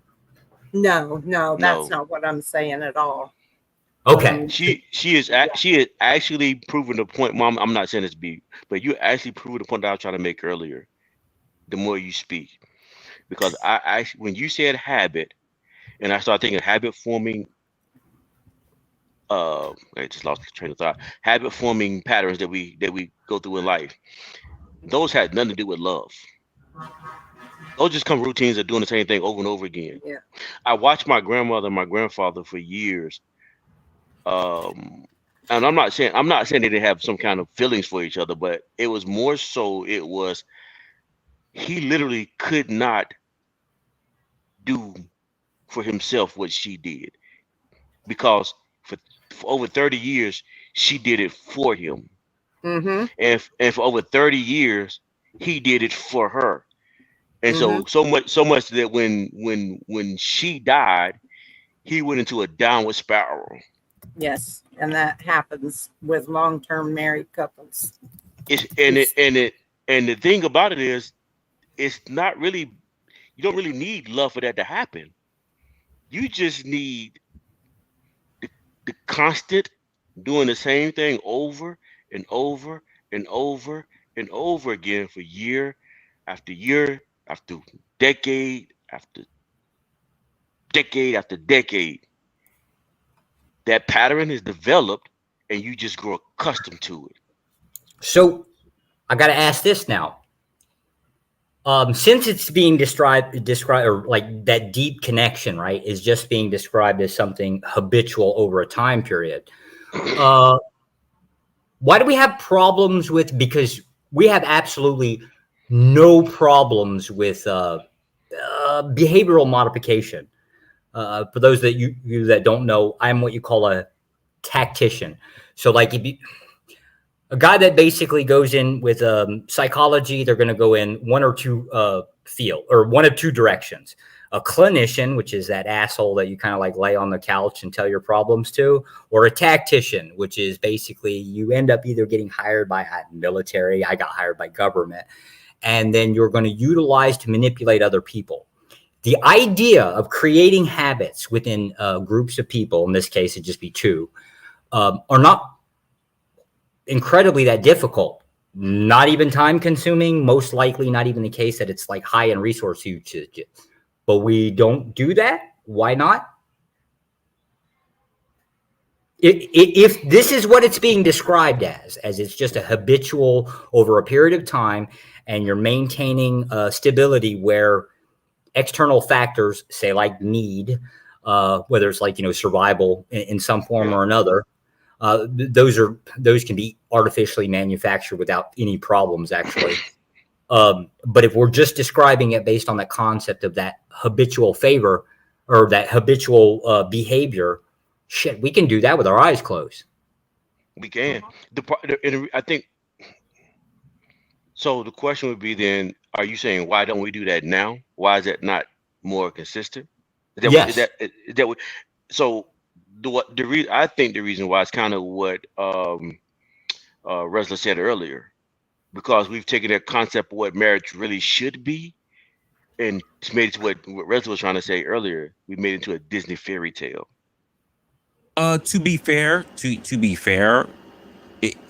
the words are not what it should be, because what it should have been is basically what it started out to be, and that would be strictly for the rich. Strictly to be able to just pool in resources. It wasn't necessarily about love. It wasn't even about duty. It was about securing legacy through resources.